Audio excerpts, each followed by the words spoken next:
Star Wars: Legacy of the Jedi by Jude Watson. Source: IRC. Uploaded 09.I.2006. Updated 11.xi.2006. Number. Chapter number 1. The corridor was empty. The two 13-year-old boys paused outside the closed door. There were locks at the Jedi Temple, but they were rarely used. There was no need. There was nothing to hide. Nothing was forbidden. The Jedi's code of honor gave each individual the challenge and privilege of walking the Jedi path. It was assumed that the discipline needed for this would also prevail in one's private life. So to enter another Jedi's room without an invitation would not violate a rule. Not one that needed to be spoken or written, at least. Yet Dooku knew it was wrong. It wasn't terribly wrong. But it was wrong. "Come on," Lorian said. "No one will find out." Dooku glanced at his friend. Lorian's face was eager. A dusting of freckles scattered across his blunt nose like a dense constellation of stars. His eyes were warm, lit with mischief, a dark piney green with amber lights, like a forest shot with sunlight. Lorian had been suggesting schemes since they were 7, and he talked Dooku into exploring the garbage tunnels. The experience had left Dooku with a reeking tunic and a healthy respect for sanitation practices. "Besides, he's your master," Lorian said. He wouldn't mind. It was true that Thame Sarolian was Dooku's master. The renowned Jedi Knight had chosen him last week. Dooku had just turned 13, and he was relieved that he wouldn't have to wait any longer to become a Padawan learner. Yet he had not had time to get to know Thame at all. Thame was in the Outer Rim completing one last mission before taking on a Padawan. Dooku was proud to have been chosen by such a legend. The question was, could he live up to that legend? Dooku had to. Getting a peek into Tammy's personal quarters might give him a head start. He nodded at Lorian and accessed a door. It slid open silently. He stepped inside. If he expected a clue to his new master's inner character, he was disappointed. The sleep couch was narrow, pushed against one wall. A gray coverlet was folded neatly at the bottom. A data screen sat on a bare table. No laser prints or holograms hung on the wall. No personal items were on the desk or the small table beside the sleep couch. There was a glass carafe with a small glass stopper. The transparent vessel and the gray blanket were the only signs that someone actually inhabited the room. "Wait," Lorian said. "I found something." He slid his hands along a seam in the wall that was almost invisible. He pressed a recess button and the wall slid back to reveal shelves over the desk. They were filled with holobooks. Dooku bent to examine the titles. Thame, he knew, was a historian, an expert in Jedi history. He had never seen most of these titles before. Galactic history, biographies, the natural sciences of different atmospheres and planetary systems. It was an impressive library. Lorian dismissed them with a glance. You'd think he'd have had enough of studies after temple training. "I can't wait to get out into the galaxy and do things." Dooku reached for a holobook with no title or author. He flipped it open and scanned a page. Meditation beforehand is necessary in order to ready the mind. Some suffer from nausea or dizziness at first viewing. But primarily one must prepare for the effect of the dark side upon the mind, especially the young or weak. Nightmares and dark visions can result, lasting years. "This is a manual about the Sith holocron," Dooku said, his voice a whisper now. He handled the holobook carefully. "The Sith holocron? But no one can view it," Lorian said. "That's not so. Jedi Masters are allowed. Not many are interested. Most Jedi Knights think the Sith are extinct and will never return. Except for my master." Dooku gazed at the book. His stomach twisted. as though he gazed upon the Sith holocron itself. He believes there will come a time when the Jedi will have to fight the Sith again. Does this manual tell you how to access the holocron? Lorian asked, interested now. Dooku flipped through it, his heart beating. Yes. It gives warnings and instructions. This is so galactic, Lorian murmured. With the help of this handbook, we could access the Sith holocron ourselves. He looked at Dooku, his eyes shining. We'd be the first Jedi Padawans to do it. We can't, Dooku said, shocked at the suggestion. Why not? Lorian asked. Because it's forbidden. Because it's dangerous. Because we don't know enough. Because of a million reasons, all of them good ones. But no one would know, Lorian said. You could do it, Dooku. You have a better Force connection than any Padawan. Everyone knows that. And with the help of the holobook, you'd succeed. Dooku shook his head. He put the holobook back on the shelf. It would be amazing, Lorian said.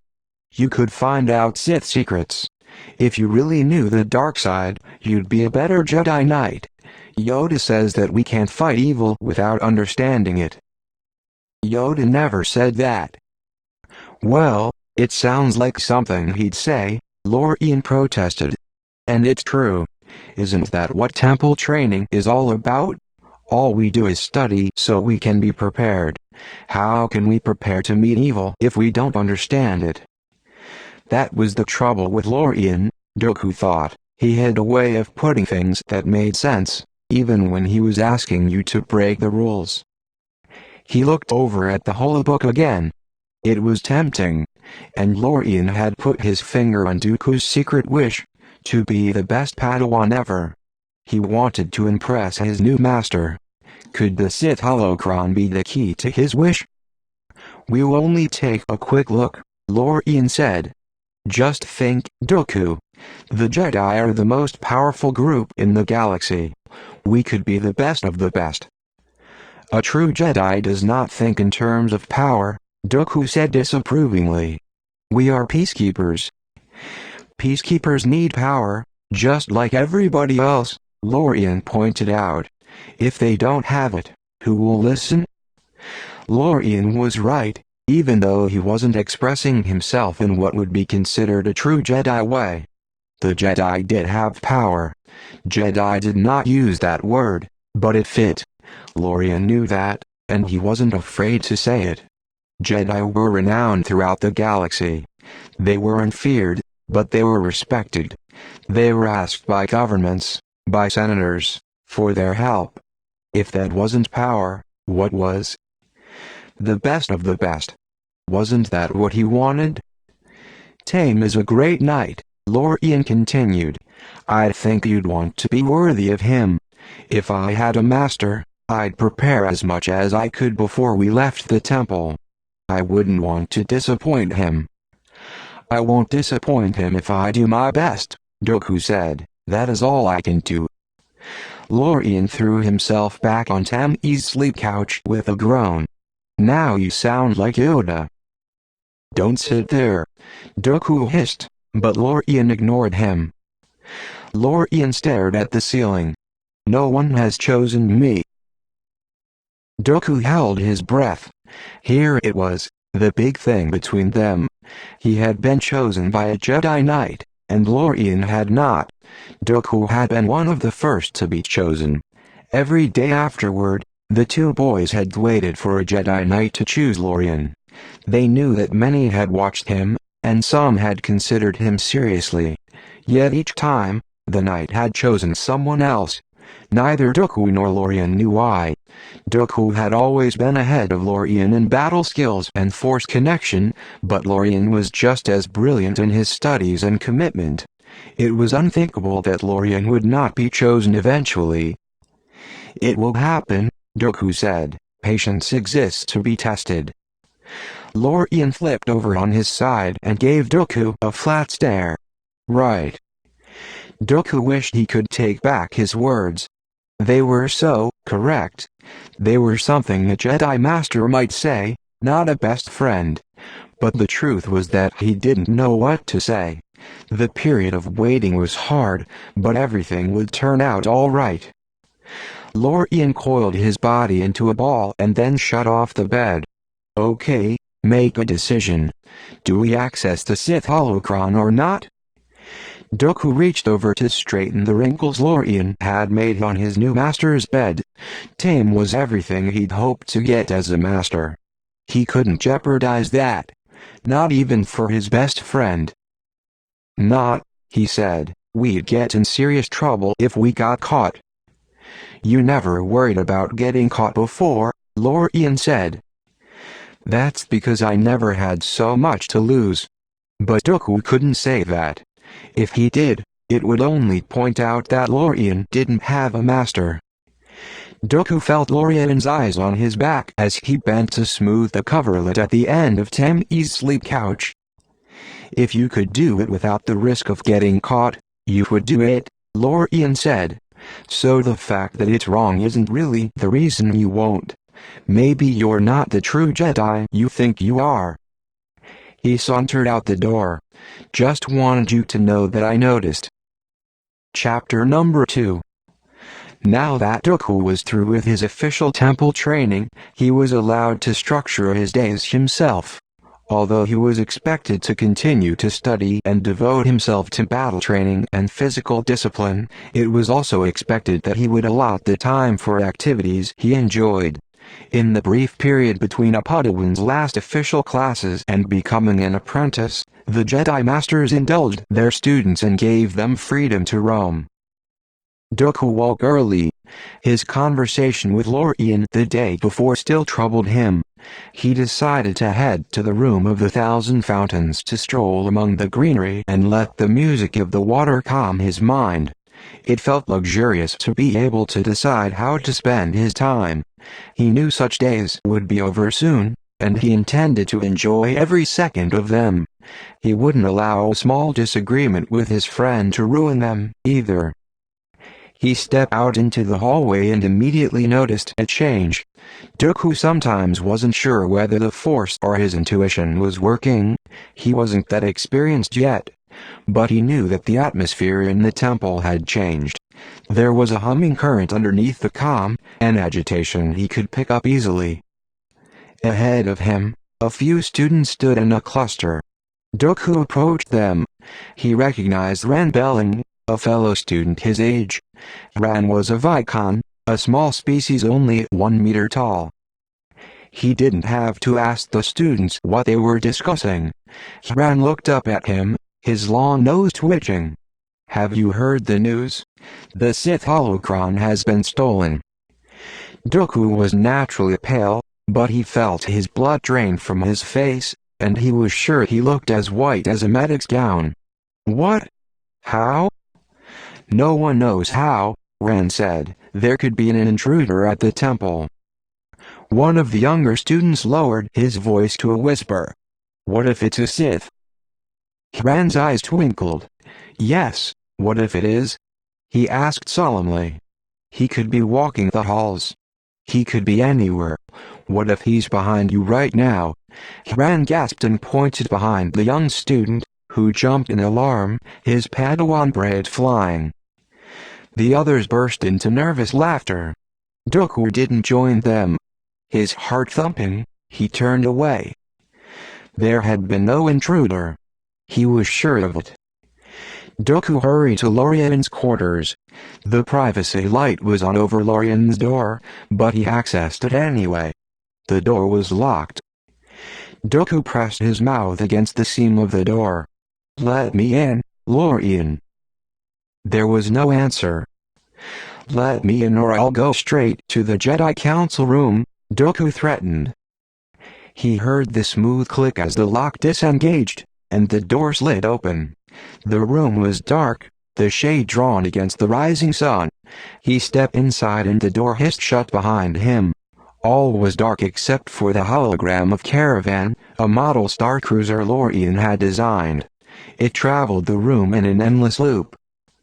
Lorian sat in a corner, as if he were trying to press himself against the wall hard enough to melt inside it. His hands dangled between his knees, and Dooku saw that they were shaking. "You took it." "I didn't mean to," Lorian said. "I just wanted to look at it." "Where is it?"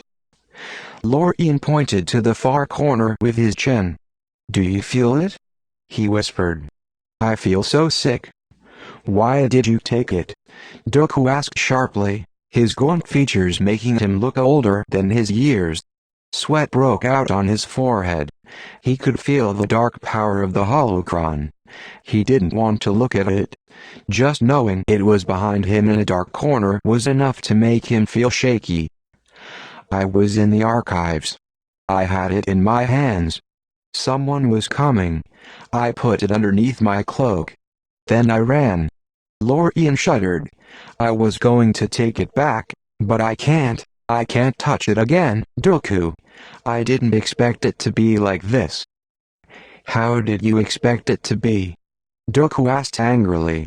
"A pleasant walk in the woods." "I have to bring it back," Lorian said. "I need your help." Dooku looked at him in disbelief. "I told you I didn't want anything to do with this." "But you have to help me," Lorian cried. "You're my best friend." "You got yourself into this," Dooku said. "Just stick it under your cloak again and bring it back." "I can't do it alone, Dooku," Lorian said. Dooku's gaze rested on Lorian's shaking hands. He didn't doubt that Lorian wouldn't be able to do it. "Please, Dooku," Lorian begged. Dooku didn't get a chance to answer. The door suddenly hissed open. Apparensis, Jedi Master and revered member of the Jedi Council, stood in the doorway. "Are you ill, Lorian?" he asked kindly. "Some of the Masters noticed that you—" His voice trailed off. Dooku felt the atmosphere in the room change, as though gravity had increased. He felt it pressing against him. Apparensis stared at them. "I sense a tremor in the Force," he said. They could not speak. His keen gaze swept the room. Suddenly he turned and strode to the corner and picked up the holocron. He placed it carefully in the deep pocket of his robe. Then he turned and regarded the two boys. Lorian pressed himself back against the wall and pushed himself to a standing position. "It was Dooku's idea," he said. Chapter number 3. Dooku was too shocked to say a word. "The council will want to see you both," Apparensis said sternly. "But I didn't," Dooku began. Apparensis held up a hand. "Whatever you have to say will be said before the council. The truth will be spoken there." He turned and walked out. "Dooku, listen," Lorian started. Rage filled Dooku. He couldn't even meet his friend's gaze. He ran blindly down the hall. He didn't know where he was going. He had so many sanctuaries in the temple. A favorite bench, a spot by a window, a rock by the lake, but he could not imagine any of those places offering him sanctuary now. His heart was so full of black anger and bitterness that he felt he was choking. His best friend had betrayed him. Throughout the years at the temple, he could always depend on Lorian. They had shared jokes and secrets. They had competed and helped each other. They had quarreled and made up. The fact that this person could betray him shocked him so deeply he felt sick. He didn't know how he passed the day. Somehow the news got out that the two had been caught. Students sent him sidelong looks and hurried by him. Jedi Knights who did not know him studied him as they passed in the hall. Dooku longed to go to Yoda and explain everything, but he knew that Yoda would only repeat what Apparensis had said. He had to suffer through the days until the Jedi Council found the time to speak to them. Dooku did not have the appetite or the nerve to face the others in the dining hall for the evening meal. He stayed in his room. When at last the hallways glowed with the cool blue light that meant the temple was settling down to sleep, He felt relief. At least for the next hours he wouldn't be under scrutiny. He couldn't wait to be called before the council. He couldn't wait to tell the truth. He knew the masters would believe him and not Lorien. A Jedi Master was adept at discerning truth. Lorien would not get away with his lie, and Dooku would have justice. He turned out the light and lay on his sleep couch, his heart burning. He imagined how clearly he would speak. He would tell the truth, all of it. He would tell them how Lorien tried to tempt him. He would tell them how he refused him, and how Lorien had pressed him. It was with great satisfaction that Dooku imagined Lorien's punishment. A reprimand would surely not go far enough. Lorien could even get expelled from the Jedi Order. His door hissed open. He hadn't locked it. Dooku never locked his door. He'd never needed to, until now. Lorien slipped into the dark room. Dooku said nothing, hoping his contempt would fill the space better than words. Lorien sat on the floor, a few meters away from the sleep couch. "I had a reason for saying what I did," he said. "I'm not interested in your reasons." "You don't understand anything," Lorien burst out. "Everything comes so easily to you. You never think about other people, about how they suffer. You just kept telling me I shouldn't worry about getting chosen. Why shouldn't I worry? Time is running out. It's so easy for you to say. You were picked right away. So you're blaming me for that?" Dooku hissed. "Is that why you lied to Apparenchesis?" "No," Lorien said. "And I don't blame you for anything except not trying to understand how I feel. We're supposed to be best friends, and you never, ever really tried. All you think about is your own pleasure in your success." "Get out of my room," Dooku said. Instead, Lorien stretched out on the floor. His voice lowered. "Can't you understand, Dooku? I'm in trouble. I need your help. I know I was wrong. I shouldn't have taken the holocron. But I was desperate. I thought if only I had an edge, if only I could know something that no one else knows. Can't you understand why I would want that?" "No," Dooku said, "but he did. Now if the council finds out I did it, I could be kicked out of the Jedi." "You're exaggerating, as usual," Dooku said scathingly. But hadn't he been thinking the same thing? "Everything is at stake for me," Lorien said.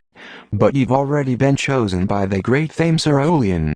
Not only that, Master Yoda has taken a personal interest in you. The council has watched you, too. They know you have an extraordinary Force connection. They'll forgive you. Especially since your master is interested in the Sith. You could say you just wanted to do some research."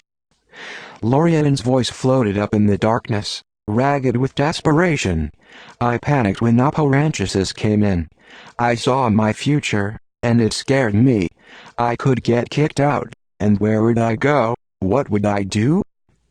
"You should have thought of that before you stole the Sith holocron." "I know I shouldn't ask such a big thing, but who else can I ask but my best friend? Because no matter what, you're still my best friend." Lorien paused.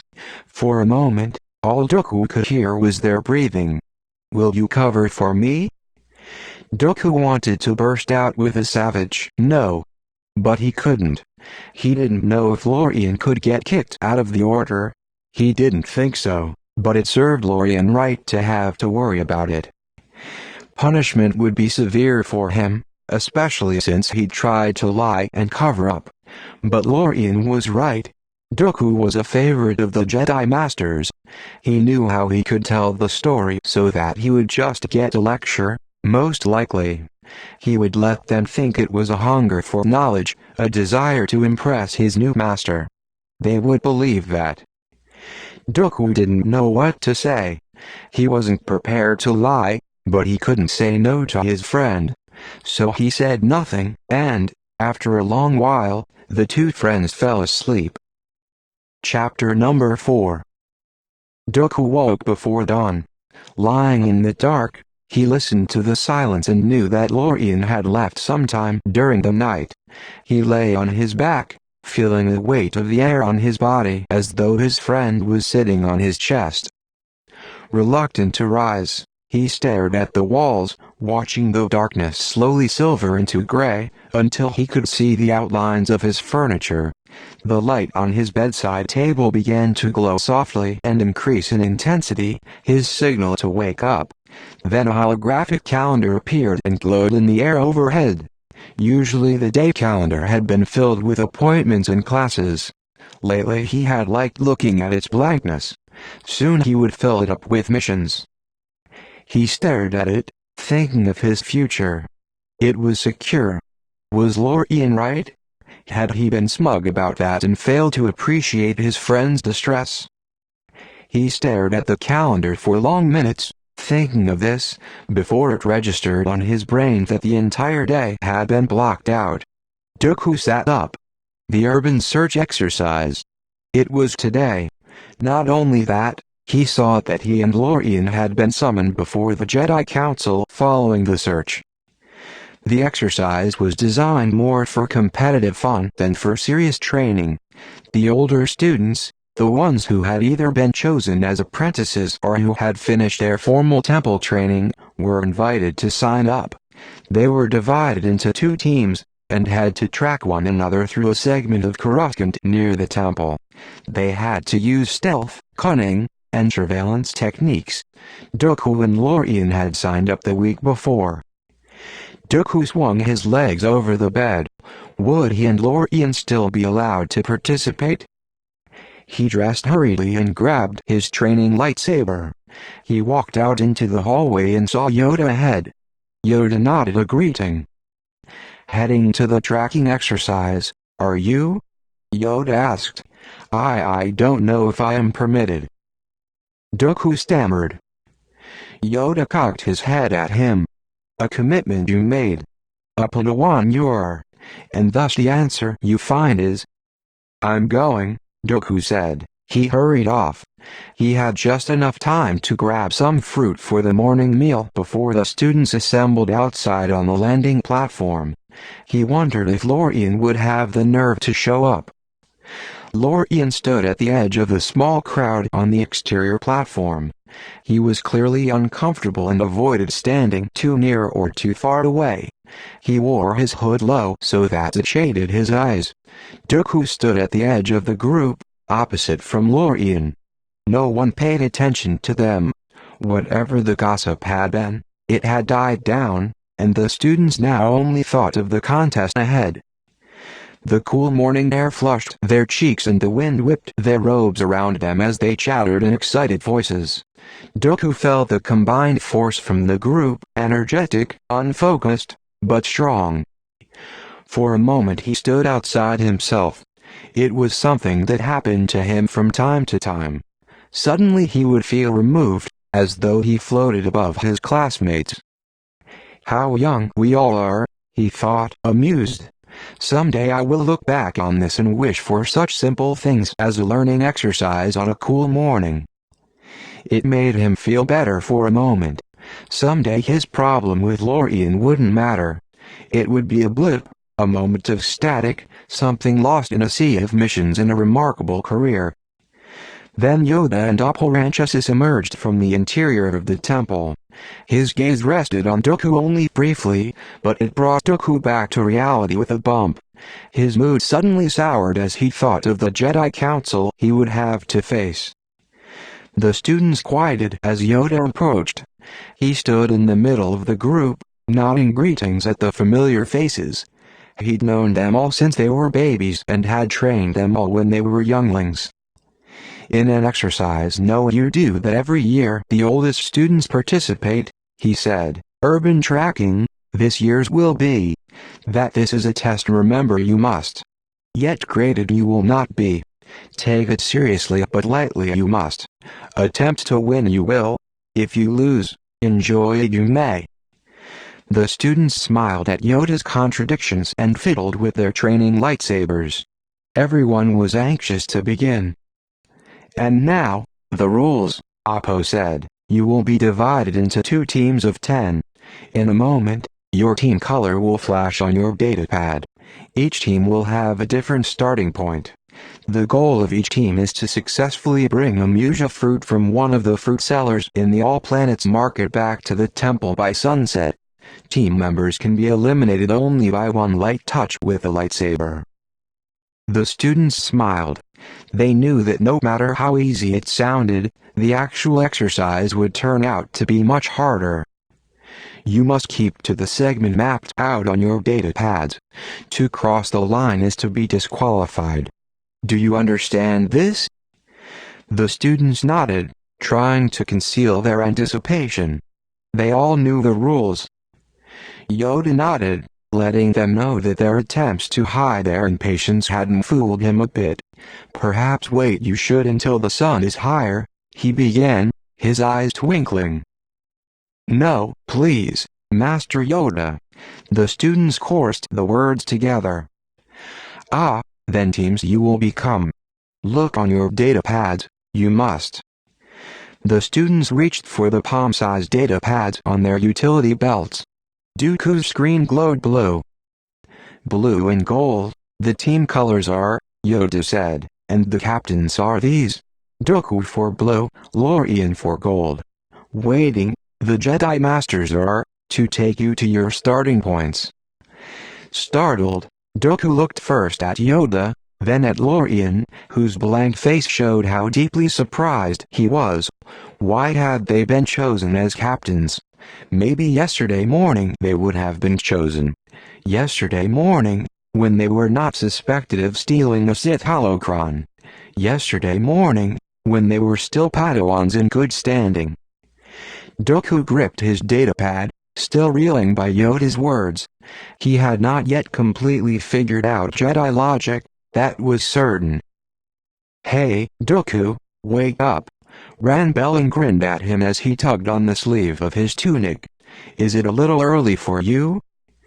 Jedi Master Risadolik is waiting, Gal Indanor said briskly. Let's get started.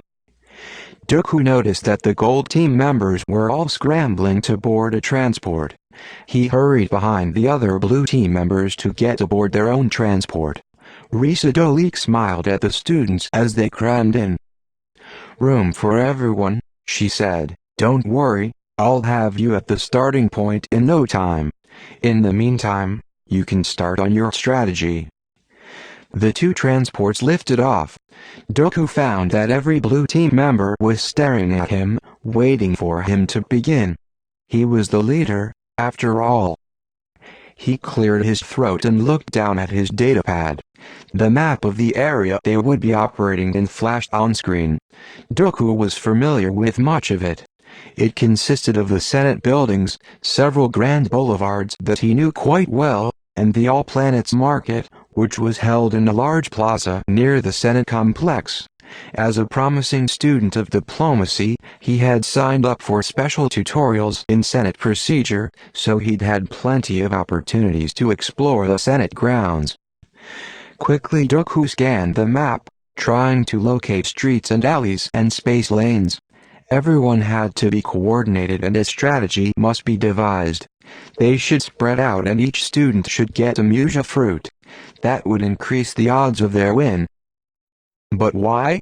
Dooku thought suddenly. It was just what Lorian would expect him to do, so why should he do it?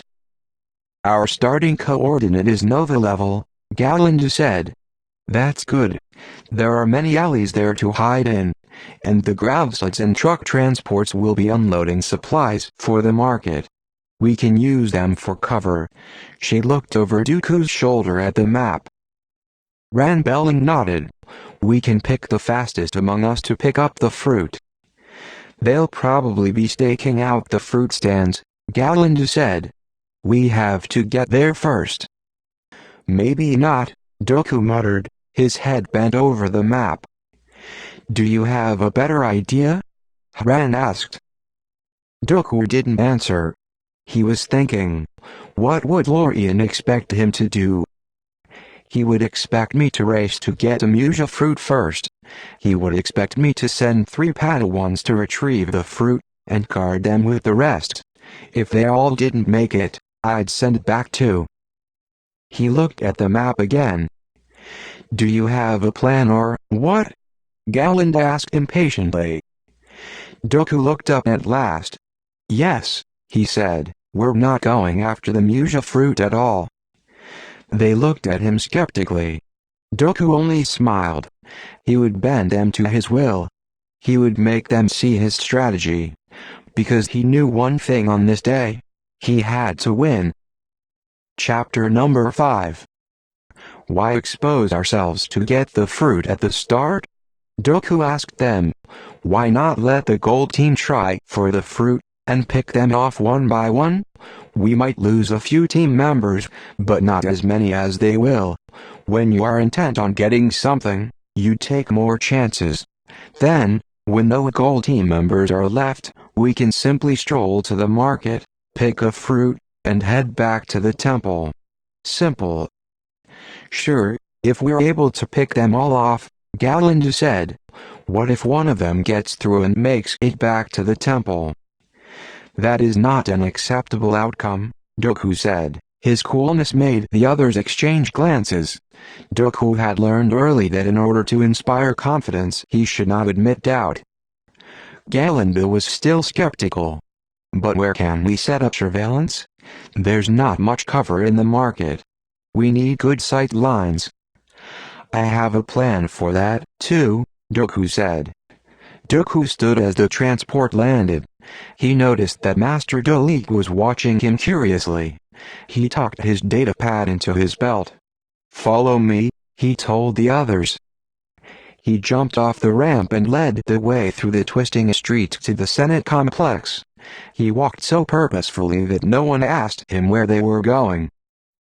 When he arrived at the complex, he led the others onto a turbo lift and descended to the lower sub-offices. He had a foolproof strategy. It just depended on his powers of persuasion and how much a friend of his was willing to bend the rules. He was learning that sometimes it was better to come at things sideways, especially when his opponent assumed he would come at them head-on. Persuasion and deception could work better than battles. Dooku turned to the others as he reached the door. Wait here. I'll just be a minute. He accessed the door and walked in. A tall, spindly creature with waving antennae and bright yellow eyes sat at a data screen. He looked up and saw Dooku, then pretended to tremble. Dooku. Oh, no. Have you come to show me up again? Not at all, hero. Dooku smiled. His first meeting with the young senatorial aide Iridian had cemented their friendship, but not in the usual way. Dooku had been attending a seminar on the political history of the Corellian system. Iro had read a paper he'd written on the subject, and Dooku had raised a hand to correct a number of points he felt were inaccurate. Iro had bristled at the newcomer, but a quick search of the archives had revealed that Dooku had been right. Iro had been hoping to impress both his father, a senator, and his boss. Instead, he'd been publicly embarrassed. Yet after the seminar he'd come up to Dooku and asked if the student would be interested in joining his study group. He'd been annoyed at Dooku, but he wanted to learn from him, too. Dooku had joined the group for a time, and he and Iro had become friends. Iroh's father was powerful and Iro longed to follow in his footsteps. Dooku admired how hard he studied and the fact that he took the job of a senatorial aide so seriously. Of course that was not why he had come to see him today. I need a favor, Dooku said. Anything I have is yours, Iro declared. I need your code card to the sea-level transport hallway, Dooku said. Accept that, Iro said. Dooku said nothing. He just waited. Iro fiddled with a flexible antennae. Okay, why? A Padawan exercise, Dooku said. I need the element of surprise, and that passage overlooks the all-planets market. There's also an exit with a turbo lift straight down to market level. We can use it as a base. But it's restricted to Senate personnel. That's why I need your access card, Dooku said patiently. Iroh's fault as a scholar, he recalled, was that he had trouble putting different facts together to reach a conclusion. He noted the reluctance on Iroh's face. Maybe he should offer a favor as an exchange. This was the Senate, after all. I'll help you with that toll-free and brief that's giving you so much trouble, Dooku offered. Iroh looked torn.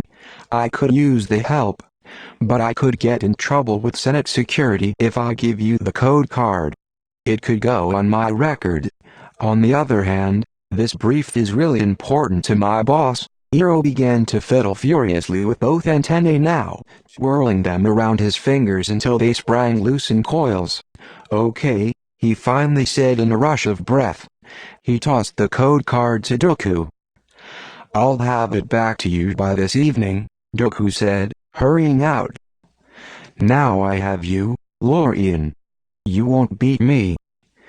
The plan worked perfectly. For a while, Dooku and the team had a perfect view of the Muja fruit cellar from a window in a storage area.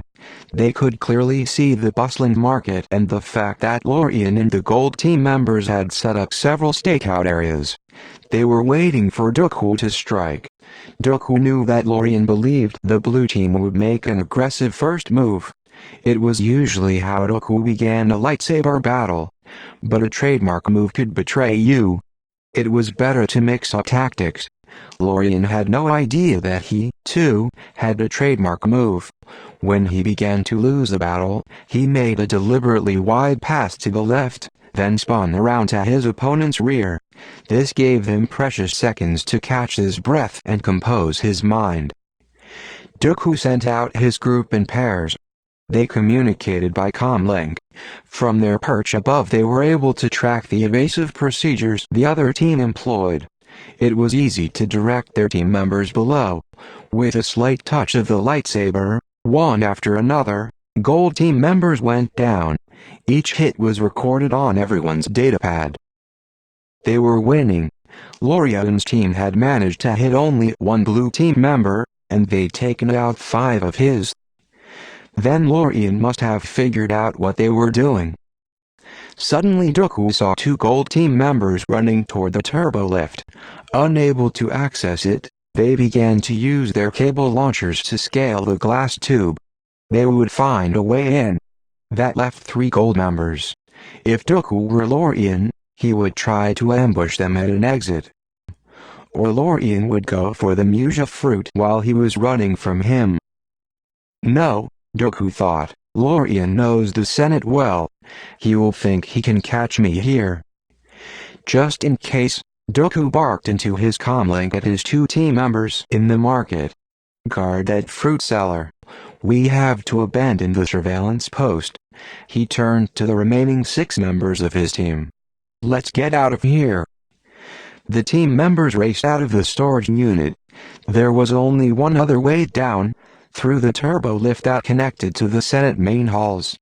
Dooku thought rapidly as the turbo lift sank downward. Lorian had also attended seminars in the Senate.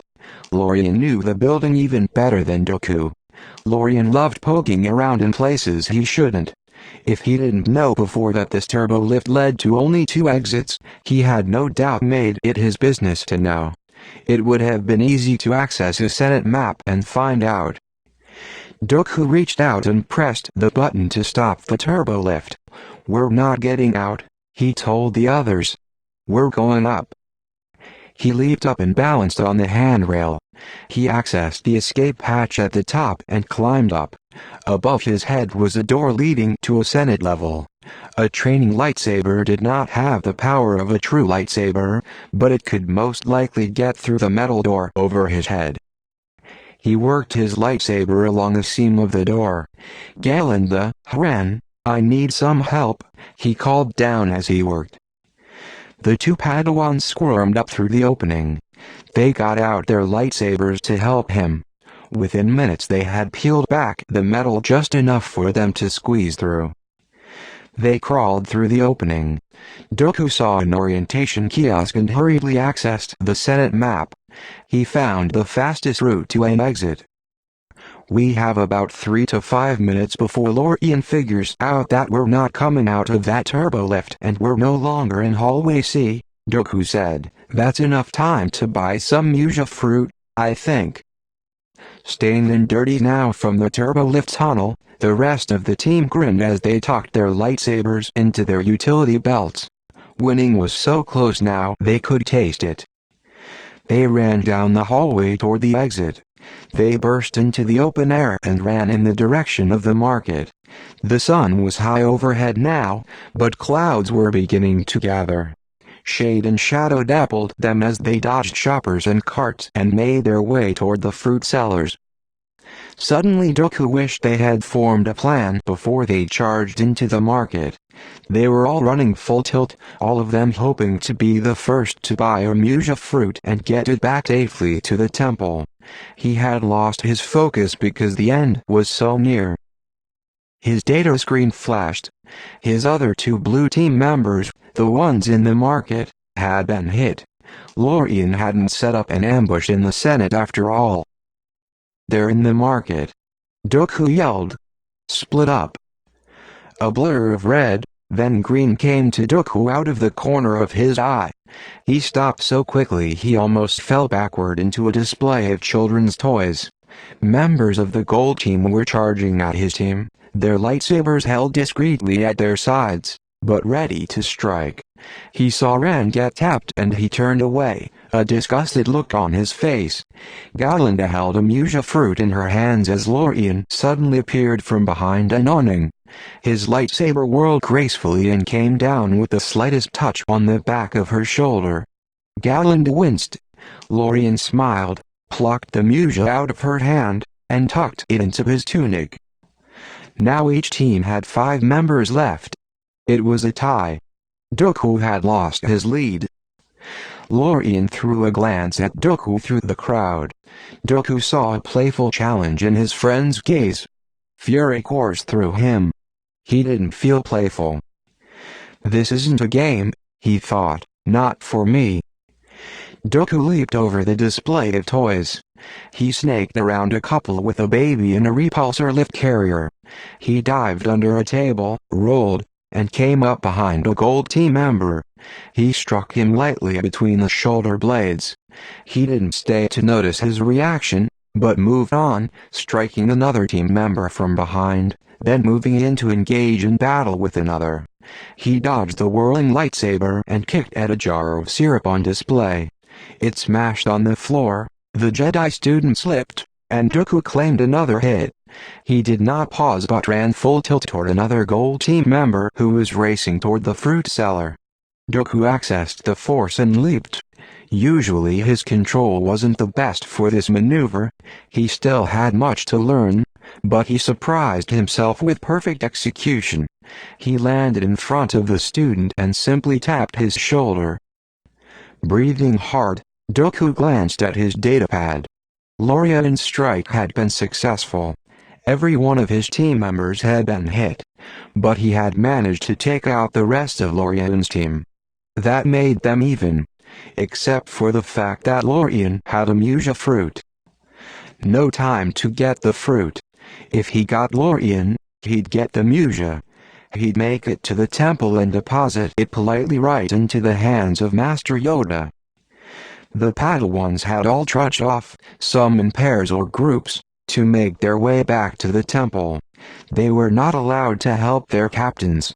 Lorien had disappeared into the crowd. Think, Dooku. Don't act until you think. Dooku called on the Force to help him. At first he saw only beings and goods in the market.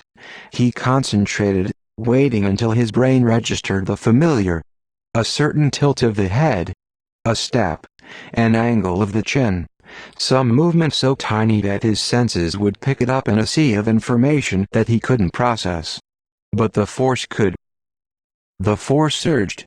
Everything fell away, and he saw Lorien. Cleverly he had reversed his cloak so that the darker underside was out. Dooku set off after him. He would not make the same mistake again. He would wait for his moment. He stayed well behind Lorien. He didn't think Lorien knew he was on his trail. Lorian headed out of the market and turned down an alley that Dooku wasn't familiar with. Leave it to Lorian to find all the back ways in Coruscant. Dooku faded back, careful to stay out of sight. It was afternoon now, and the sun had dropped behind heavy cloud cover. It was almost as dark as evening, and the glow lights were on their lowest setting. The alley twisted back behind the market and made a sharp left turn, now snaking along the back entrances of a variety of shops and restaurants. The odor of garbage was strong. Dooku put his cloak over his nose. He had a fastidious nature. He liked cleanliness and order. To Dooku's surprise, the temple suddenly loomed ahead. They were much closer than he'd thought. His heartbeat raced. Lorian was in sight of winning. He couldn't let that happen. He had to strike now. Gathering no force, Dooku leaped. He landed on a soft heap of garbage, which gave him plenty of spring. Garbage is good for something, after all, he thought as the momentum sent him skyward. He flew over Lorian's head and landed in front of him, lightsaber activated. He did not wait to absorb the shock of his landing but used the bounce for his charge. Lorian had less than a second to adjust, but his reflexes were excellent, a source of envy among the other students. He leaped backward, reaching for his lightsaber and tilting his move so that Dooku's first strike whistled through the air. "So you found me," he said. He seemed delighted, not dismayed. Their friendship had been built on competition. It had always been fun. But Lorian's reaction only enraged Dooku. He resented Lorian's ease, his assumption that they would always be friends, no matter what. That's what made Lorian push the boundary of their friendship. He pushed too hard. Then he expected Dooku to take it. There was a flash of surprise on Lorian's face when he noted the coldness in Dooku's gaze. He stumbled backward as Dooku came at him furiously, his lightsaber a blur of color and motion. Lorian recovered almost instantly. He counterattacked in a series of aggressive moves while Dooku was forced on the defensive. The two friends knew each other's moves so well by now. Again and again Dooku tried to surprise Lorian, but he was checked every time. Frustration built in him, clouding his mind. He knew he had to find his calm center in order to win, but he couldn't. He had lost his battle mind. They fought down the length of the alley, using the garbage bins as cover and occasionally as weapons, pushing the bins toward each other in order to gain a precious moment or two to take a breath. Time stopped. Dooku was lost in the battle, lost in his own sweat and his own need to win. They were both tired now. Lorian's face was bright red with effort, and his hair was wet. Every so often they both had to stop, exhausted, and lean over to catch their breaths. Then one of them would recover more quickly and launch himself at the other. Their grunts and cries echoed down the alleyway. Time may have stopped, but the sun still moved. Long shadows snaked down the alley floor. It was past time for them to return to the temple. By the rules, they had both already lost. "Come on, Dooku," Lorian said. "It's over." Dooku took several ragged breaths. Spots had formed in front of his eyes, a sign that he was seriously exhausted. He felt dizzy. He reached for the Force. It was elusive. Instead of flowing through him, he could barely feel it trickle. But it was enough to send a small spurt of strength through his limbs.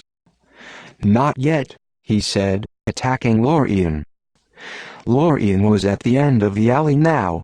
He had only a few steps before his back would be against the wall. Dooku knew he could finish him there.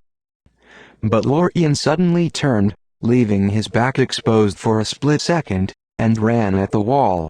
He used a basic Padawan exercise, but Dooku was surprised he still had the strength. He ran up the wall, then flipped over Dooku's head. As soon as he landed, he leaped again, this time on a pile of garbage. From there he gained the roof overhead.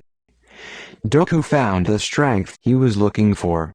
He followed Lorian's path, launching onto the garbage and then to the roof so quickly and gracefully it seemed one long, continuous movement. The breeze had sharpened and quickened, and it gave them fresh energy.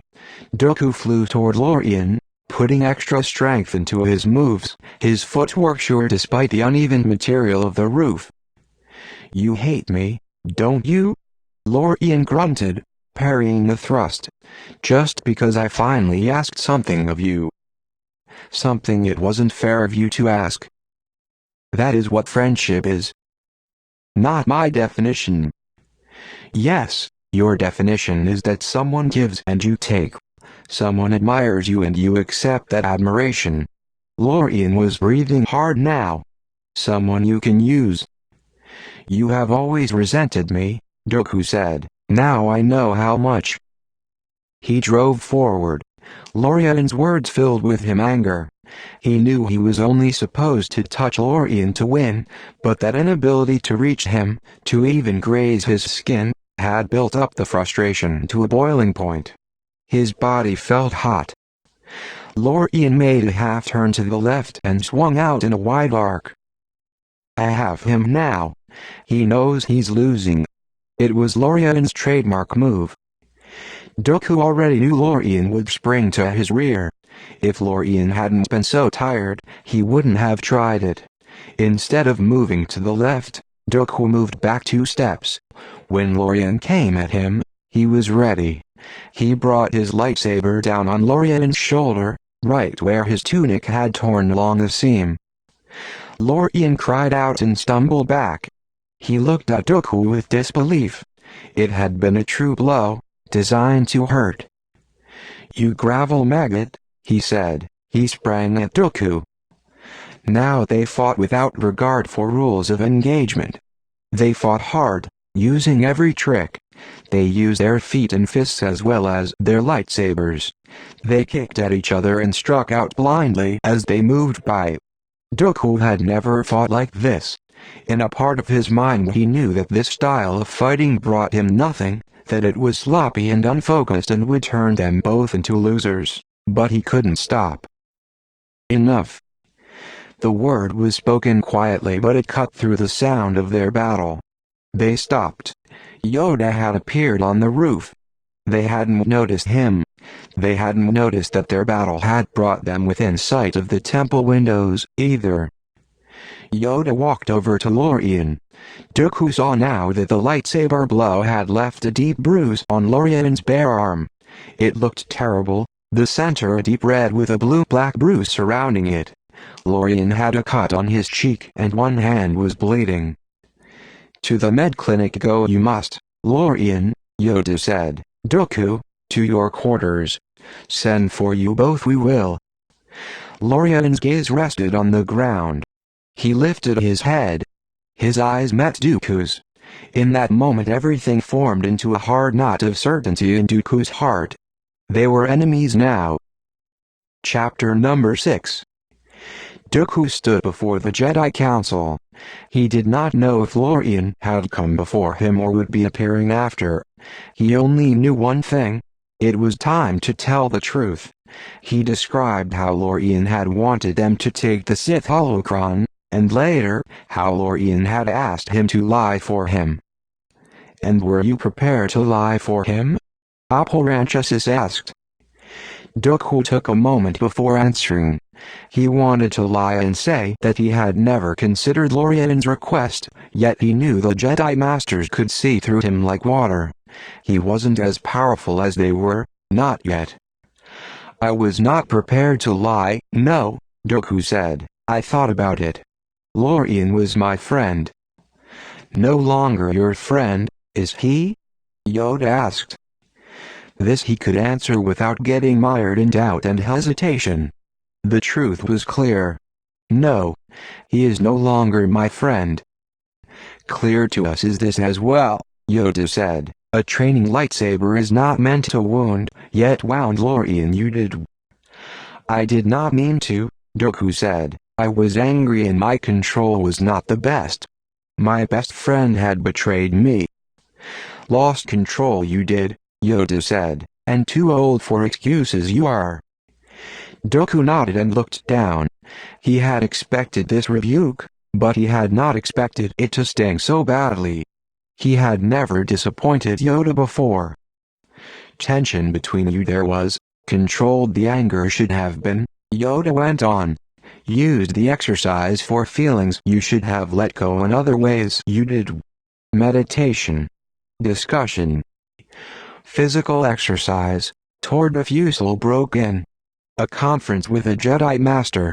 You know the outlets available to you. Yet you chose not to use them." Dooku saw that he had been tricked. He had no doubt now that he and Lorian had been made team captains deliberately. The Jedi Council had wanted to pit them against each other to see how deep the tensions ran. "Tricked you were not," Yoda said, as if he'd read Dooku's thoughts. "Given an opportunity you were. Not alone are you, Dooku. To ask for help is no shame." "I know that." He had been told it enough times. "Know this you do, but practice it you must," Yoda said sharply. "Conquer your pride, you must. Your flaw, it is." "I will, Master Yoda." Dooku almost sighed aloud. Would he never get away from lessons? "Go you may," Yoda said. "Your decision?" "You will hear of it," Tordafusel said. There was nothing to do but bow and leave. Dooku heard the door slip shut silently behind him. Only a few words had been spoken, but he felt as though he had emerged from a battle. The Jedi Council did not make them wait long. Dooku received a reprimand for excessive aggression during the exercise. Lorian was expelled from the Jedi Order, not for stealing the Sith holocron, but for lying and implicating his friend. Dooku felt relief course through him. He hadn't felt in danger of being expelled, but the affair could have had worse complications. Thame Sarolian could have dropped him as an apprentice. That had been his worst fear. He took the turbo lift up to the landing platform. It had always been one of his favorite places. He and Lorian had sneaked in here as younglings, hiding in a corner and naming all the starships. They'd imagined the day when they'd be the Jedi Knights striding through, hoisting themselves up into their cockpits and zooming off into the atmosphere. He strolled down the aisle as the mechanic droids buzzed over the ships, doing routine maintenance. Now the time that he would be leaving was approaching. Thame was returning in 3 days. He could be off on a mission within a week. He saw ahead that the exit door to the exterior platform was open. Someone must be leaving or arriving. He walked out. The clouds had gone and the night was crystal clear. The stars hung close and glittered so hard and bright it felt as though they could cut pieces in the sky. He wasn't alone.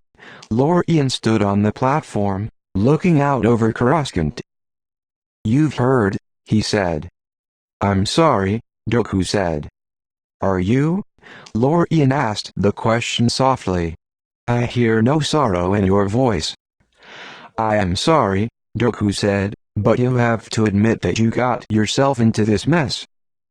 Lorian turned. His eyes glittered like the stars above, and Dooku realized there were tears in them. "A mess? Is that what you call it? How typical of you. Nothing touches you, Dooku. My life is over. I'm never going to be a Jedi. Can you imagine how that feels? Why do you keep asking me to feel what you feel?" Dooku burst out. "I can't do that. I'm not you." "No, you're not me. But I know you better than anyone. I've seen more of what's inside you than anyone." Lorian took a step toward him. "I've seen your heart, and I know how empty it is. I've seen your anger, and I know how deep it is. I've seen your ambition, and I know how ruthless it is. And all of that will ultimately destroy you." "You don't know what you're talking about," Dooku said. "You wanted me to lie to protect you. Do you think you're better than me?" "No, that was never what it was about," Lorian said. "It was about friendship." "That's exactly what it was about. You've always been jealous of me. That's why you wanted to destroy me. Instead, Dooku said, you've destroyed yourself. Lorian shook his head. He walked past Dooku, back toward the darkness of the hangar. I know one thing, he said, his voice trailing behind him, but clear and even. I will never be a Jedi, it's true. But neither will you. You will never, never be a great Jedi Master. Lorian and his words were swallowed up by the darkness. Dooku's cheeks burned despite the coolness of the air. Words crowded in his throat, threatening to break free. Then he decided he would let Lorian have the last word. Why not? He had the career. Lorian had nothing. Lorian had been wrong. Dooku's heart hadn't been empty. He had loved his friend. But he had changed. Lorian had betrayed him. He would never believe in friendship again. If his heart was now empty of love, so be it. The Jedi did not believe in attachments. He would fill his heart with nobility and passion and commitment. He would become a great Jedi Master. Dooku looked up at a sky that glittered with stars and hummed with planets. So much to see, so much to do, so many beings to fight and to fight for. And yet he would take away from his time at the temple one lesson, the most important one of all. In the midst of a galaxy crowded with life forms, he was alone. Dooku was blindfolded and playing with a seeker when he felt a presence enter the room. He knew it was Yoda. He could feel the way the Force gathered in the room. He continued to play with the seeker, swinging his lightsaber so the wind batted it gently, teasing it. He circled, listening and moving, knowing he could slice the seeker in two whenever he wanted. Yoda had not spoken to him since Lorian had left the temple. Dooku passed the time waiting for Thame to return, performing classic Jedi training exercises, wanting to impress the Council with his commitment. Of your ability, sure you are, Yoda said mildly. Yet between sureness and pride, a small step it is. Dooku stopped for a moment. He had wanted to impress Yoda, not provoke a rebuke. The seeker buzzed around his head like an angry insect. Fitting it is that blindfolded you are, Yoda continued. Pride it is that blinds you. Your flaw, pride is. Great are your gifts, Dooku. Mindful of the talents you do not possess as well as the ones you do you must be. Dooku heard only the slightest whisper of the fabric of Yoda's robe as the Jedi Master retreated.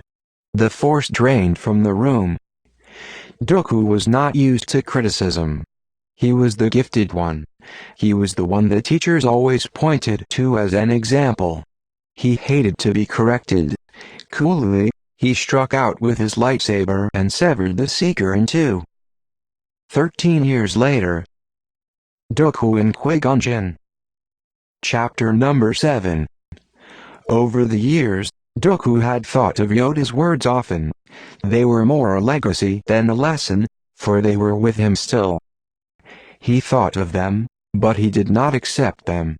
He had not yet encountered a situation where his pride was his downfall. He did not think of it as pride, anyway. It was assurance. Assurance of his abilities merely grew with each mission, as it should.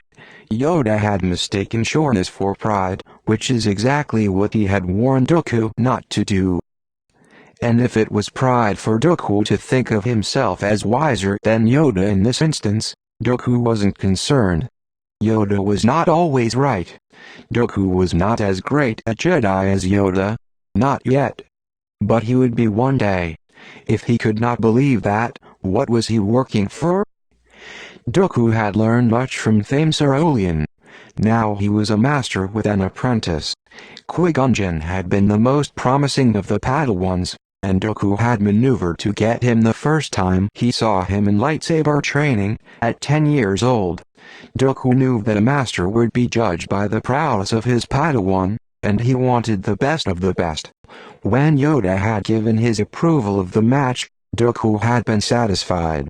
Another step had been taken toward his goal, to surpass Yoda as the greatest Jedi ever. Luxury did not impress Dooku, but he did appreciate elegance. Senator Blix-Enon had a beautiful starship, gleaming outside and all luxury within. In addition, the senator had spared no expense in defensive systems. The starship's armor was triple-plated, with energy and particle shields, and front and rear laser cannons. It was a little large for Dooku's taste, but it was impressive. He could tell that Qui-Gon was dazzled by the plush seating, the brushed durasteel facings on the instrument panels, and the silky, soft bedding in the quarters. Qui-Gon was only 16, and what he'd seen of the galaxy so far had not shown him the luxurious side of life. Their missions lately had been on dreary planets or isolated outposts in the Outer Rim. Dooku had been glad when they had been summoned back to Coruscant, although under normal circumstances he would consider this mission beneath him. He was simply an escort, a mission any Jedi could do. Lately there had been a series of kidnappings of senators while they traveled between their homeworlds and Coruscant. The senators and sometimes their families were held for enormous ransoms, which were always paid. No one knew the identity of the space pirate, and efforts to catch him had been unsuccessful. Dooku wasn't surprised. Senate security did well with protecting the senators within the Senate building, but when it came to a galaxy-wide search, they were hopeless. Blix-Enon was an important senator who had done many favors for the Jedi, and when he requested their presence, the Jedi Council had not only agreed, but had asked Dooku if he would take the assignment. A little weary of bad food and bleak surroundings, Dooku had considered a short flight on a luxurious cruiser not such a bad idea, with the additional benefit that it would give Qui-Gon an inside look at a senator's entourage. Senators never traveled alone. Blix-Enon felt the need to travel with a speechwriter, a secretary, a chef, a hairdresser for the elaborate style he wore, and an aide whose sole function seemed to be to hover at his elbow, waiting to approve of whatever he said. That aide turned out to be Eero Iridian, Dooku's old friend. When Dooku had arrived at the Senate landing pad, he had been as surprised to see his friend as Eero was to see him. They had done favors for each other over the years, but after Eero had lost the election for senator of his homeworld for the second time, he had dropped out of public life. Dooku had lost track of him. Now he had turned up as an aide to one of the most important politicians in the Senate. Dooku sat and stretched out his long legs. It had been good to see Eero again, good to remember the boy he had been. They had talked about those years, about how mystifying the various rules of the Senate had been, admitting, with a laugh, that many were still mystifying. Then they talked about the dreams they'd had. Dooku had achieved his. He was a Jedi Knight, traveling throughout the galaxy. Despite his heritage, Eero had never achieved his dream of becoming a senator. By the time his father retired, the old senator had run through the family fortune. Eero had contacts but no wealth, and wealth was what won elections. Now Eero dropped into the seat next to him with a sigh. "I've just been talking with your apprentice." Well, he didn't talk much, but I did. He's a good listener, that young man. I probably said more than I'd meant to about my Senate experiences. Dooku nodded. He had noted this ability of Qui-Gon's. Beings told him things, and then were surprised that they had said so much. This could be good or bad, depending. Good if you were in the market for information. Bad if you were looking for peace and quiet on a journey and a scruffy space pilot was telling Qui-Gon his life story. "He will be a great Jedi Knight," Dooku said. He had no doubt of that. Qui-Gon was quick to learn and very strong in the living force. Dooku never had to tell him anything twice. If he could get rid of Qui-Gon's rather irritating tendency to befriend every scoundrel and vagabond they came across, the boy would be a perfect Padawan. "I showed him the safe room," Eero said. "He was very impressed." "It impressed me, too," Dooku said. The safe room was an additional security measure. In the event they were boarded, the senator could retreat there. The door was blast-proof. The only way to break it down would be to use enough explosives to destroy the ship itself. I just hope we never have to use it, Hiro said, his eyes scanning the expanse of space outside the window. I'm sure you will not, but we're prepared for anything, Dooku said. Hiro gave him a nervous look. The ship is impregnable. That's what the security experts told us. No ship is impregnable, Dooku corrected. That's why the Jedi are aboard. He saw Qui-Gon hover in a doorway and waved him in. Do you need me, Master? Qui-Gon asked respectfully. Dooku gave his apprentice a small smile. Yes, I need you to enjoy the trip. Mind the present moment, Padawan. We have a chance to rest and relax. We do not know when it will come again. Qui-Gon nodded and seated himself a short distance away. He did not stretch out as Dooku was doing, but he did look a bit more relaxed as he glanced out the window. Dooku always admired his apprentice's manner. Even at 16, Qui-Gon had a quiet grace. Qui-Gon also had a quality of reserve that Dooku should also have admired. Yet somehow he found it frustrating not to know what his own apprentice was thinking most of the time. Allow me to make up a tray for us, Hiro said, rising. We have some excellent pastries. The Senator's chef. Hiro stopped abruptly as a sharp buzz came from the pilot's instruments. What's that? Nothing to be alarmed about, Dooku said, glancing over. The pilot has the warning system activated. A ship is within our airspace, that's all. Despite his words, he kept an eye on the instruments, noting that Qui-Gon was doing so as well. A small cruiser, the pilot said aloud. Everything seems normal, except... Dooku leaned forward. There's no airspeed. The ship is dead in space. Alarmed, Hiro looked at Dooku. Is it a trick? It could be the pirate. Let's not jump to conclusions, old friend, Dooku said. Ships break down all the time. See if you can raise them on the comm unit, he told the pilot. But before the pilot had a chance, a frightened voice came over the speaker. Somebody help me, please. A girl's voice cried. Our ship has been attacked. Well now, Dooku said, his voice unruffled as he smoothly rose to stand behind the pilot. It appears our relaxation time is over. Chapter number 8. The pilot looked over at Dooku. Answer it, Dooku said, smoothly coming up behind him. But don't identify yourself. We acknowledge your transmission, the pilot said. What is your situation? In answer, sobs came over the air. I didn't think anyone would hear me. The pilot looked up at Dooku again. This sounds genuine.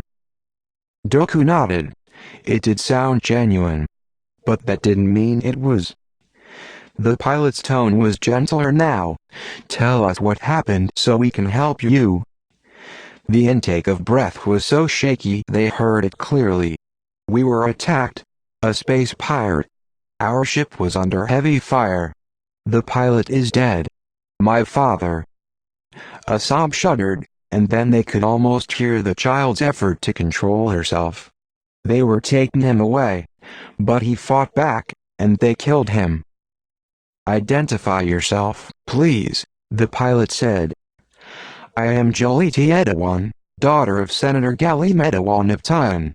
The voice quavered. The ship is failing. The warning system lights are all blinking. What should I do? Who else is aboard? They are all dead. The voice was small. That attack missed us by hours, Hiro said. Do you know the planet Tion? Dooku asked. Hiro nodded. It's a mid-rim planet, I think. Part of the Vivan system. I don't know the senators there. Can you check on the whereabouts of Senator Edawan? Dooku asked. We need to stall, he told the pilot. But the systems are failing. Dooku turned to Hiro. Now, he said, as Hiro hesitated. Go. Iro hurried toward the onboard computer suite. He sat down and his fingers flew over the keys. "Hello?" The child's voice called. "I think maybe the oxygen is failing. It's in the red level. It's getting hard for me to breathe." "Master Dooku!" the pilot exclaimed. "What should I do?" "The order is the same," Dooku said calmly. "Stall." "But she's suffocating." "Talk to her," Dooku said. "Tell her we are getting ready to save the ship." "Jolie, hang on. We are putting together a plan," the pilot said kindly.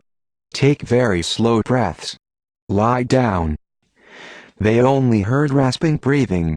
"All right," Jolie said. "I'm so tired." "Oxygen deprivation," Qui-Gon murmured. Dooku felt a spurt of annoyance. He didn't need Qui-Gon to give him a diagnosis. "Iro, do you have anything?" he called. "Not yet. Hold on." "Stars and planets, Master Dooku, we have to do something," the pilot cried. "That child could die while you wait for information." Qui-Gon looked pale. He bit his lip, as if to prevent himself from speaking. Dooku felt very calm. "I've got it," Iro said. "Senator Gali Medawamaptian. He does have a daughter named Jolie, and he was scheduled to arrive at the port station Alpha 9 yesterday. He never arrived." "Slowly approach the ship," Dooku told the pilot, who let out a held breath. "Keep your flank away from the center of the ship." "It's just a small cruiser," the pilot said. "A ship like that might have some small arms, but nothing that can penetrate our shields." "Do as I say," Dooku snapped. "Jolie, we're coming to get you," the pilot told the child. Her voice was a mere whisper. "Good." "Master?" Qui-Gon's voice was low. "Do you think the distress call is authentic?" "I do not know, Padawan," Dooku said. "What do you think?" "I feel that child is in great danger," Qui-Gon said. Dooku raised an eyebrow at him. "I did not ask you what you felt, but what you thought." The Jedi insistence on feelings was all well and good, but Dooku preferred analysis. "I think we should proceed carefully. We cannot ignore a distress signal," Qui-Gon said. "Better." Dooku turned to the pilot. "Engage laser cannon tracking. Be prepared to fire." The pilot set the controls. The silver ship dipped closer gracefully, as if initiating the first movement of a dance. The other ship sat, eerily motionless. "Stay out of range of laser cannons," Dooku said. "But if we don't get closer, we can't send the shuttle to board," the pilot said. "Just do it." In another moment, Dooku would take the controls himself. He trusted the pilot's abilities more than his judgment, and he wanted to remain free to move in case the worst happened. In Dooku's experience, it often did. Suddenly, the dead ship roared to life. It veered to the right in a burst of speed. At the same time, panels slid back on the underside of the cockpit. "Turbo lasers!" Dooku shouted. "Reverse engines." "Turbo lasers?" the pilot asked, stunned. "That ship is too small to have that kind of firepower." Dooku lunged forward and grabbed the controls.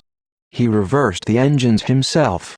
The ship shuddered and the engines screamed in protest as they struggled to reverse at high velocity. The ship responded, zooming back out of range. "A lesson for you, Padawan," Dooku said as the pilot took the controls again and the first turbo laser fire erupted. "Never trust anything." The ship shook from the percussive effect of the fire, but they were out of range. Senator Blixenon rushed into the cockpit. "What's going on?" "We came to the aid of a distress signal," Iro said, hanging onto the back of a chair while the craft dipped and surged in evasive action. "Apparently it was a ruse." "Apparently," the plump senator roared. "What are we doing answering distress calls? Who authorized this?" I did, Dooku said. You put the Jedi in charge when you asked for us to escort you, Senator. The senator disturbed his carefully arranged hair by raking his fingers through it angrily. I did not authorize rescue missions. The ship lurched, and he almost fell. He snapped at the pilot. Stop this ridiculous maneuvering. Our particle shields will protect us. We'll have to lower the particle shield in order to fire the laser cannons, Dooku said. I'm aware of that, the senator snapped, beginning to look nervous. Eero? We also have an energy shield to protect against turbo laser fire, Eero reassured him. Of course, the senator said. I'm aware of that, too. There is a difference between a particle shield and an energy field, which I'm sure you know, Dooku said as a blast shook the ship. The energy shield will not protect against laser cannons, and we can't operate both shields simultaneously. That means that we'll have to alternate as we attack. Stop telling me things I know and do them, the senator ordered. It was obvious to Dooku that despite his words, Senator Anon had no idea how his defensive and offensive systems worked. There really was no reason why he should, except that he had most likely paid a fortune for them. Laser cannons fired as the ship bore down on them. The pilot sent them into a steep dive, and the cannon fire missed them by meters. They can outmaneuver us, the pilot said to Dooku. Their ship is smaller and faster. As if to punctuate his words, suddenly a blast hit the ship, nearly throwing them to the floor. What was that? The senator screamed. Direct hit, the pilot said tersely. Another one like that and we could be in trouble. What are you talking about?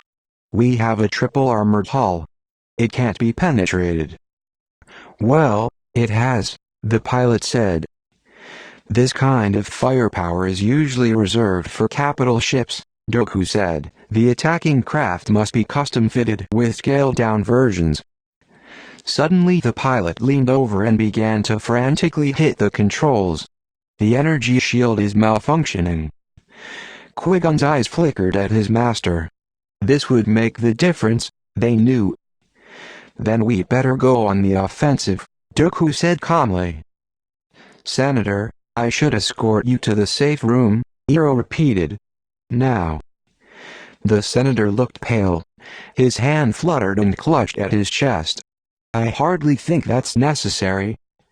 A blast suddenly shook the bridge, sending them flying. Dooku held onto the console and managed to stay upright, but the senator and Eero skidded across the floor. Qui-Gon fell but anchored himself by grabbing the base of the co-pilot seat. Already the attacking ship was zooming to the left, ready to inflict another blow. It was nimble, darting closer and retreating, coming at them from all angles, making a tough target. The senator's ship by contrast was now a lumbering beast. Dooku could see a plume of smoke coming from its underbelly. The intense heat was causing the armor to peel off the ship's surface in strips of gleaming metal. We've lost one of our laser cannons, the co-pilot reported. You'd better get to that safe room, Senator, Dooku said as another blast shook the ship. The senator didn't argue this time. Eero and Senator Anon left, staggering as they moved. Have you noticed something unusual, Qui-Gon? Dooku asked his apprentice. Qui-Gon nodded. The ship is firing whenever we drop the particle shield in order to fire our weapons. That would take incredible reflexes on the part of whoever has the controls. Even an onboard computer couldn't obtain that kind of speed and accuracy. I've never seen anything like it. Dooku nodded. Neither have I. They've blasted the loading dock bay doors. The pilot shouted. They're going to get on board. Chapter No.9. Dooku and Qui-Gon raced down the halls of the ship. When they arrived at the docking bay, the pirate ship had already landed. War droids were rolling down the ramp. It took less than a second for the droids to pinpoint their targets. Blaster fire tore up the ground in front of them and they heard it ping off the walls of the docking bay. Dooku admired how Qui-Gon did not flinch or hesitate, but kept moving in the same fluid, graceful manner. Qui-Gon had so little of the awkwardness of adolescence. He moved swiftly and easily, his arm swinging with the motion of his lightsaber as he parried the blaster fire. "If we can prevent the pirates from disembarking, we've got them," Dooku said as they moved. "They might decide the prize isn't worth the effort." Suddenly the droids ejected smoke grenades from their flanks. Thick, acrid clouds rolled toward them, stinging their eyes. They kept on advancing, their eyes streaming tears. Then a voice echoed through the thick smoke. "Please." It was the girl's voice again. "Stop. Please don't shoot. I'm here. I'm standing on the ramp. They made me. Please." Her begging voice was full of tears and terror. Qui-Gon stopped. "Keep fighting." Dooku snapped. "Don't listen." But Qui-Gon ran ahead and was swallowed up by the smoke. The fool was going to try to save the girl. Angrily, Dooku rushed after him, straight into the worst of the cloud. He felt that the voice was a ruse. It had been from the start. Yet Qui-Gon's respect for the living force would not allow for doubt. If he thought there was a chance that a child was in trouble, he wouldn't hesitate. Curse him and his empathy, Dooku thought, coughing from the smoke. He took out the droids as he moved, hearing them before he saw them. The smoke thinned. He could see now that droids littered the ground. He stepped over them. Qui-Gon stood on the ramp, alone. Dooku raced up to join him and together they rushed the ship. It was empty. Dooku strode over to the ship console. A recording rod was resting on the pilot's chair. He activated it. "Help me, please." Dooku shut it off. "I'm sorry, Master." Qui-Gon looked stunned, as if he couldn't believe someone would use a child in jeopardy to get what they wanted. "Let's go." Dooku vaulted over the pilot's seat and raced down the ramp, hearing Qui-Gon follow behind him. Something about the situation nagged at Dooku. In the middle of a mission, he never lost his focus, or his faith that he would prevail. Why did he suddenly feel that failure was breathing on his neck as closely and persistently as Qui-Gon's footsteps behind him? Dooku felt his heart fall when he saw that the safe room door was open. The pirate had worked extraordinarily fast. The gleaming durasteel facing was still glowing red from the blast that had blown it open. Inside, Eero lay unconscious. His skin was blackened. Qui-Gon bent over him and began to feel for vitals. "Not now," Dooku said. He turned and raced back out the door, down another corridor that led to the docking bay. Qui-Gon caught up to him with long strides. The ship lurched, and emergency sirens were now wailing continuously. The systems were failing. They raced back to the loading dock. As they entered, they were just in time to see Senator Blix-Enon, his hands bound with laser cuffs, being pushed inside the craft. The pirate was tall and lean, dressed in full-body armor and a plastoid helmet that concealed his face. He turned, even though they'd made no sound. Accessing the force, Dooku leaped. He landed on the ramp, lightsaber raised. He felt Qui-Gon land behind him. Blaster fire had already peppered the air, zinging past his ears, close and rapid. The pirate had excellent aim. Dooku had to keep the lightsaber moving in order to deflect the shots, advancing all the while. He had no doubt that he would win this battle. The pirate's eyes gleamed, the green of his iris so intense that Dooku could read it from behind the gray tint of his visor. A dark green, shot with glints the color of flames. Dooku's mind lurched. The pirate made a half-turn to the left and swung out in a wide arc. Dooku moved in an instinct so old it was automatic. He stepped away to avoid a blow that did not come. Lorian. Did he hear a chuckle from underneath the helmet? Dooku wasn't sure, but Lorian took advantage of that split second of hesitation, as he always had been able to, and jumped backward into the ship. The ramp closed rapidly, spilling Dooku onto the floor. He landed next to Qui-Gon and together they watched the ship roar out of the bay doors. Chapter number 10. I will not think of this now, Dooku told himself. If I think of Lorian, I will lose control. The ship was dying. Eero could be dead. The first thing to do was check on him. They ran back to the safe room, where he was struggling to rise. Lay back, Qui-Gon said gently. He folded a cloak and placed it beneath Eero's head. Eero's eyes fluttered. The senator? Gone, Dooku said. We have to go after them, Eero said, trying to get to his feet. We have more immediate problems, Dooku said. The ship is falling apart, and you don't look so well yourself. I'm fine, Eero said. He stood quickly, then immediately crashed to the floor. Obviously, Dooku said dryly. We'll send someone for you. In the meantime, I have a feeling the pilot needs our help. They could feel the cruiser shudder and list to one side as they ran to the cockpit. The pilot was feverishly flipping switches. I've got the maintenance droid working on the electrical systems, but the sublight is going. Where's the nearest port? Dooku asked, striding to stand behind the pilot's seat. I'll check, Qui-Gon offered, moving to the onboard computer. In only a few seconds, he called out, Voltar spaceport. He read out the coordinates.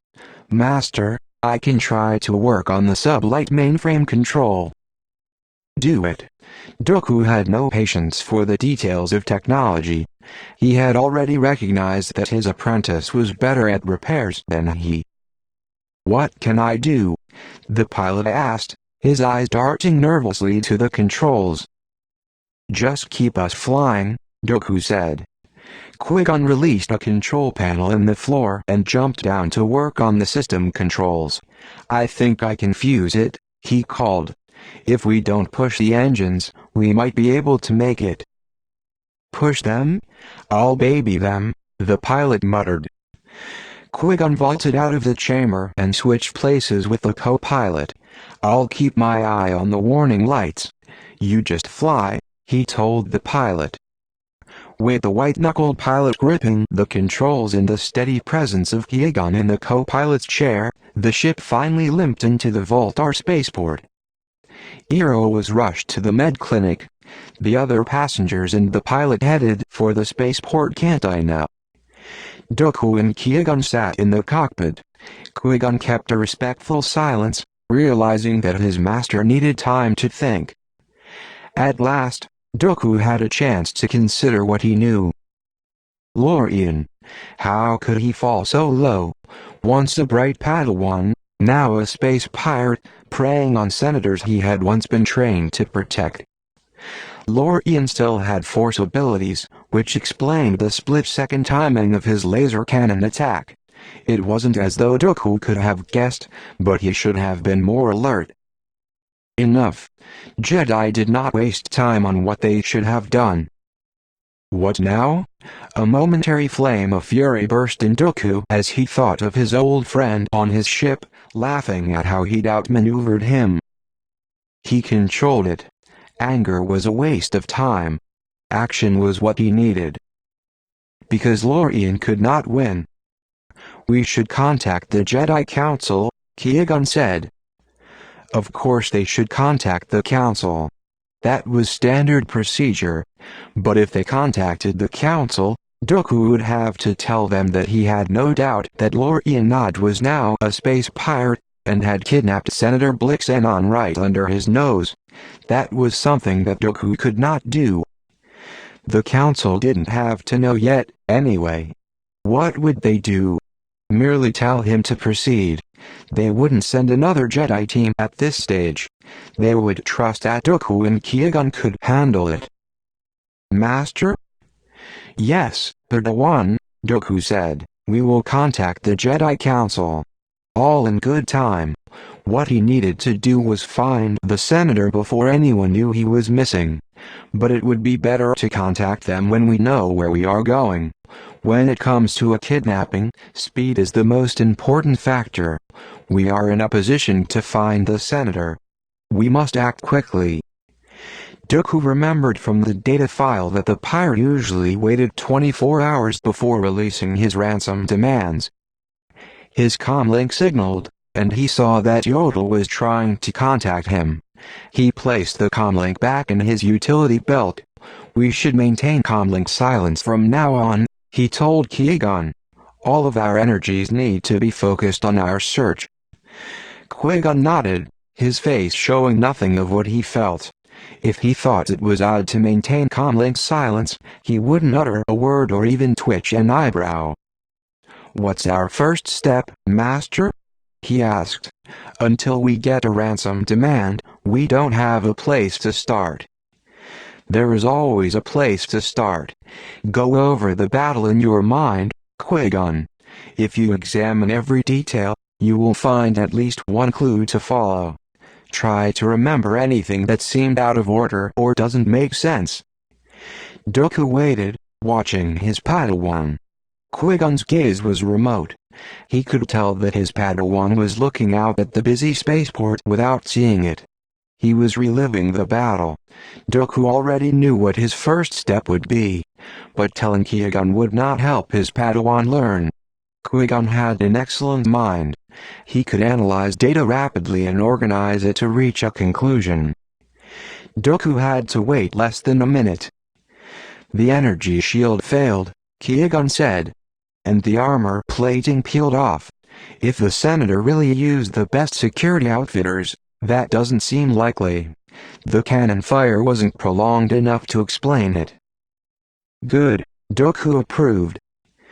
"There must be serious flaws in the ship's armor and shields," Qui-Gon went on, "and they were able to blast through the safe room doors using conventional explosive devices." "And what does that tell you?"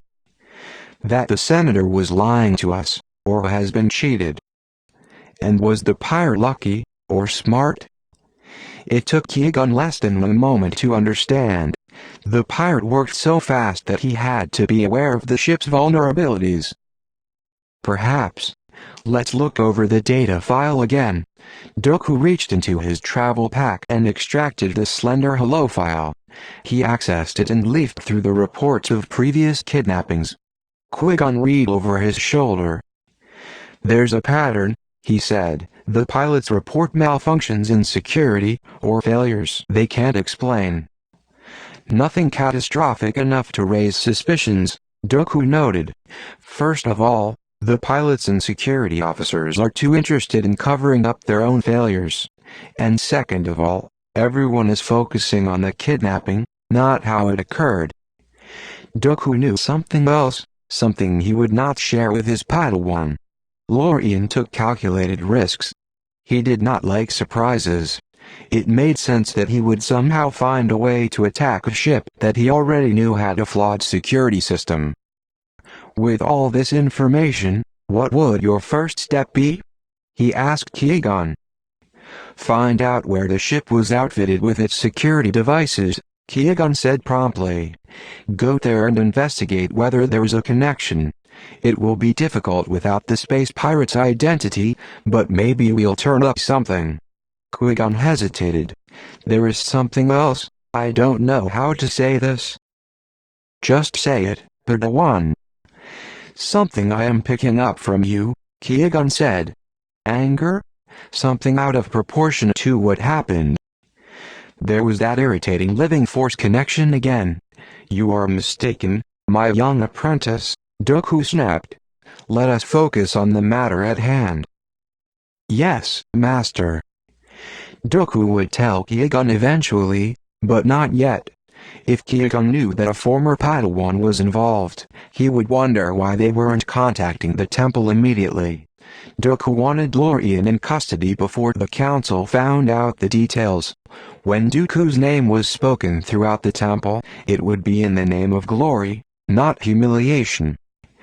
Pale and weak, Iroh's head shake was surprisingly vigorous. "That's impossible," he said. "I myself arranged the security upgrades. I chose the most renowned company for vessel security. CONTAG. I have an extensive file on them. I did my research. If you could get me my travel bag." Iroh pointed to a bag resting near his clothes. Dooku handed it to him and he extracted a hello file. "Here. Just look. They are experts." Dooku flipped through the file. It was a promotional piece that CONTAG gave to prospective customers. He saw long lists of clients, and he recognized the names. Descriptions of highly technical systems, images of the factory floor. It was impressive. He himself had heard of CONTAG. They were justly renowned for their excellent security systems and were often linked to the Techno Union. He couldn't imagine that there could be sabotage at one of their plants. Nevertheless, if something looked wrong, it had to be wrong. "Qui-Gon, see if you can look up the histories of the ships that were attacked," he told his Padawan. "They should be in the file." Qui-Gon accessed their data hello file and quickly flipped through it. "They were all serviced by CONTAG," he said, looking up at Dooku. "There has to be a connection," Dooku said. Dooku stepped away from Iroh's bedside and used his comlink to contact CONTAG headquarters. But after questioning a number of officials, he got nowhere. He shut his comlink in disgust. "All security information is confidential." "I'm not surprised. That's how a company dealing in security has to operate." "If they won't tell us what we need to know, what can we do?" Qui-Gon asked. Dooku rose smoothly. "They will tell us what we need to know, but they will not know they are doing it." Chapter number 11. It was not far to the planet Piran in the Low-Cris sector, where the CONTAG headquarters and factories were, yet even the few hours it took to get there were too many for Dooku. He had learned long ago how to conceal impatience, but he had not learned how to eliminate it. Dooku had time to think on the way to the factory and decided that it would do them no good to demand anything. In his experience, a little subterfuge always worked better than direct confrontation. "Do we have a plan, Master?" Qui-Gon asked, breaking the long silence. "Follow my lead," Dooku said. "We will pose as prospective clients. The main thing we need to do is get a look at the factory floor. If there is sabotage, perhaps we can pick up something." Dooku strode into the company offices. A recording rod flashed a holographic worker, a pretty young female. "Welcome to CONTAG," the image said in a musical voice. "Please state your business and make yourself comfortable in our custom-designed seating that can be retrofitted into any cloud car." Dooku introduced himself and Qui-Gon and said that the Jedi were interested in a large-scale project to upgrade their security devices on spacecraft. Almost instantly, a salesperson materialized from an inner office. "I am Sasana," she said. "We're so pleased that the Jedi have thought of CONTAG for their needs. We thought your order preferred to handle security internally." "We are considering other options," Dooku said. Sasana nodded. "Always wise. Let me show you what kind of top-notch security CONTAG can provide." She handed Dooku a file identical to the one that Iroh had showed them. Dooku pretended to look through it and handed it to Qui-Gon. "Interesting. Can you show us the factory?" Sasana's smile slipped. "That is an unusual request." Dooku's smile took the place of hers. "A deal breaker, I'm afraid. The Jedi are very particular." He could see that the visions of a big contract were dancing in front of Sasana's eyes. "Of course," she said finally. "This way." Sasana tried to control the pacing and thoroughness of the tour, but Dooku knew that once he got inside the factory he would see whatever he wished. They strolled down the aisles while droids flew or walked by. Panels were examined, sensor suites were worked on, and the hum of machinery made it difficult to talk. The tour ended at a prototype of a state-of-the-art speeder. Dooku had seen enough. He told Sasana that they would be in touch and left. As soon as they were outside, he looked at his Padawan. Impressions? Something isn't right, Qui-Gon said. Why is that? Dooku asked. There is evidence both of prosperity and decline, Qui-Gon said. The offices are luxurious, but there were empty workspaces, as though staff had been dismissed. The list of clients includes jobs in progress. Yet from the activity I saw, the amount of droids and material, they couldn't possibly be serving that number. And there were areas on the factory floor that indicated that machinery had once been there and had been removed. Excellent, Dooku said. Conclusion? Qui-Gon hesitated. They are concealing something, of that I have no doubt. But I don't know what it is. If the client base is correct, the work is being done somewhere. Just not at this factory, Dooku said. What I see is a once wealthy company who fell on hard times and has turned to a cheaper factory to do the work they once did. The factory here is a sham. It is not where the real work is being done. How can we discover the real factory? Qui-Gon asked. Dooku removed the sensor suite from underneath his cloak. I think this might tell us something. Sensor suites always have a factory mark buried in their software. I took the liberty of removing it from the prototype. He drew out his datapad and inserted the suite, then tracked the information streaming across the screen. He pressed a few buttons. After only a moment, he smiled. The Vanalai factory planet, he said.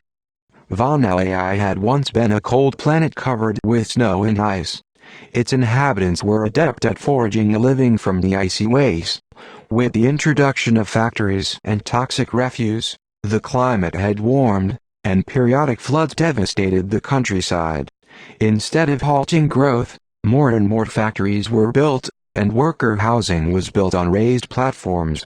The owners of the factories held political power, so the decision was made to adapt to the changing climate instead of limiting toxic outflow. As a result, the native plants died, floods were common, and a once beautiful, silvery planet was now a soggy wasteland. The air was thick and tasted metallic. Pristine snow no longer fell, only a cold rain tainted by toxins. Qui-Gon stood on the landing platform, breathing the yellow air, silently taking in the wasted planet. What a terrible destiny, he said. The Alains have lost their planet. Beings choose their own fate, Dooku said. They could have fought for their planet, but their indifference and their greed made them passive. There was no war here, my young apprentice. Merely beings who did not choose to fight the power that ruled them. Perhaps they tried and failed, Qui-Gon said quietly. Then they are also weak, which is worse, Dooku said dismissively. Calm. This time, Dooku thought it better not to announce their approach. He simply walked through the factory gates. There was no security. They entered a glamorous production facility. Grease stained the floor and accumulated in puddles. The ceiling was low and the air was dense and hot. Row after row of various workstations unfolded down the long space. Battered droids wielded servo drivers and air pumps. The workers looked half-starved and unhealthy, and Dooku saw that most of them were quite young. They are using children, Qui-Gon said, shocked. Under these conditions, this violates galactic laws. There are many such places, unfortunately, Dooku said. We must do something, Qui-Gon said, his gaze anguished as it roamed the factory. They look as though they are ill and starving. Keep your focus on the mission, my young apprentice, Dooku said sharply. We cannot save everyone in the galaxy. But Master Qui-Gon. Dooku only had to say his Padawan's name as a warning. Qui-Gon's mouth snapped shut. A plump human male, his sparse hair matted with sweat and grease, came running toward them. Excuse me, who are you? Never mind, you're trespassing, so leave." Dooku did not move. "Excuse me, you're not moving," the man said with a frown. "Do you want me to call security?" "Please do," Dooku said. "Perhaps we can discuss the number of galactic laws you are breaking." The man stepped back. "You're not Senate inspectors, are you?" "We need information," Dooku said. "Well, you've come to the wrong place," the man replied. Dooku looked around the factory pleasantly. "You are busy, I see." The man nodded warily. "It most likely would not please your superiors if the factory was shut down under your watch. You have the authority to do that?" Dooku shrugged. "Child labor. Dangerous conditions. I see grease pools on the floor, toxic compounds left open to the air. There are a dozen violations I can see without even turning my head." "What do you want?" "Money? We pay our bribes, but I have an emergency stash." "As I said, merely information." "Who owns the factory?" Dooku asked. "I just send in reports. I don't know anything." "Who do you send reports to?" Dooku was getting impatient. He fixed his gaze on the manager. "A company. I send them to a company. The name of it is Caravan." Caravan. The name of the holographic cruiser Lorian had designed. He had gone to sleep dreaming of the places he would travel in it. That was all Dooku needed to know. He reflected on how smart and simple the scheme was. Behind the screen of a company, Lorian cut corners on security, then exploited his knowledge of a ship's vulnerability in order to attack it. He heard a rustle behind him and turned to see Eero threading his way through the machinery toward them. "Great. Another inspector," the manager muttered. "I had to come," Eero said. "I followed you here, onto the transport and now to this facility. I can't bear to hear that the firm I hired to protect Senator Anon ended up being the reason he was kidnapped. I've got to help you catch the pirate and free the senator.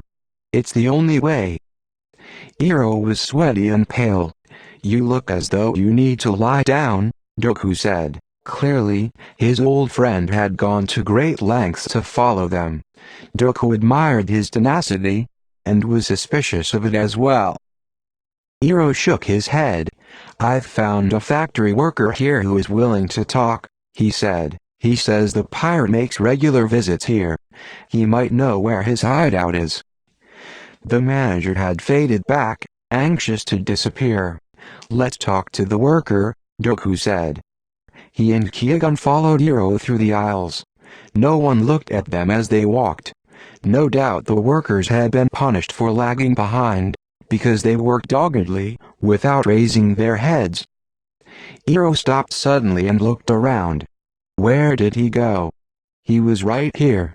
Craning his neck, he took a few steps and disappeared around a large bank of machines. Dooku felt the rush of the Force as it warned him. He reached for his lightsaber. Qui-Gon was only a fraction of a second behind him. Calicoid Eradicator droids wheeled around a corner and headed for them, blasters at the ready. Dooku held his lightsaber aloft. "Master." Qui-Gon's voice was urgent. "We can't fight them. Look around." Dooku surveyed the area around them. Child workers were everywhere here, no doubt because their smaller fingers were useful for work on sensors. If the Jedi engaged the Eradicators in battle, the blaster fire would spray the workers. They would have nowhere to hide. Still, Dooku did not drop his lightsaber. He had no doubt that Lorian had arranged this. He knew that Jedi would not fight if it meant endangering innocent lives, especially children's lives. He would force Dooku to surrender, but he would never surrender to Lorian. "Master." There was steel in Qui-Gon's voice. His lightsaber was already deactivated and at his side. Dooku deactivated his lightsaber. He felt helpless rage take him over as the droids took them into custody. In his heart, he vowed revenge. Chapter number 12. Gray swirled before his eyes. Shadows that moved, that hurt as they moved, exploding inside his brain like pulses from a hot laser. Dooku tried to reach out and could not. He flexed and felt pressure at his wrists and ankles. His vision cleared, and the shadows resolved themselves into objects. A table. A chair. He saw that his wrists and ankles were encircled by stun cuffs. He breathed slowly, accepting the pain in his head and telling his body that it was time to heal. He called on the Force to help him, and he felt the pain ease its grip. They had been taken by the droids, and a paralyzing agent had been introduced through a small syringe. With a painful glance down at his utility belt, he saw that his lightsaber was gone. Qui-Gon was beside him. They were lying on a cold stone floor, the laser cuffs binding them to durasteel hoops embedded in the stone. Qui-Gon groaned and opened his eyes. His breath came out in a hiss. "Breathe," Dooku said. "The pain will ease in a moment." He watched as his Padawan closed his eyes again and took slow, heavy breaths. Color returned to his face. He opened his eyes. "Do you know where we are?" "No idea. They could have been unconscious for hours and transported off Von Lai. It didn't matter. Because Dooku had not contacted the temple, no one had known they were on Von Lai. There was no way to track them. Lorian would not beat him. He vowed that it would not happen. Things didn't look good. He was bound and imprisoned at the moment, but Dooku would find his opportunity and he would use it. "Perhaps Hero will find us," Qui-Gon said, "or tell the temple where we are." "Hero is part of this," Dooku said. "He set us up." "But he is our friend," Qui-Gon said, "and he was hurt in the invasion." "So it seemed. Injuries can be faked. Hero was a good actor, nothing more. I was foolish not to think of it before. This should be a lesson to you, Padawan. Have as many friends as you want, but do not trust them. Believe me, I know what I am speaking of. The person who has imprisoned us was once in training with me." "He is a Jedi?" Qui-Gon asked, shocked. "No. He went through training but was dismissed. Never mind why. We were friends once. I am beginning to suspect that he might hold some kind of grudge against me. So there is more going on here than you know." "You mean you knew he was the space pirate?" Qui-Gon said no more but the words hung in the air. "And you did not tell me?" "I recognized him as he left Senator Anon's ship." "And you think Hero is in league with him?" "I suspect so. Betrayal is part of life, Qui-Gon, and we can't always see it coming." Qui-Gon strained against the energy cuffs. "That won't do anything but exhaust you," Dooku told him. "You must accept that sometimes you are in situations over which you have no control. Accept the situation and wait for your opportunity. Besides, we are farther along than we were before." "In what way?" "We were looking for the space pirate, and now we have found him. We will get taken to him eventually. He won't be able to resist gloating. He never could. When we find him, we will wait for our opening, and we will not make mistakes." Dooku closed his eyes. He did not like to feel anger and humiliation roiling inside him. He needed inner calm. He never acted out of anger. Long minutes passed. He felt his heartbeat slow. Then he heard the swish of the doors opening. "Old friend," Lorian said. At the sound of his voice, rage spurted up in him again. He did not open his eyes until he had controlled it. "I realized some time ago, Lorian, that we were never friends," Dooku said evenly. Lorian had grown into a handsome man. He was all lean muscle. His thick old hair was cropped short, throwing into relief the bold lines of his face and his green eyes. "You haven't changed," he said, then smiled. "Yet it's good to see you, even though it's unfortunate for me. If a Jedi had to be tracking me, I would have hoped for anyone but you. You knew me too well. Once. Yes, Dooku said. I knew how you would lie and cheat to get your way. What is so bad about what I've done? Lorian asked. It was hard being in the galaxy all alone, trying to make my way. All I knew is the temple. Did that ever occur to you, Dooku? We were raised in a bubble, and then everything I knew was taken away from me.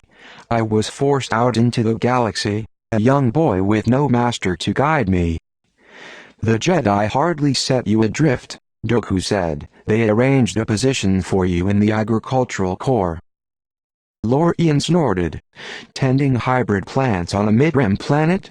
Would you be satisfied with that life, after all the training we went through?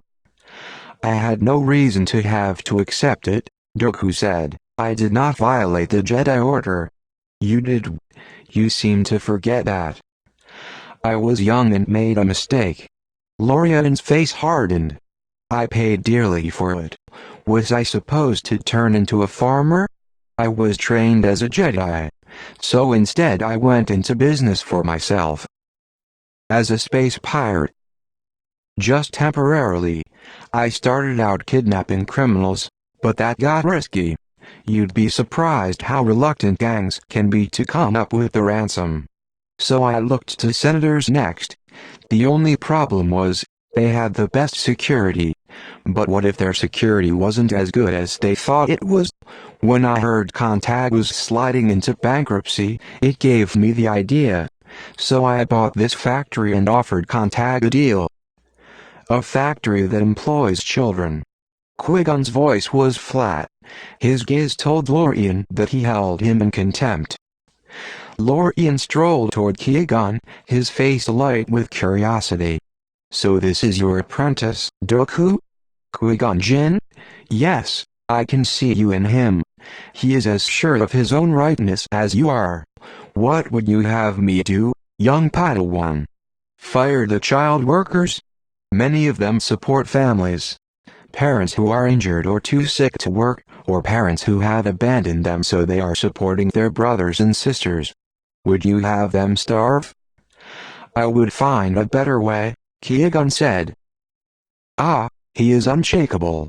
Well, I'll tell you this, young Jedi. I am planning to phase out the child labor. Improve conditions. But do you know what that takes?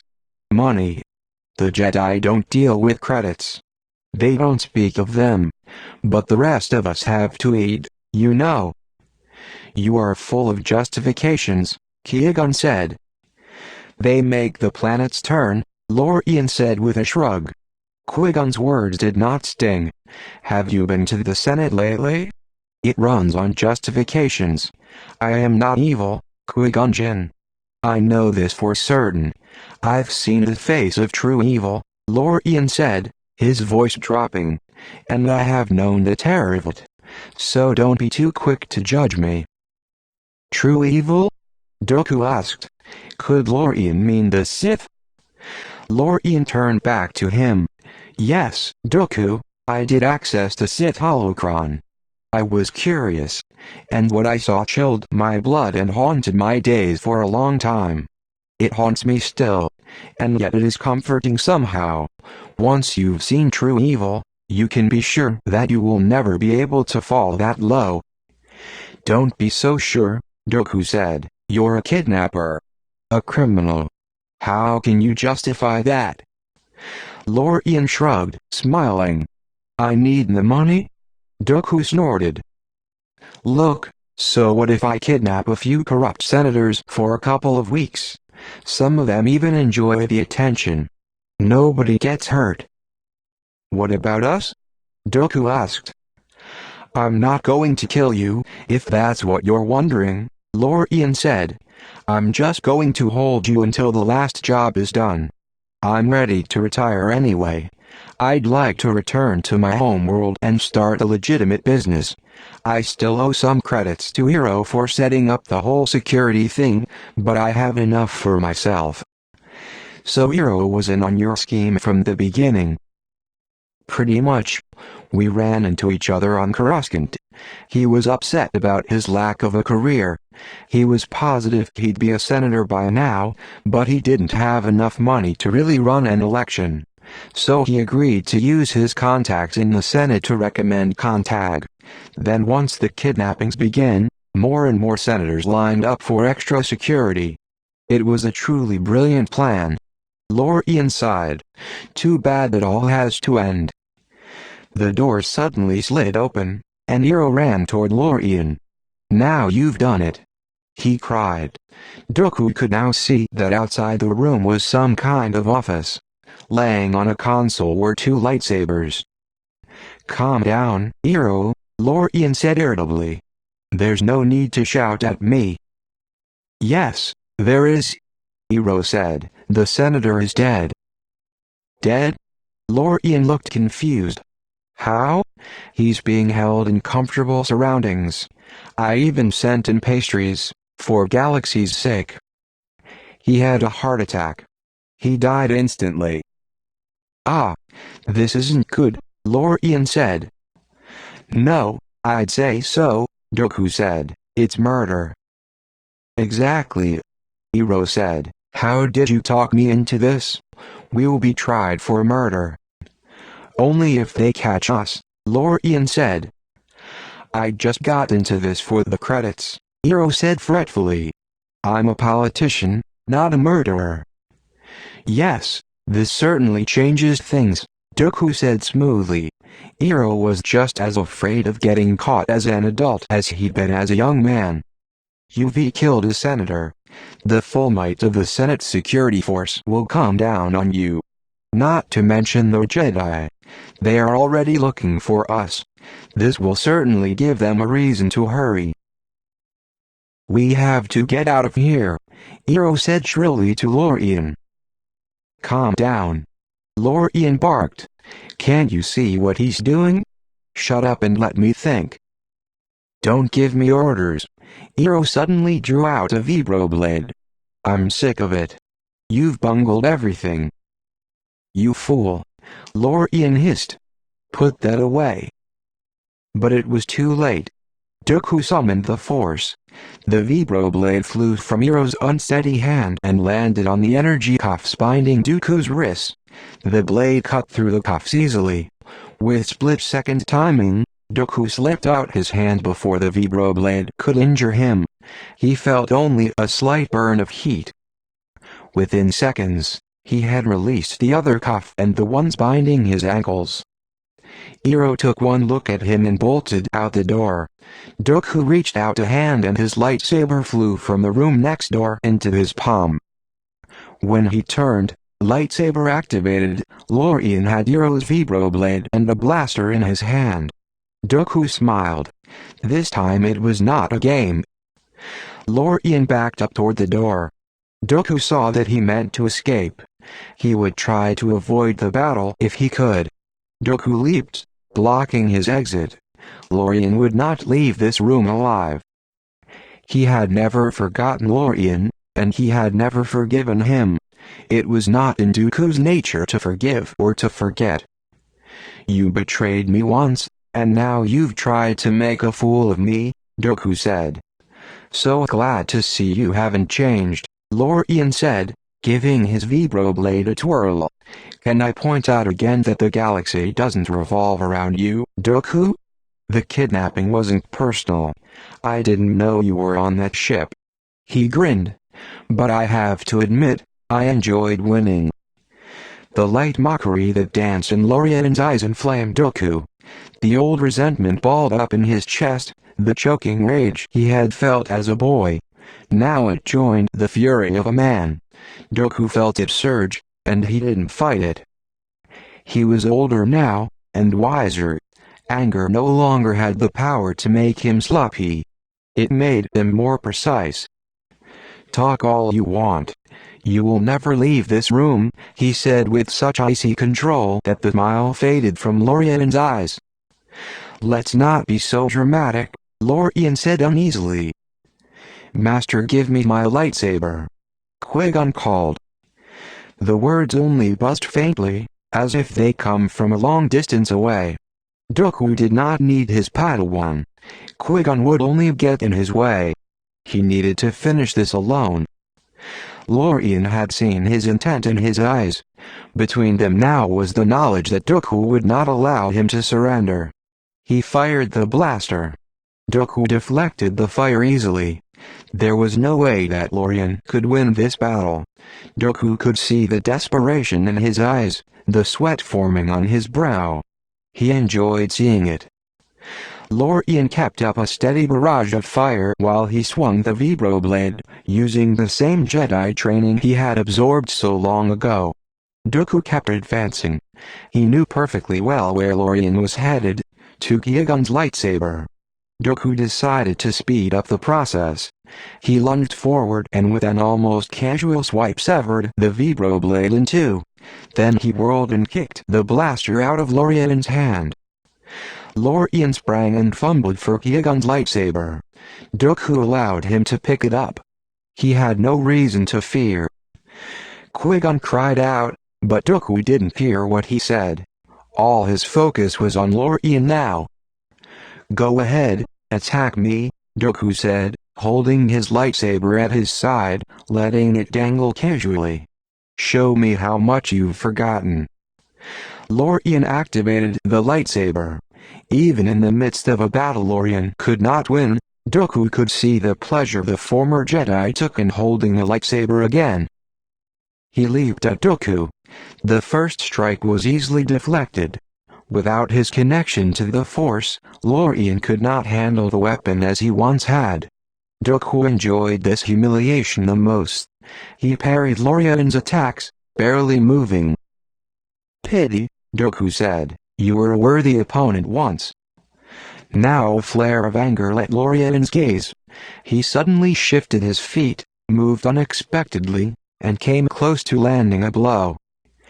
Dooku decided it was time to stop playing with him. It was time to show him what fear was. Time to show him who the winner was. He moved forward in perfect form, gathering the Force and molding it to his desires. His lightsaber danced. Lorian managed to evade one strike and parry the next, but it cost him. He stumbled with the effort. "Master." Qui-Gon's voice cut through the heart of Dooku's concentration with the same annoying buzz. "Master. Stop."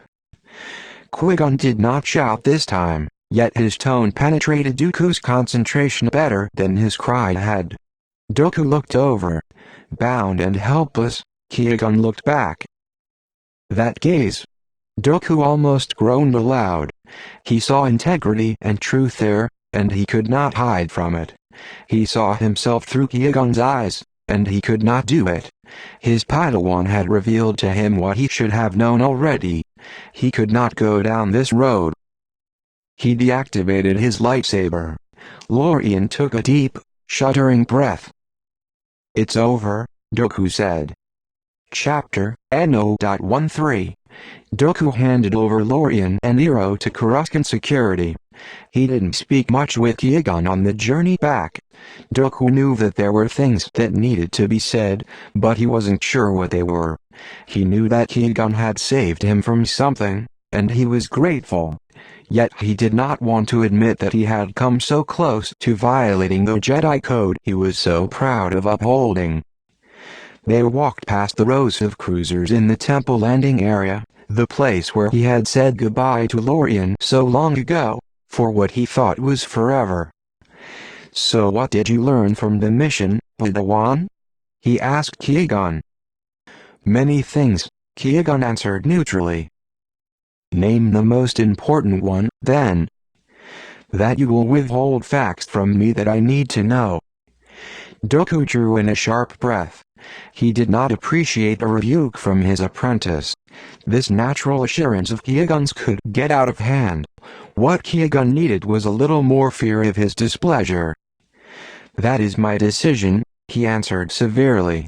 "It is not for you to question your master." "I am not questioning you, master. I am answering you." Qui-Gon's gaze was steady. Angrily, Dooku walked a few more steps. I will tell you the lesson you should have learned. He stopped outside the landing bay doors. Betrayal should never take you by surprise. It will come from friends and enemies alike. He left his Padawan and walked down toward the Great Hall. He drank in the sounds and sights of the temple. He was glad to be back among the Jedi. Seeing Lorien again had disturbed him greatly. He found himself in front of the Jedi archives. Now he knew why he had felt driven here. What Lorien had left him with was envy, and he realized why. Lorien had accessed the Sith holocron. He had looked upon it. Maybe he had even gleaned some secrets from it. And he wasn't even a Jedi. Dooku had put it out of his mind for so many years, and now it had all returned. The same hunger, the same irresistible urge to know the Sith. Was it fair that a non-Jedi had glimpsed the holocron's secrets, and Dooku, one of the greatest Jedi Knights, had not? Dooku stood for a moment outside the archives, drinking in the silence, thinking about what lay within. Now no one could challenge his right to see it. He deserved to know, he told himself. He deserved to see it. The massive doors opened, and Dooku strode in. Dooku and Qui-Gon's final mission together had lasted 2 years. It had been difficult and filled with dangers. They had worked together as never before, their battle minds in perfect rhythm. They had succeeded. They returned to the temple, weary, leaner, and older. Dooku had not spoken of the future. Qui-Gon would now undergo the trials. They both knew he was ready. Qui-Gon waited for some parting words on the long journey home, but none came. They passed from the landing platform into the great hallway of the temple. Almost immediately, Qui-Gon saw a familiar form ahead and his heart lifted. Tal had come to welcome him. They had not seen each other in years. They walked toward each other, and they clasped each other's shoulders in their old greeting. Qui-Gon searched Tal's striped green and gold eyes, needing to see that she was well and in good spirits. She nodded to let him know this was so. "You're tired," she said. It was a long mission, he admitted. He could feel Dooku waiting impatiently behind him. They were scheduled to go straight to the Jedi Council for their report. Tal, too, felt his master's irritation. She nodded a quick goodbye and mouthed, "Later." Qui-Gon turned back and walked in step with Dooku. "I see your old friendship has not died, even after all these years," Dooku said. "I trust Tal with my life," Qui-Gon said. Dooku was silent for the entire length of the long hallway. "You have been an excellent Padawan, Qui-Gon," he said at last. "I could not ask for a better one. I will tell the Council this as you face the trials. But I will not tell them this. You have a flaw. This in itself is not a bad thing. Each of us has one. It is bad when we don't see it. Yet what is far worse is to see your flaw and to think it is not a flaw at all." Dooku stopped. "Perhaps it is my fault that I was never able to teach you my most important lesson." Qui-Gon looked at his master. The long, elegant nose, the dark hooded eyes, the pale skin. It was a face he knew intimately, but he also knew, and had known for some time, that it was a face he did not love. At first this had bothered him, until he realized he did not need to love his master, merely learn from him. He was grateful to have a master so strong in the Force. He had learned much. Your flaw is your need for connection to the living Force. Qui-Gon, the galaxy is crowded with beings. The Jedi Order is here to support you. Nevertheless, you must carry the following knowledge in your heart, Dooku said. You are always alone, and betrayal is inevitable. 32 years later. Qui-Gon Jinn and Obi-Wan Kenobi. Chapter number 14. Qui-Gon was the master now, and he still remembered the lesson. It was the only one Dooku had given him that he had not heeded. Qui-Gon had come to believe that beings were more complicated than such a simple formula. and he had come to see that to live without friendship or trust was to inhabit a galaxy he did not want to live in. Yet hadn't events in his own life proved his master right? Qui-Gon felt the hardness of the bench underneath him. He and Obi-Wan Kenobi were on a space cruiser crowded with beings. His eyes were closed. Obi-Wan was beside him, no doubt thinking that Qui-Gon was sleeping. Behind his closed lids, Qui-Gon imagined he could feel the speed of the ship vaulting through the stars. Every kilometer that passed in a flash carried him forward into an uncertain future. Betrayal should never take you by surprise. But it did. Every time. His first apprentice, who he had nurtured, had betrayed him. Xanatos had turned to the dark side, had invaded the temple itself, had tried to kill Yoda. Now Xanatos was dead. He had chosen death rather than surrender, stepping off firm ground into a toxic pool on his homeworld of Telos. Qui-Gon had leaped to prevent him even as his heart knew he was too late. He had seen the man Xanatos fall, blue eyes blazing with hatred, but at the same time, he had seen the boy he had once known, blue eyes full of eagerness, full of promise. It had cut him, made him grieve. Months had passed since the incident, and Qui-Gon felt the memory as fresh as if it had happened yesterday. Had his former apprentice failed his training? Or had Qui-Gon been the one to fail?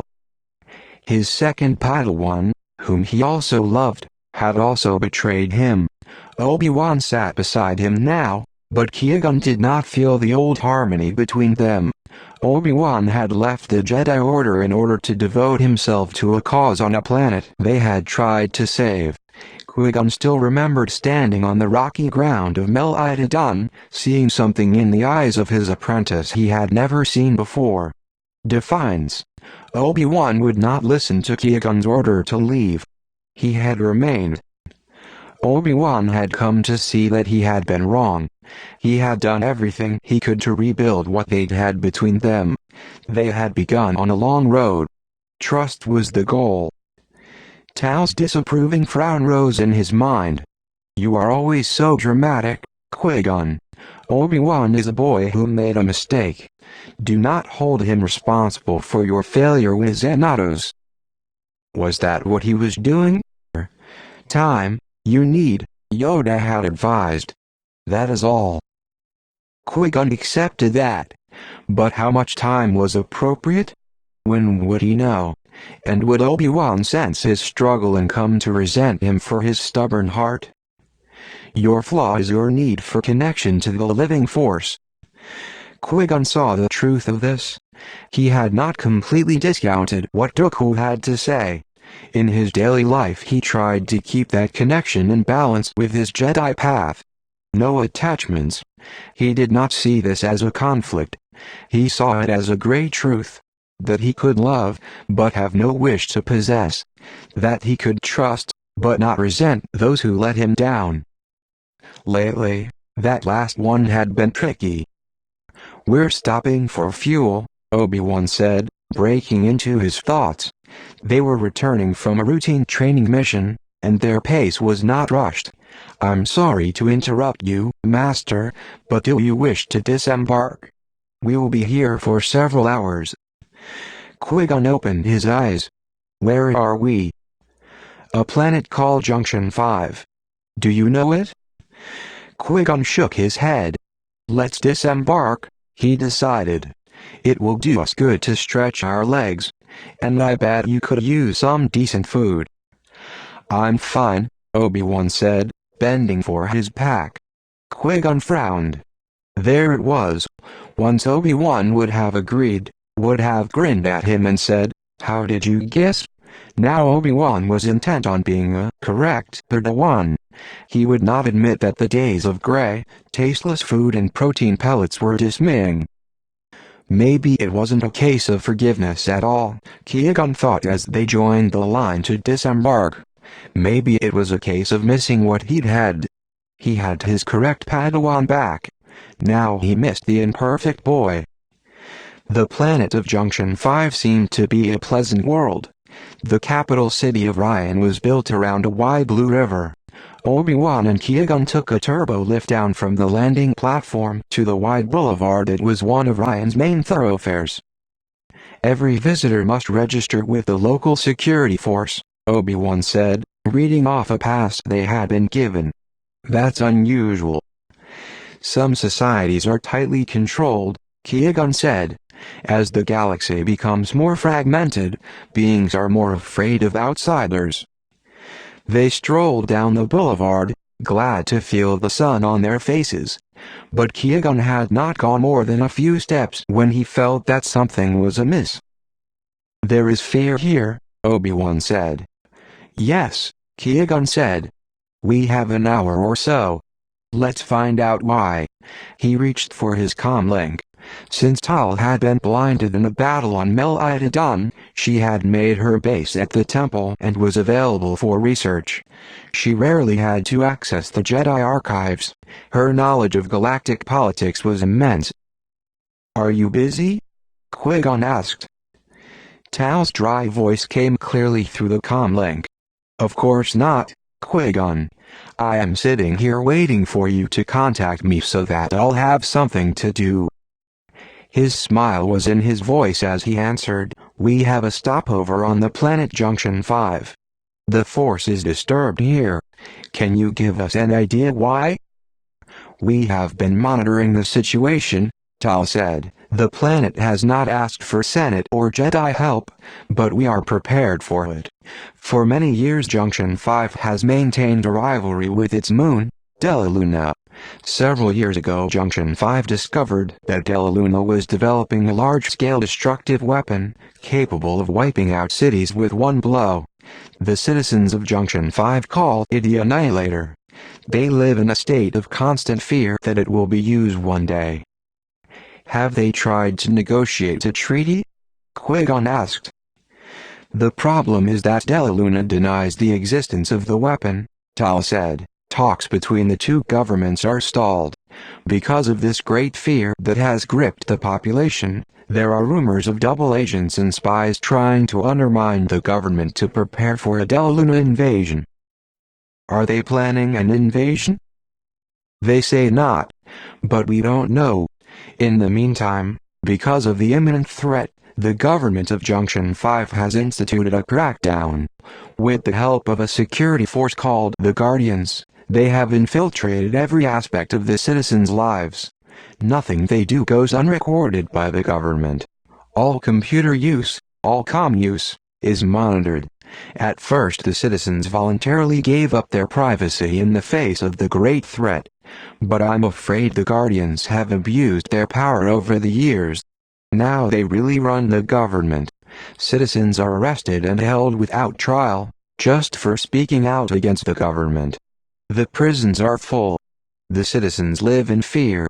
Their economy is failing, and there is even more unrest. As a result, the Guardians have cracked down harder," Qui-Gon said wearily. It was a familiar scenario. "So be careful," Tal warned. "They don't like outsiders. You'll be watched, too. If it's a stopover, treat it that way." "I plan to," Qui-Gon said.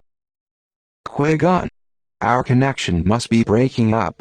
I thought I heard you agree with me," Tal said. "Don't get used to it," Qui-Gon replied, breaking the connection. He didn't know what he'd do without Tal. That was a connection he trusted absolutely. No matter what Dooku told me. "Should we go and register now?" Obi-Wan asked. "Let's eat first," Qui-Gon suggested. As long as they were here, he might as well gather information in case a Jedi presence was needed at a future time. It would be easier for now if the Guardians didn't know he was here. Besides, he never liked being told what to do. He filled in Obi-Wan on his conversation with Tal as they walked to the closest cantina.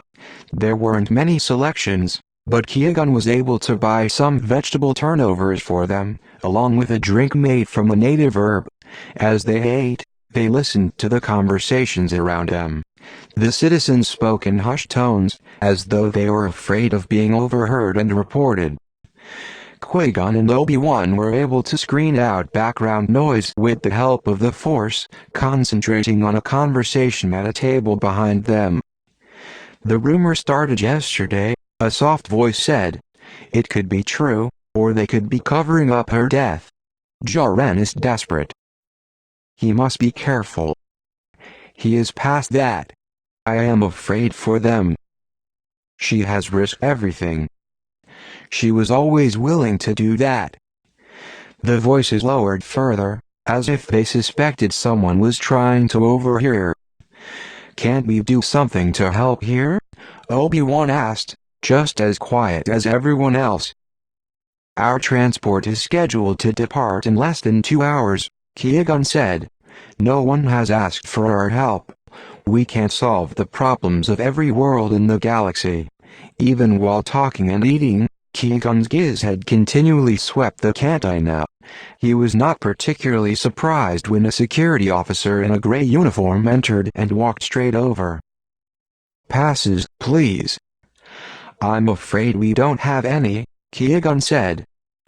"All visitors are required to register at the registry office." "We thought we'd eat first. Of course we'll head over that way once we're done." "Not possible. Please follow." The officer waited politely. Qui-Gon considered resisting, then rejected it.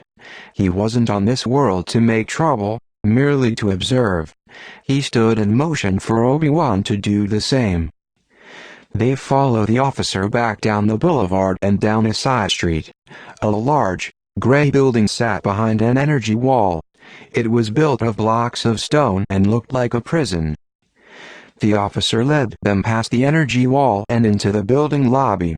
There was a small office with a sign reading "Registration Only." The officer ushered them inside, clearly intending to make sure they followed through.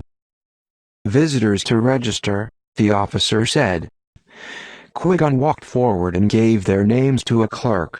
The clerk's fingers faltered when he gave their homeworld as the Jedi Temple, Coruscant. "One moment," the clerk said, her eyes downcast. It took more than a moment, almost 10 minutes, but the clerk finally slid 2 cards across the counter. "Carry these with you at all times. You are scheduled to depart in 1 hour, 53 minutes. They walked back into the hall, their footsteps loud on the polished stone. A voice stopped them. "It is always a pleasure to welcome Jedi to our world." Qui-Gon felt it before he even turned, the sureness that he had heard that voice before. The person greeting them was tall, with close-cropped blonde hair that was now threaded with gray. His body was still muscular, still strong. Qui-Gon did not even need a second to remember him. It was Lor-Ian Nod. Chapter number 15. Qui-Gon did not think that Lor-Ian Nod showing up was a coincidence. The clerk must have alerted him to their presence, which was why it had taken a bit too long to obtain their identity cards. Nod was dressed in the same gray security uniform as the officer, but with a variety of colored ribbons woven through the material on the shoulders, indicating a high rank. It was obvious that he remembered Qui-Gon. His gaze traveled over him, and Qui-Gon remembered the way Lor-Ian had made everything, even a life-and-death struggle, seem like a huge joke played on all of them. He had been puzzled by that as a Padawan. Now he recognized it as the defense of a man who had lost the only thing that had mattered to him, once long ago, and would never get that pain out of his heart. "You are surprised to see me," Lor-Ian said. "Junction 5 is my homeworld." "I am surprised to see you out of prison," Qui-Gon said dryly. Lor-Ian waved a hand. "Yes, well, I was a model prisoner. I ended up helping the Coruscant security force with a number of problems they were having inside the prison, and they were grateful." "You mean you were an informer?" Qui-Gon said. Lor-Ian cocked his head and smiled at the Jedi. "You haven't forgiven me for what I did to your master." "Forgiveness is not mine to give," Qui-Gon said. "And how is Master Dooku?" Lor-Ian said. "I hear he is well. Qui-Gon said. He was not in touch with his old master. He had not expected to be. Their relationship had not been based on friendship. It had been one of teacher and student. It was natural that they should not be in each other's lives. It would be different with Obi-Wan, Qui-Gon thought. He saw ahead to the days when Obi-Wan would be a Jedi Knight, and he would like to be part of that. I see that you work for the Guardians, Qui-Gon said. I am the Guardians, Lorian replied. The old security force was helpless in the face of the great threat, so I proposed a new force. The leader of Junction 5 asked me to be the head of it. Qui-Gon was surprised. A former criminal was head of planetary security? You see, I am completely rehabilitated. So, what are you doing on Junction 5? Lorian asked, smoothly changing the subject. A stopover, Qui-Gon said. And this is your Padawan? Obi-Wan Kenobi, Lorian nodded, Qui-Gon said. Did you know I was once a Padawan as well? Lorian asked Obi-Wan, who shook his head. I left the order. Obi-Wan could not conceal the surprise on his face. Qui-Gon could read him like a data screen. Someone else had left the order? So he was not alone. And then the apprehension came as Obi-Wan realized. If I had left, is this what I would have become? At first I thought it a terrible punishment, but now I see it was meant to be, Lorian continued. Well, this has been delightful, but I have duties to perform. Enjoy your journey. I suggest you be on time for your transport. Security here must be very tight, to protect us. If you overstay your pass, there could be some trouble for you. Qui-Gon knew they were being threatened. Jedi are used to trouble, he said. Lorian gave him a keen glance. I have a brilliant idea. Because of my old ties to the Jedi, I will help you. I'll provide you with escorts to make sure you arrive at the transport on time. The streets of Ryan can be confusing to the traveler. That is not necessary, Qui-Gon said. Now, don't thank me, Lorian said firmly. It is done. The two security officers followed behind the Jedi as they made their way back to the landing platform. Lorian Nod seemed pretty insistent that we leave, Obi-Wan said. I never like being shown to the exit, Qui-Gon replied. Obi-Wan caught his meaning and grinned. Should we lose them? In a minute. Do you notice something? Padawan? Since we arrived, more and more security officers are out on the streets. Somehow I doubt this has anything to do with us. Do you think there is an alert? Obi-Wan asked. Qui-Gon turned to the officers behind them. Ryan is a beautiful city. Yes, we are proud of our homeworld, one of them said stiffly. The citizens seem happy. They know they inhabit the best planet in the galaxy, he said. Tell me, Qui-Gon went on pleasantly, it appears you have much crime in your capital city. The officer stiffened. There is no crime in Ryan. Then why do I see so many security officers? Qui-Gon asked. Extraordinary circumstances, he answered, frowning. There is an outstanding threat to order. An enemy of the state has escaped from prison. Cilia Dill is very dangerous. The security officers are looking for her. I see, said Qui-Gon. What was her crime? I have told you enough, the officer snapped. Hurry or you'll miss your transport. If that happens, you'll be arrested. You arrest people for being late? Qui-Gon asked mildly. Don't be ridiculous. For overstaying your pass. Ahead, a large utility vehicle was unloading cargo from a repulsor lift platform. Traffic backed up behind the large vehicle, and pedestrians were stepping into the street in order to get by. Qui-Gon indicated the mess ahead to Obi-Wan with just a shift of his eyes. Obi-Wan didn't nod or show any sign, but Qui-Gon knew that his apprentice was ready. As they came up toward the vehicle, Qui-Gon used the Force to disturb a precariously stacked column of boxes. The produce spilled over into the street while the workers shouted and cursed. The pedestrians stepped on the produce, mashing it into the pavement and making the workers shout at them angrily. Qui-Gon and Obi-Wan leaped. The Force propelled them over the mess, the citizens, and the workers, leaving the security officers behind. They hit the street and ran, dodging between pedestrians who quickly jumped out of the way. They turned onto a smaller, quiet street, then another and another. Soon Qui-Gon was sure they had lost their pursuers. "Now what?" Obi-Wan asked. "I say we find Celia Dill," Qui-Gon said. "It's likely she would have many interesting things to tell us." "But the entire army of the Guardians are looking for her," Obi-Wan said. "How can we find her?" "Good point, my young apprentice," Qui-Gon said. "In such cases, it becomes more reasonable to create a situation where she finds us." It didn't take them long to find out more about Celia Dill. Although no one would speak to them directly, afraid they were spies, conversations were easily overheard, and everyone was talking about the escaped rebel.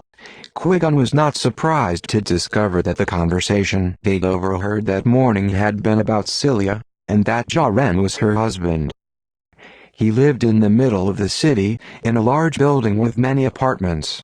The Jedi paused, pretending to look in a store window at the end of the block. "There is surveillance on the roof," Obi-Wan said, "but they are only watching the front door. We can come from behind, go down the alley, and find a side window." "That is exactly what they want you to do," Qui-Gon said. "Look again."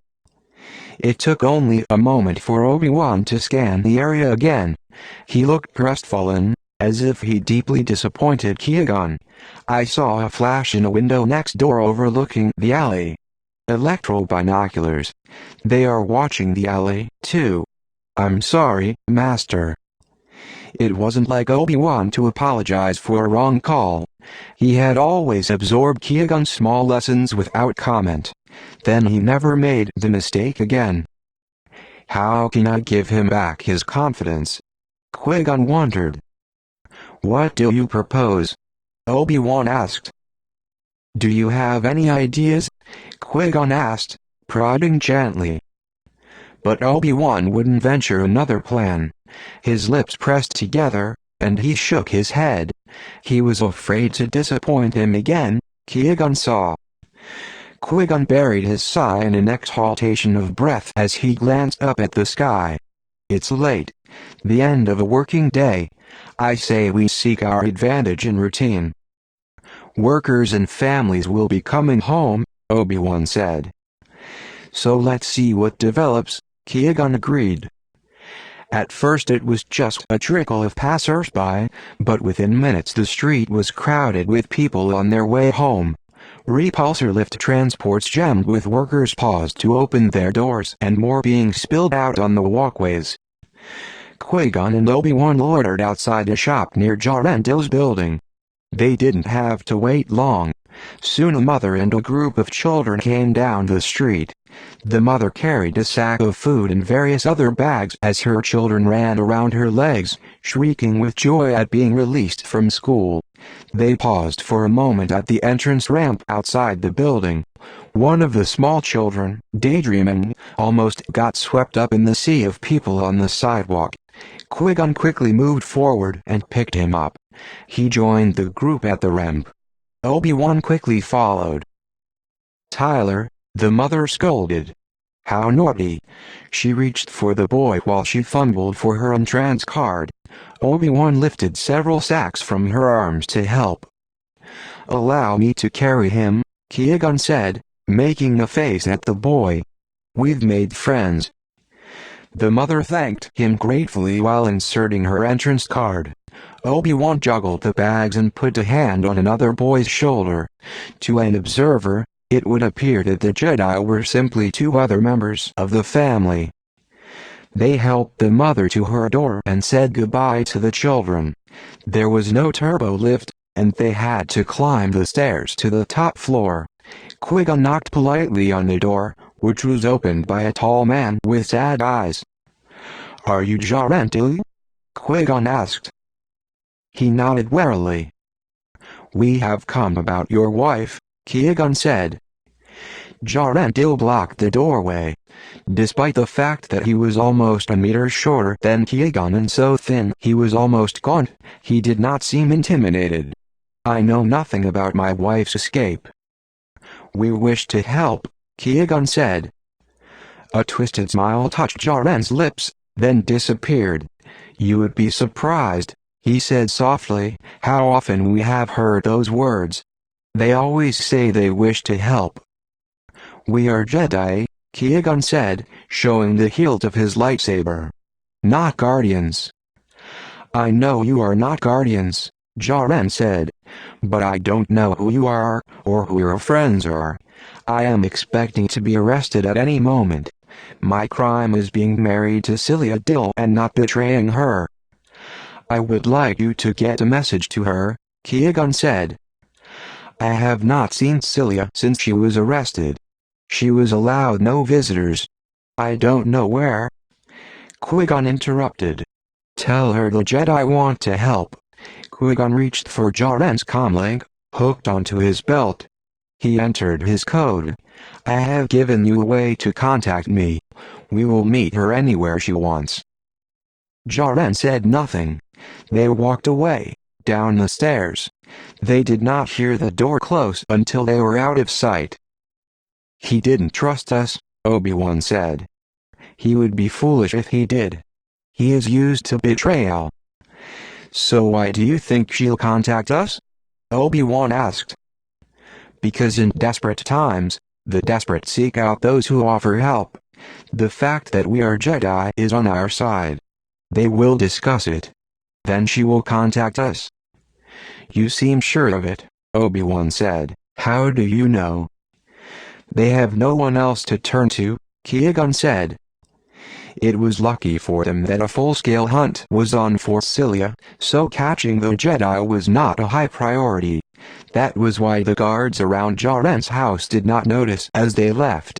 Qui-Gon and Obi-Wan walked the streets, reluctant to sit in a copyright or even on a bench in a park. They needed to be mobile in case they were spotted. Security officers patrolled, but they were able to avoid being stopped. Dusk fell like a purple curtain. The shadows lengthened and turned deep blue. With the cover of darkness, they felt a bit more secure. Qui-Gon was beginning to wonder if he was wrong, and Celia would not contact them. Then, the comlink signaled. "What is it that you think you can do for me?" a female voice asked. "Whatever it is you need," Qui-Gon answered. There was a short silence. "I'm going to hold you to that." Qui-Gon marveled that Celia could sound humorous after escaping from a notorious prison. "Tell me where and when we can meet you." Celia named a small pedestrian bridge that crossed the river in the hour of midnight. Qui-Gon and Obi-Wan had passed the bridge several times that day in their looping journey around the city. They were tired later that night as they walked there and stood at the edge, out of reach of the glow lights. The city was silent. Most of the citizens were home. They heard only the soft lapping of the river against the stones of the bridge. Yet Qui-Gon felt that Celia was near, close enough to hear them. "You may as well trust us," he said out loud. A reply came from underneath the bridge. "It's a little early in our relationship." Qui-Gon realized that Celia must be in a small boat, but he did not bend over to look. "Well, you've come to meet us," Qui-Gon said. "I'll take that as a sign." A dark shape suddenly vaulted out from underneath the bridge and landed close to them. Celia was dressed in a waterproof suit, and her short hair was slicked back behind her ears. She was tiny and slender. The bones of her wrists looked as delicate as a bird's. The slash of her cheekbones created hollows in her face. Her eyes were the dark blue of a river. Underneath them were dark circles, marks of her suffering. "Why do you want to help me?" she asked. Lord Ionod was once a Jedi in training, Qui-Gon said. He has created trouble for this world. Let's say the Jedi owe the people of Junction 5 their support. He was training to be a Jedi? That could explain things. He seems to know things he couldn't know, even by surveillance. Celia pushed away a lock of hair that had fallen onto her forehead. I have a plan. Some Jedi help would be welcome. It's dangerous, though. I would expect so, Qui-Gon said. I've put together a team to travel to Deliluna, Celia said. Our idea is to break into the Ministry of Defense and Offense in order to steal the plans of the Annihilator. We can't rely on our government to take action. Obviously they are paralyzed with fear, and they are afraid action will lead to reaction. Yet if we get the plans, perhaps we can discover a way to defend ourselves from the weapon. And if the citizens again feel free, the repressive government will have no reason to exist, and we can refashion a more just society. Dangerous is putting it mildly, Qui-Gon said. I'd add difficult and foolhardy to that. Celia put one foot on the railing, ready to vault back down into the river. Count us in, Qui-Gon said. Chapter number 16. They spent the night in Celia's hiding place, a safe house on the outskirts of the city. Celia disappeared into an inner room, and Obi-Wan and Qui-Gon were left to share floor space in a small, bare room painted a surprising pink. They laid out their sleep rolls and settled down on the hard floor. Master, Obi-Wan murmured, should we contact the council? Why? Qui-Gon asked. Well, we're about to break into another planet's government building and steal state secrets, Obi-Wan said. Master Windu can get touchy about things like that. Precisely why we shouldn't bother him. I'll speak to the council after the mission is over. Don't worry, Obi-Wan. The council doesn't have to know every move we make, nor do they want to. You worry too much. You don't know what I'm thinking all the time, Obi-Wan growled. Not all the time, Qui-Gon said, but at this moment I do. What am I thinking, then? You are thinking about that turnover at the cantina and wishing you'd had time to finish it. Obi-Wan groaned and turned his face into his sleep roll. I'm too hungry to argue. I'm going to sleep. Qui-Gon smiled into the darkness. Obi-Wan's breathing grew steady, and soon he had dropped off into sleep. Qui-Gon rolled himself tighter in his blanket and stared at the ceiling. Flakes of paint had peeled off the surface, revealing a dark undercoat somewhere between brown and green. He had forged his own path apart from Dooku, but there were some lessons he had kept. A certain independence from the council made things easier on a mission. Afterward was another story. Obi-Wan was right. The council would not be happy they had joined Celia's raid. Qui-Gon was impressed by the organization of the resistance. Celia had arranged transport for the team and had even obtained worker identification tags from the Defense and Offense Ministry of Deliluna. You must have been planning this for some time, Qui-Gon said. Celia nodded as she climbed into the transport. I planned it from prison. I was tired of peaceful protest. We need to strike one blow, and win. How did you communicate with your group? Qui-Gon asked. Your husband said you had no visitors in prison. The resistance has many friends, Celia said, setting the coordinates. There was a guard at the Guardian prison who smuggled in messages. He had joined the Guardians and became disillusioned. He said there were others like him. That's why I have hope. The transport lifted off and streaked toward the moon of Deliluna. The journey wasn't long, and soon they had exited the craft at the landing platform outside the capital city of Levin. Celia had kept the group small. In addition to the Jedi, there was a security expert named Stefan and a weapons specialist named Aaron. Their passes worked, which eliminated one of Qui-Gon's worries. The ministry was a bustling workplace, and they didn't attract any attention as they walked through the halls. Celia had memorized the layout. She led them onto a turbo lift and down a long hallway into a separate wing of the building. "I got the layout from a friend," she told Keegan. "There are also those on Deliluna who don't like this situation."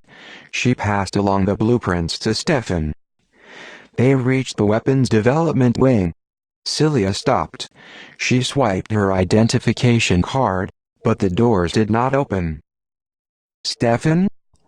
It's supposed to be card entry only," Stefan said, stepping forward. Qui-Gon had taken in the situation in a glance. "It's now retinal and daily code." "Daily code?" Stefan shook his head. "We're sunk.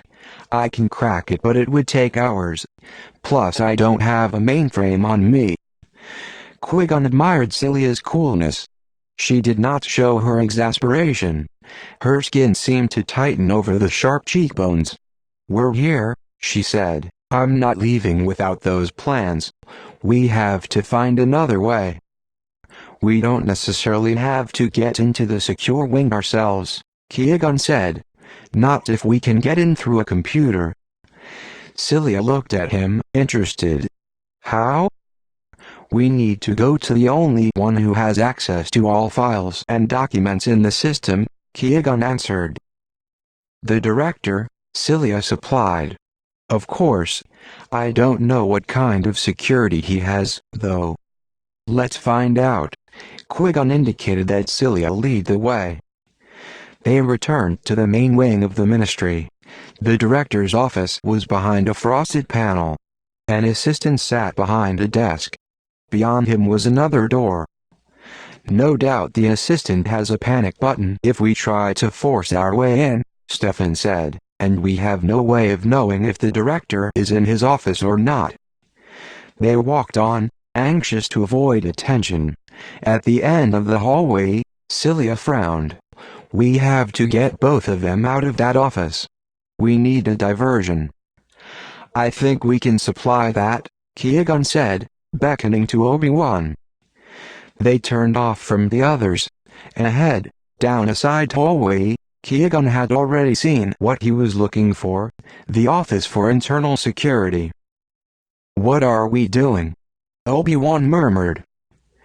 "You are a new employee," Keegan told him. "Just be as confusing as possible and leave the rest to me." What Keegan had found was that security officers in corporations or government offices were all basically the same in one respect. They were all afraid of being dismissed. He strode in and scanned the room. Security screens lined two walls, and the tech equipment panel was as big as the room. Just as he'd hoped, there was only one technician there. A burly man rose from where he was idly playing a one-handed game of sabacc. "Thought I'd walk him over," Keegan said, indicating Obi-Wan. "Your new employee." Clearance from the top. "Whoa, hang on, Slick," the burly man said. "Just who do you think you are?"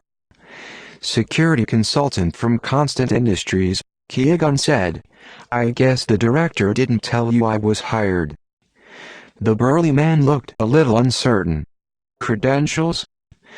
Qui-Gon flashed his identification badge. "Look it up on the computer. Or call the director's office." "I'm a secured weapons surveillance expert," Obi-Wan explained. "Trained at the Tech Institute. I'm supposed to monitor the in-house systems and coordinate the armed response team." "Wait a second. I'm the head of in-house systems," the burly man said. Obi-Wan shrugged and looked at Keegan. "Not anymore, I guess," Keegan said. "Let's take a look at what you've got here." "Now, wait a second," the man said. "You can't come in here and—" Right, you're absolutely right. The security drill is coming up. We're supposed to monitor that closely." "We're not scheduled for a security drill." "You'd better check that," Obi-Wan said. "There was a test system override and a cross-tech flare-up with a monitor glitch that fried the subsystem. Let me show you." He leaned over the panel. You can't touch that. Wait a second. You didn't set the security drill? Qui-Gon took out his comlink. I'd better notify the director. Wait. I can take over, Obi-Wan said. I'll do it, the man said, roughly pushing Obi-Wan aside. He made several keystrokes, and an alarm sounded. Security drill, a voice announced. Please go to your stations. Come on, Qui-Gon said to Obi-Wan. We'd better monitor the procedure. It's bound to be sloppy. But wait, the burly man called. What are your names? Crowds of beings had spilled out into the hallways, obviously used to security drills. They continued to chat as they moved slowly down the halls to the exits. Obi-Wan and Qui-Gon threaded through the crowd. Celia was watching for them anxiously. I'm assuming you did that, she said. Yes. We'd better move forward or we'll look suspicious. Has anyone come out of the director's office? Not yet. There they are, Obi-Wan said quietly. The door to the director's office opened, and several people filed out and headed for the exit. Come on, let's go, Qui-Gon said. They left the stream of people and quickly slipped into the room. I guess you have about 3 minutes or less, Qui-Gon told Stefan. Stefan didn't take the time to reply, but immediately entered the director's office and accessed his computer. He clicked keys quickly. Can you crack it? Celia asked. Hang on. Stefan's fingers flew. Qui-Gon was fairly adept at cracking computer security, but even he couldn't begin to follow Stefan's code. I'm into his personal files, Stefan said. Nothing out of the ordinary. Whoa. Hold that transmission. I found the Annihilator file. He clicked a few keys. This is strange. You'd think there'd be a number of files, but there's only one. A hello file appeared. It's subtitled Misinformation, he said. Odd, don't you think? Celia and Qui-Gon bent in front of Stefan to read the file while Aaron peered over their heads. Obi-Wan stood lookout. Qui-Gon and Celia's eyes met. Do you think it's true? She whispered. I think so, Qui-Gon said. It's incredible, but it makes sense. I don't believe this, Aaron said slowly. What? Stefan asked impatiently. Their heads were blocking the file. You know that awesome weapon capable of wiping out our entire civilization? Celia asked. It doesn't exist. There is no Annihilator. What? How can that be? Stefan exclaimed. This is a record of correspondence between the director and the ruler of Deliluna, Celia explained as she scanned the file. The ministry director has tracked a rumor that Deliluna has developed a fearsome weapon. He admits this is untrue, but suggests they take advantage of the rumor. Whitewash it? Qui-Gon said. It will help them with security if planets think they are too strong to attack. They know that Junction 5 once looked at them and thought of colonization, Aaron filled in. So why should they let their enemy know they are vulnerable? Celia jackknifed erect, her dark eyes blazing. Do you see what this means? If there's no weapon, there's no need for the Guardians to exist. We won't have to fight them, they'll simply disband. Qui-Gon was about to speak, but Obi-Wan signaled him. Guard droids approaching, he said. Someone must know we're here. We must escape, Qui-Gon told the others. If we are captured here, the news might never get out. Celia reached for her blaster. We're ready. Chapter No.17. The droids on Deliluna were small, airborne, and quick, equipped with paralyzing darts and blasters.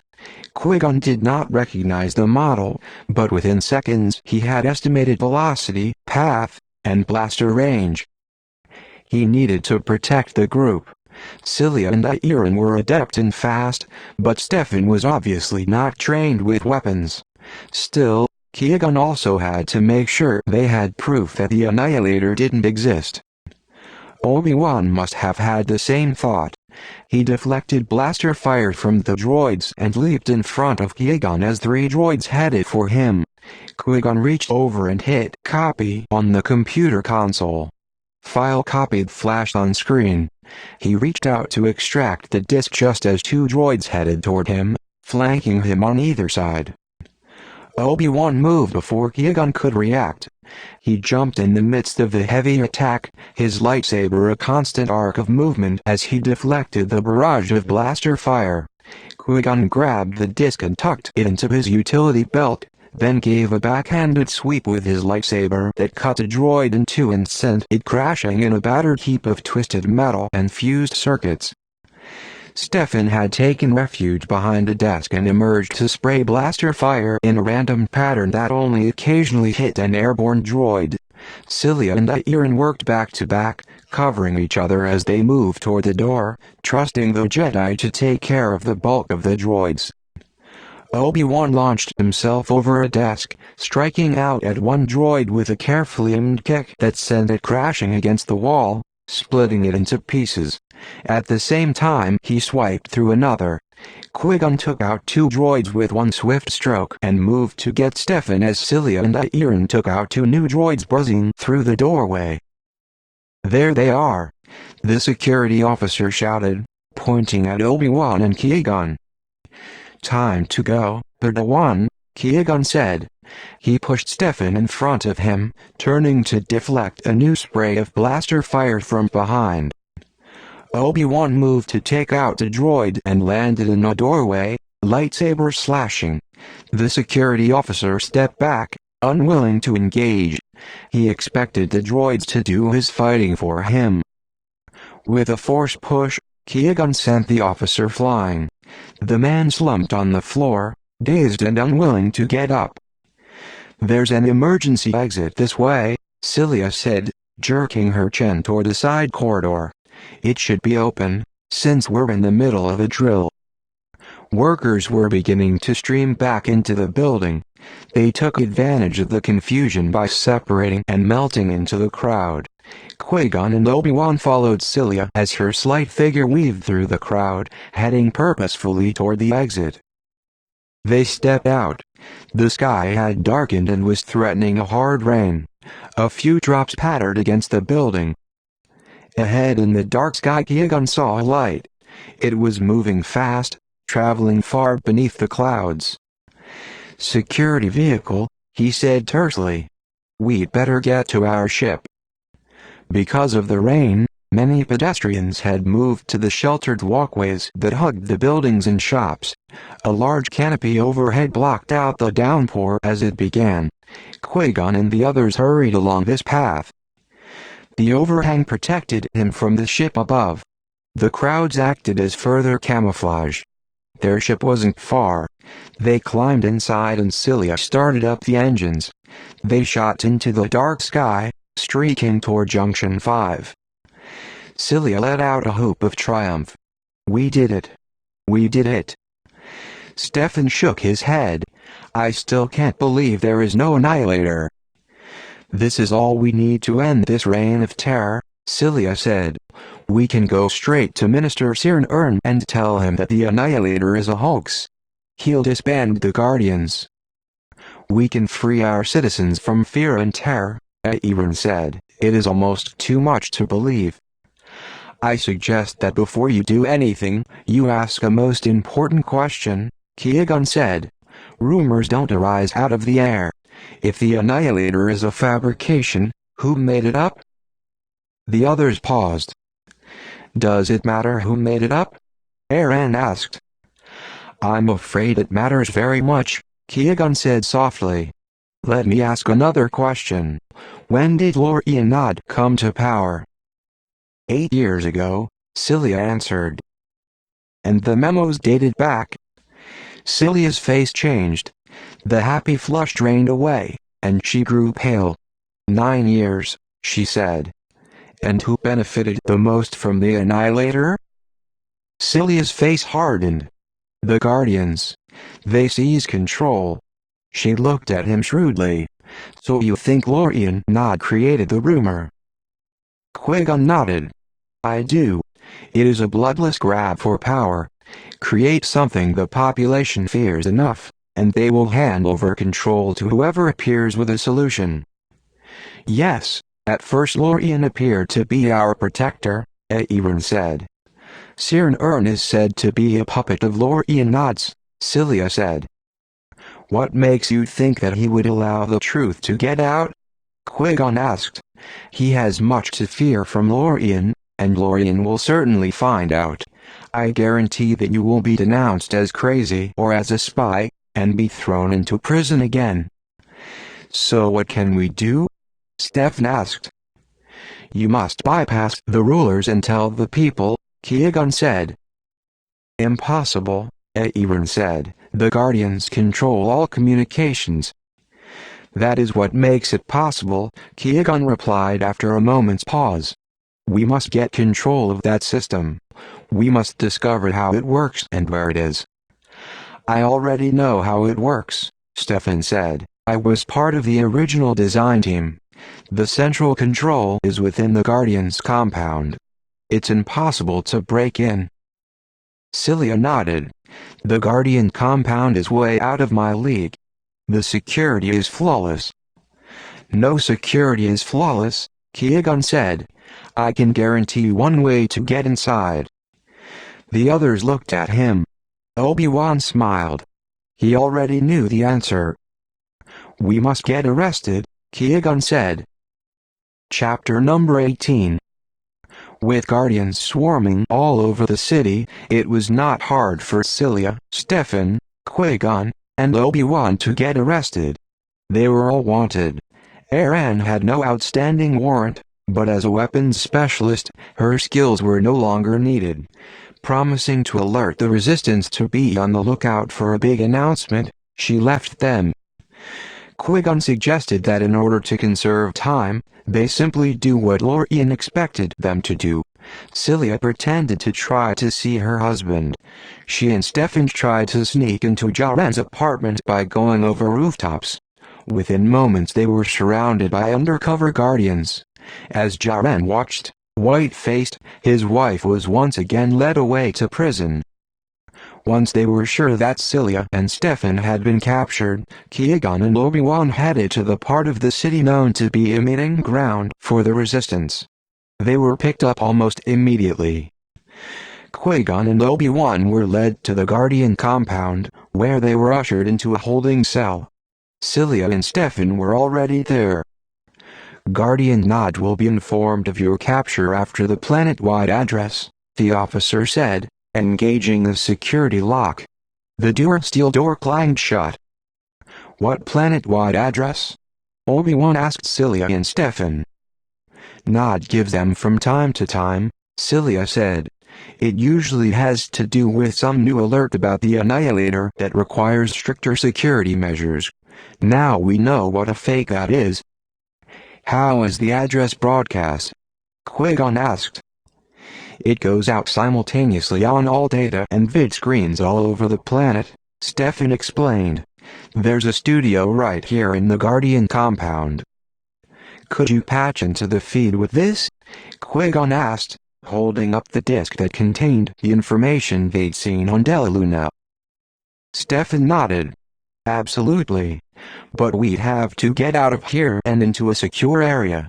All the studio feed lines run through the central information console." "Speaking of which, how are we going to get out of here?" Cilia asked. "That won't be hard," Qui-Gon said, pulling aside his tunic and revealing his lightsaber. "But weren't you searched?" Stefan asked. "We have ways of diverting attention," Obi-Wan told them. He and Qui-Gon had used the Force to distract the guards from their lightsabers during the search. The Jedi ignited their lightsabers and sank them into the steel door. The metal melted and peeled back, glowing orange, and they stepped through the hole. The corridor was empty, but they could see by a blinking light that a silent alarm had been tripped. Qui-Gon looked back at the gaping hole. You lose the element of surprise, but it's a quick escape.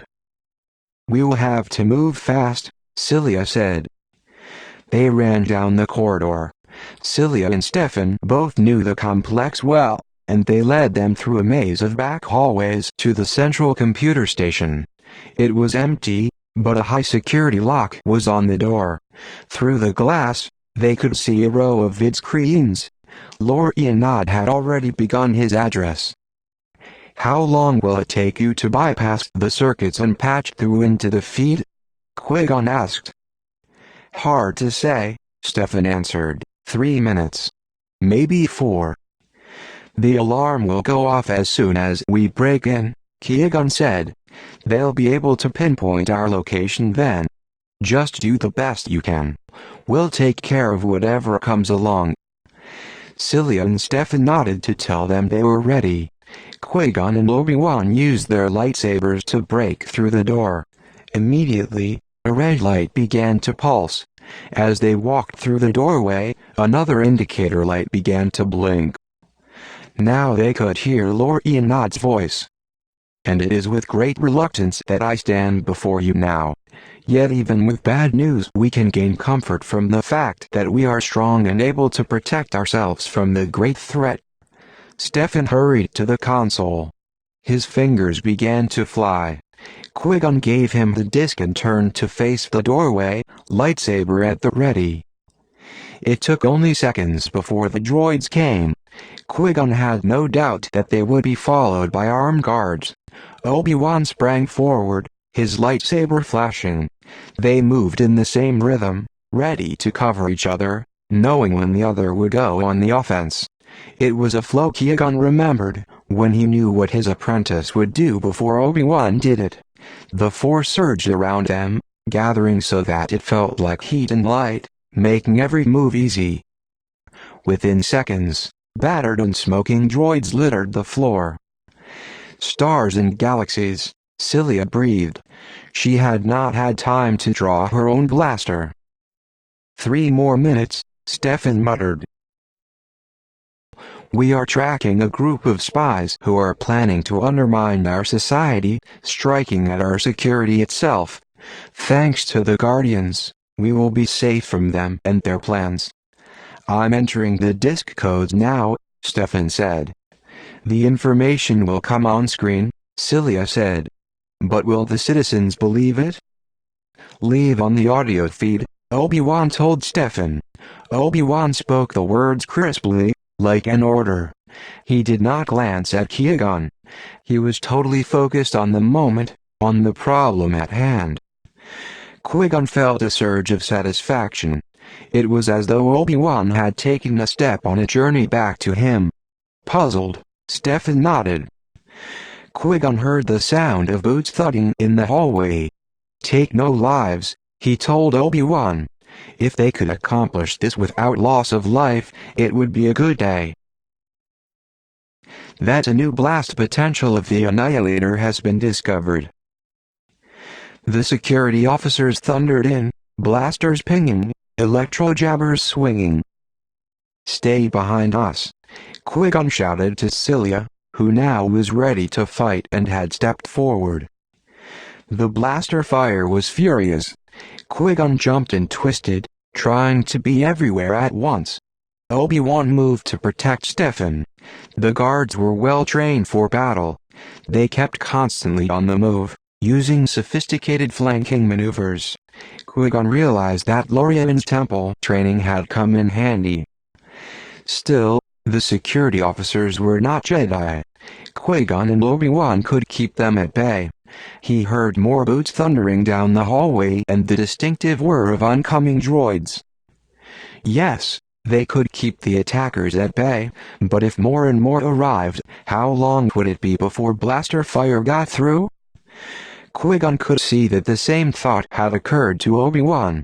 His Padawan did not flag, but a renewed burst of energy sent him in a spinning arc.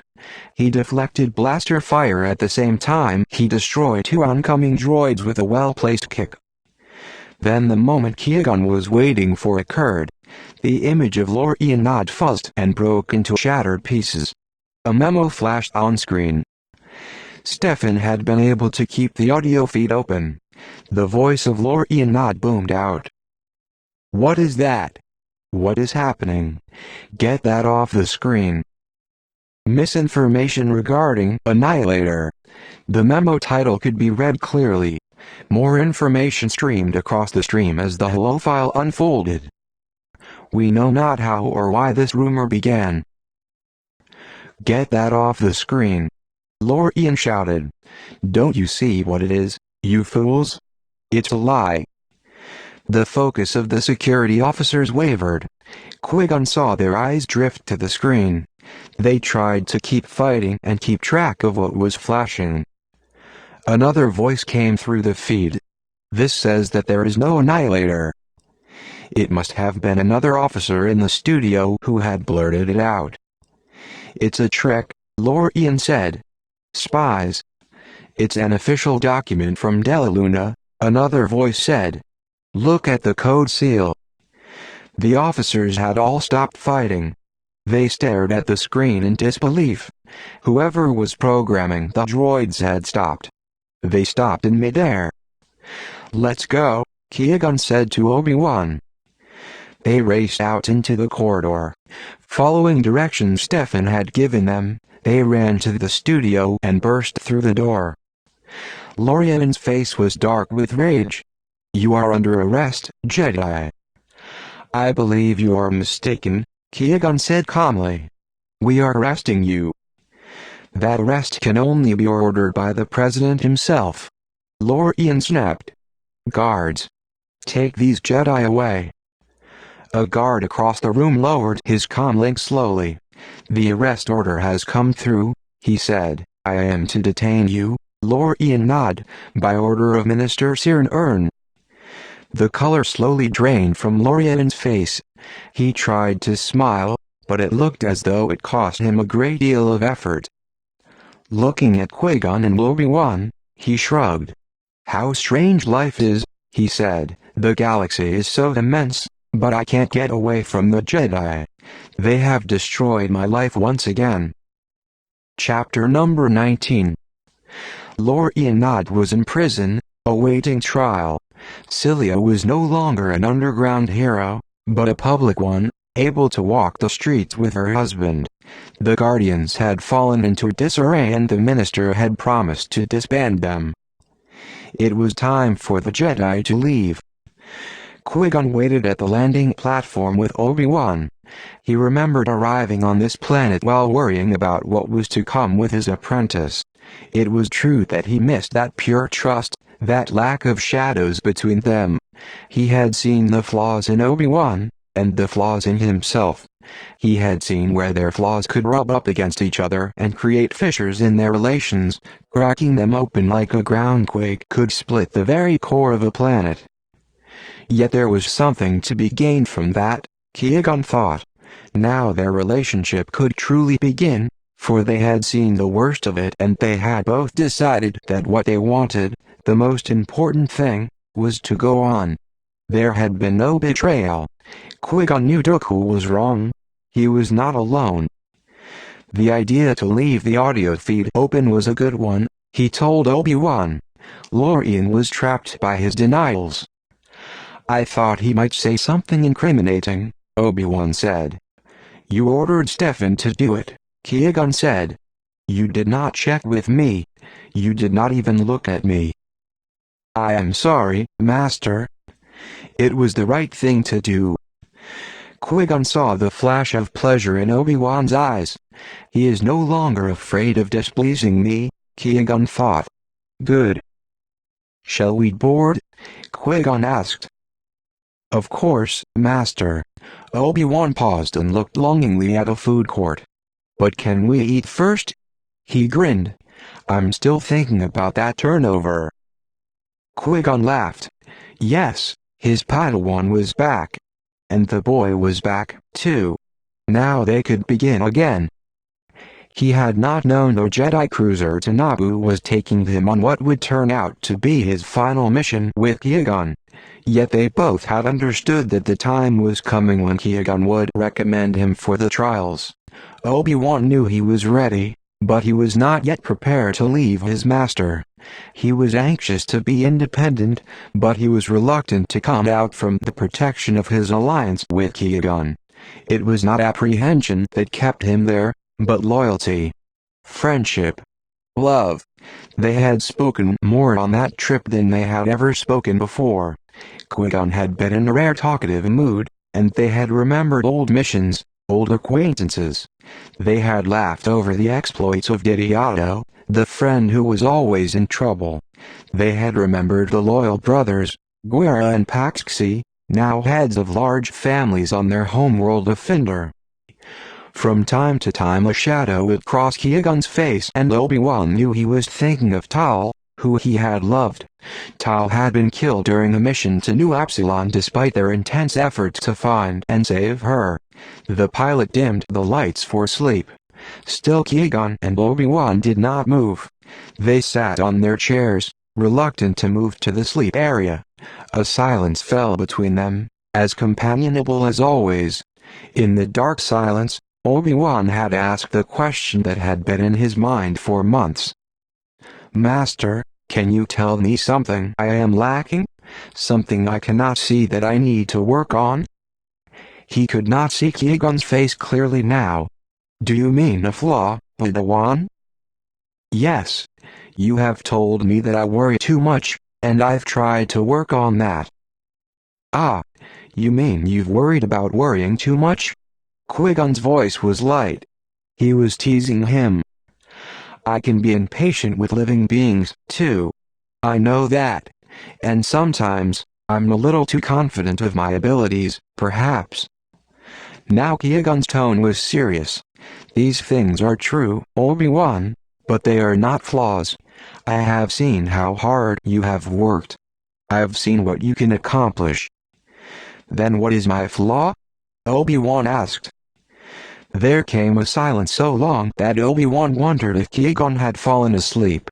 Then his voice rose out of the darkness, soft and deep. "You will be a great Jedi Knight, Obi-Wan Kenobi. I know that with every breath, with every beat of my heart. You will make me proud I was there at your beginnings. If you do have a flaw, perhaps it is simply this: you wish to please me too much." 23 years later. Obi-Wan Kenobi and Anakin Skywalker. Chapter number 20. Obi-Wan had never understood the meaning of Qui-Gon's words. He had meant to ask him after the mission was over. He had puzzled over the words, forgotten them, remembered them again, pushed them away only to have them reappear in his mind. And now, they haunted him. The Clone Wars had begun. The galaxy had fractured and the Republic was threatening to split apart. They had discovered that the former Jedi, Count Dooku, was leading the Separatists. Many Jedi had lost their lives on Geonosis 6 months earlier. The tragedy of that battle infused the temple, made every Jedi walk with a heavy step. Their vision had been clouded for so long. They realized this, yet their vision did not clear. It was as though a dark curtain was draped over the temple. And something had changed within Anakin Skywalker. Something that made Obi-Wan uneasy. And now a worry had been pushed to the forefront of his mind. Had his love for Qui-Gon blinded him to the faults in Anakin for too long? The uneasiness he felt about Anakin, the sense of dull dread that had the power to wake him up from a deep sleep, now had a partner, the conviction that it was too late to do anything about it. His master could not have foreseen all that had taken place, yet he had placed a sure finger on the spot that was most vulnerable in Obi-Wan. Obi-Wan had opened his heart to Anakin because of Qui-Gon's belief that Anakin was the chosen one. Had he tried too hard? Had he overlooked what he should not have overlooked? Love had never blinded Qui-Gon. But it has blinded me. There was too great a distance between him and Anakin now, at a time when he needed to keep his Padawan even closer than before. Every instinct told him that Anakin had been profoundly changed while they were apart before the Battle of Geonosis. He knew that Anakin had been to Tatooine and he knew Anakin's mother was dead. He knew that a bond had grown between Anakin and the brilliant Senator Padme, registered Mark, Amidala. He sensed that some of the change was for the better, some not. It was as if Anakin had grown harder and more secretive. One thing Obi-Wan saw clearly: Anakin had lost his boyishness. He was a man now. Whatever the changes were, they did not bring Anakin peace. Obi-Wan sensed his Padawan's restlessness, his impatience. He saw that Anakin no longer felt the same sense of peace from the temple. He always wanted to be moving. He always wanted to be somewhere else. Obi-Wan stood in the doorway of the map room of the temple, watching Anakin. This was a place Anakin came when his mind was restless. For some reason his Padawan found it calming to set dozens of holographic planets spinning while voices intoned their details: geography, language, government, customs. Out of the chaos, Anakin would distinguish one voice. Then he would trace another, then another, until he could clearly hear each voice amid the babble. Anakin had grown quite adept at this game, Obi-Wan saw. Holograms whirled around his head like angry insects. The voices were a confusing blur to Obi-Wan.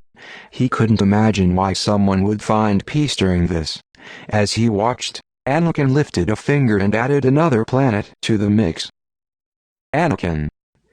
Anakin did not turn. Most beings would. Instead he lifted a hand. One by one the planet holograms disappeared, the voices cut off until the last solitary voice was silenced. Obi-Wan noted that it had been intoning the precious metals of Naboo. Anakin stood and turned. Obi-Wan could see that Anakin was still not used to his new artificial hand. He hugged that arm a little closer to his body.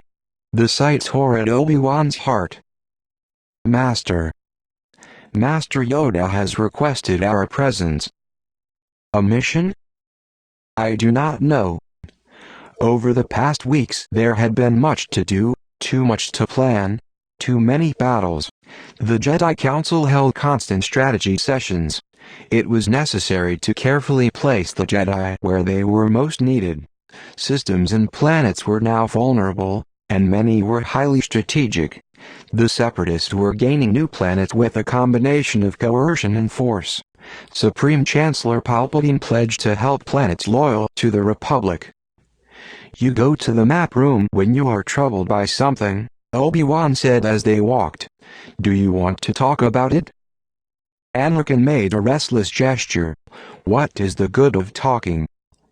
It can be very good, Obi-Wan said gently. Anakin, I see that the past months have marked you. I am your master.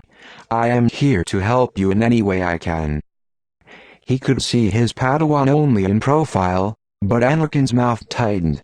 I have seen things I wish I had not seen. I did not think so many Jedi could die. I did not think a once great Jedi Master could fall so far. Count Dooku's fall has troubled us all, Obi-Wan acknowledged.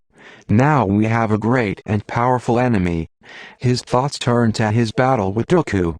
He had never met such power in battle before. He had never come up against something that had completely overpowered him. Even meeting the Sith Lord who had killed Qui-Gon had not been the same. If only Qui-Gon were alive, to give them insights into Dooku. Now Obi-Wan thought back and wondered why Qui-Gon had never spoken of his master. He would never know that, either. He would have liked more time to talk to Anakin, but they drew up in front of the reception chamber where Yoda had asked them to convene. Obi-Wan stepped forward to access the door, but it slid open before he could. Yoda was always a step ahead of him. Yet Yoda had a more significant surprise.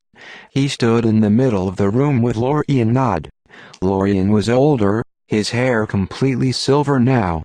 He wasn't as lean, but his body still looked strong. Dressed in a cloak of Veda cloth, he looked more like a successful businessman than a soldier, but it was unmistakably Lorian Nod. What is he doing here? Obi-Wan barked. He was seldom if ever, rude. But lately he hadn't had the time to hide his feelings. Anakin was not the only one who had developed impatience. To help the Jedi, Lorian has come, Yoda said. Really? Obi-Wan said, strolling in. Are you offering to set up your own security force? Nod. Lorian bowed his head slightly, as if he had expected Obi-Wan's job and accepted it as his due.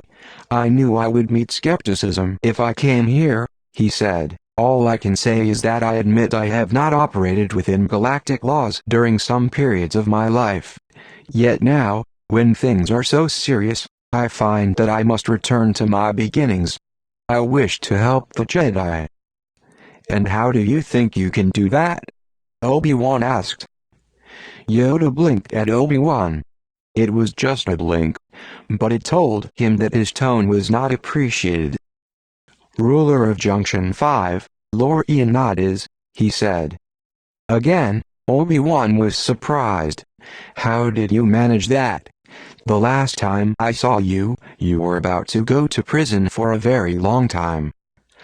I did go to prison for a very long time, Lorian answered. Then I got out. And you seized power, Obi-Wan said, disgusted. Obi-Wan. Yoda's voice had a quality Obi-Wan recognized, something he thought of as dour steel sheathed in ice. Chastised like a youngling, Obi-Wan indicated that Lorian should go on. I was elected, Lorian said. When I got out of prison, things had not changed much on Junction 5. Because Della Luna had allowed them to believe that they possessed the Annihilator, the great distrust between them had not diminished. The population still lived in a climate of fear. I suggested that I be an envoy to Della Luna and open talks between us. As the one who caused the worst of the trouble, I could be the one to stop it. Obi-Wan crossed his arms, waiting. I would have failed, Lorian said, if it wasn't for Samish Cash. He had recently been elected as ruler of Della Luna. He, too, believed that the mistrust between two such close planets was harmful to them both. He believed that open trade and travel between Junction 5 and Della Luna would benefit everyone. So we sat down at a table and began to talk. We reached an agreement, and trade began. Borders were opened. We formed a partnership with the Bizim and Vicondor systems to build the Station 88 spaceport. Both our worlds thrived and prospered. Because of the success of our plan, I was elected leader of Junction 5 3 years later. I have ruled during a peaceful time. Our two little worlds were overlooked by the powers in the galaxy. In the Senate, we were one tiny voice among many. And now everything has changed. The systems of Junction 5 and Della Luna found they are crucial to the success of the Separatists. They have become, Yoda said. The Station 88 spaceport, Lorian explained. We are a gateway to the mid-rem systems. Yoda lifted a hand, and a holographic map appeared. Junction 5 and Della Luna were illuminated.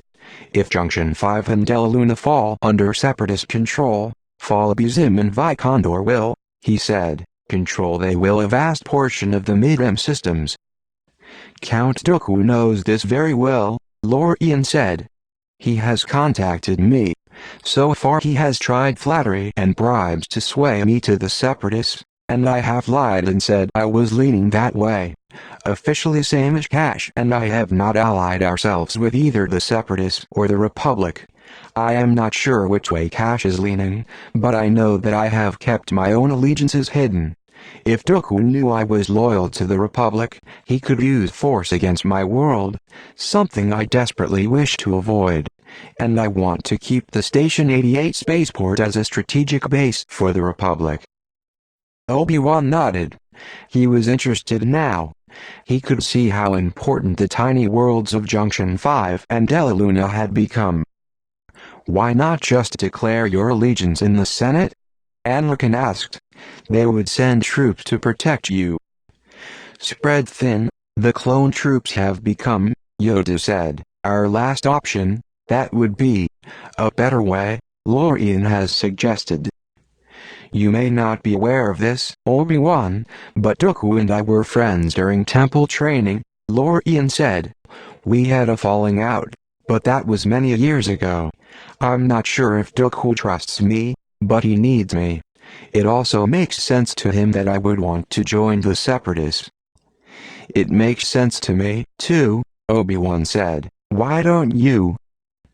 Because I have seen how making beings afraid or angry is the best way to make a power grab, Lorian said.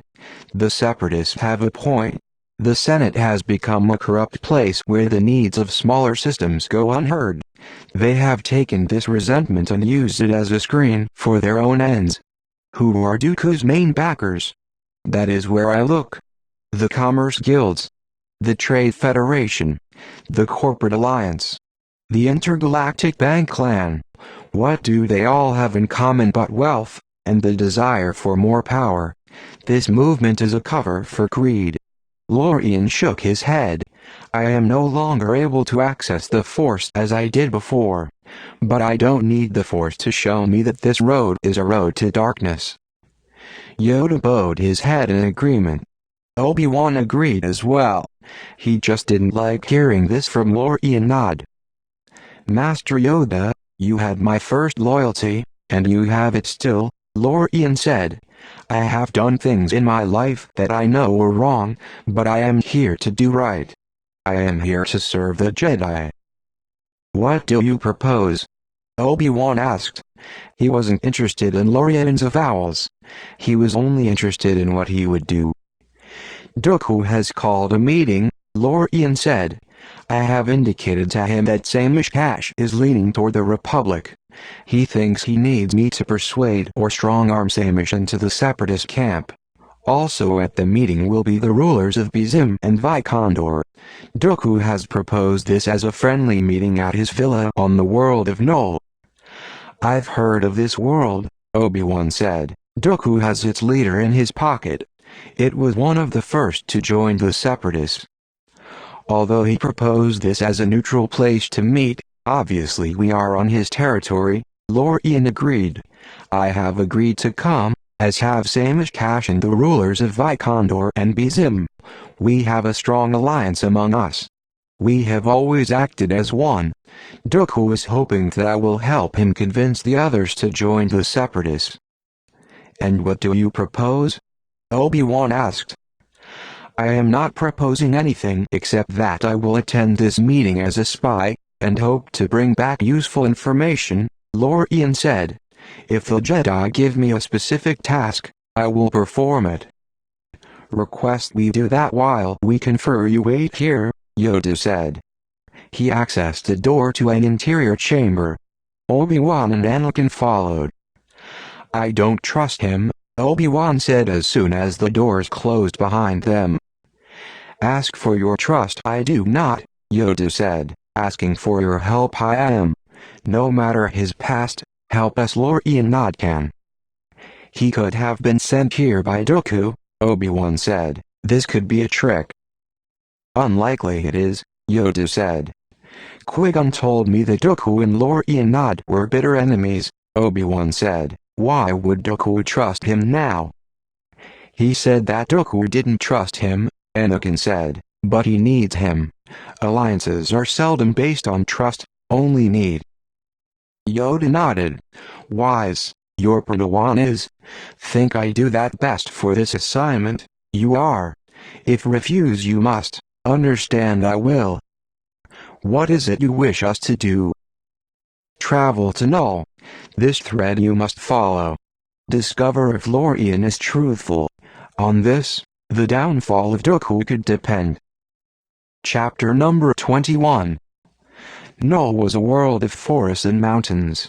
It had no large cities, only small mountain villages, each so fiercely individualistic that attempts at alliances had always failed. There was a planet-wide government and a system of laws, but crimes tended to be solved among villagers according to an ancient tradition of fierce, swift retaliation that left no witnesses. It was a perfect world for Dooku's hidden retreat. The villagers had a fierce sense of privacy and kept his comings and goings secret. As Obi-Wan guided the small cruiser to the landing platform, he deliberately looped around the coordinates of Dooku's villa. Dooku had taken over the cliffside dwelling of a monarch who had reigned hundreds of standard years before. It had originally been built of stone, but Dooku had faced it in durasteel that was the exact gray of the mountain cliffs. The durasteel had been treated so that it did not gleam. It seemed to suck in light rather than reflect it. If Obi-Wan had not been looking for the villa, he would have missed it. Obi-Wan guided the cruiser to the landing platform. They stood, feeling a bit odd in their clothes. They were dressed as hunters, with thick short cloaks made of animal skins.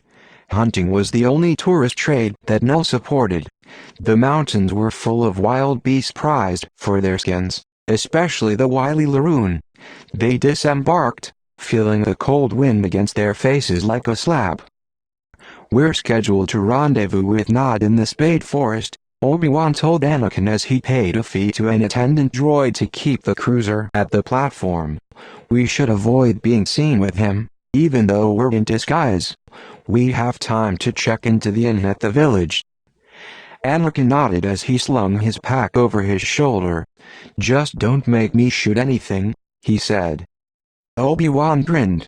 The small joke brought back the days when everything was easy between them.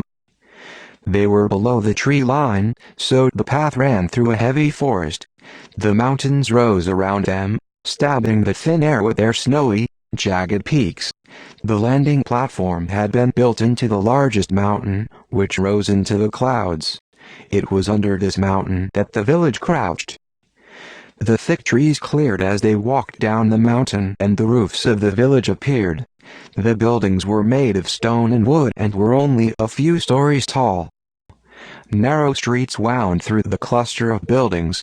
The villagers seemed to rely on a sturdy native animal, the Belloc, for transportation. Obi-Wan saw only a few speeders parked in yards. Then they turned a corner and saw a cluster of gleaming speeders in front of a tall stone building, and they knew they had found the inn. Obi-Wan and Anakin entered, keeping their hoods on. The interior lobby was scattered with seating areas made of plush materials. A fireplace 20 meters tall held a huge blazing fire that chased away the damp chill. Various beings sat around the fire, some consulting data pads, others drinking tea. By the look of their clothes, Obi-Wan guessed they were outsiders, most likely aides to the rulers of the 4 planets. In a dark corner a hunter sat, covered in skins, an awesome array of weapons at his feet. His bored gaze seemed to regard the sleek, sophisticated beings with contempt. "He's got enough weapons to bring down a capital ship, let alone a Laroon," Anakin remarked in a low voice. Obi-Wan's gaze traveled up the fireplace. The wall was fashioned of jagged stones from the mountain, fitted together in intricate patterns. He could see no evidence of mortar or joinery, but each stone nestled against each other in what must have been perfect balance. The innkeeper smiled as he greeted Obi-Wan and Anakin. He was obviously a native Null. They were tall humanoids, easily a meter taller than Obi-Wan and Anakin. The men wore heavy beards, which they braided, and both men and women dressed in animal skins and thigh-length boots. "I see you are admiring the stonework of the inn," he said. "It is a native art. One pull of the keystone and the whole wall comes tumbling down." "And which is the keystone?" Obi-Wan asked. "Ah, that is the maker's secret," the innkeeper said. He noted their traveling clothes and sacks. "Always glad to welcome our hunters to the inn," he said. "As you can see, we have important guests, very important guests. But we do not neglect our regular trade." He pushed the data register toward Obi-Wan. "What's going on here?" Obi-Wan asked, bending forward to sign the register. "I didn't realize Null was now on the tourist track." The innkeeper leaned closer. "A very high-level meeting, I believe. Don't know what it's about, but I expect more of these meetings in the future. So book early or you'll be out of luck." "We will be sure to."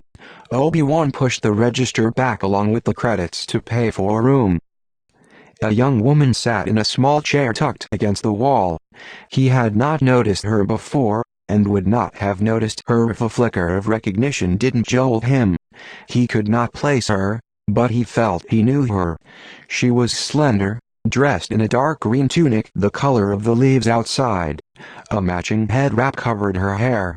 He had met thousands of beings all over the galaxy, and though his memory was excellent, it was hard to remember everyone. Or maybe she just reminded him of someone. He turned.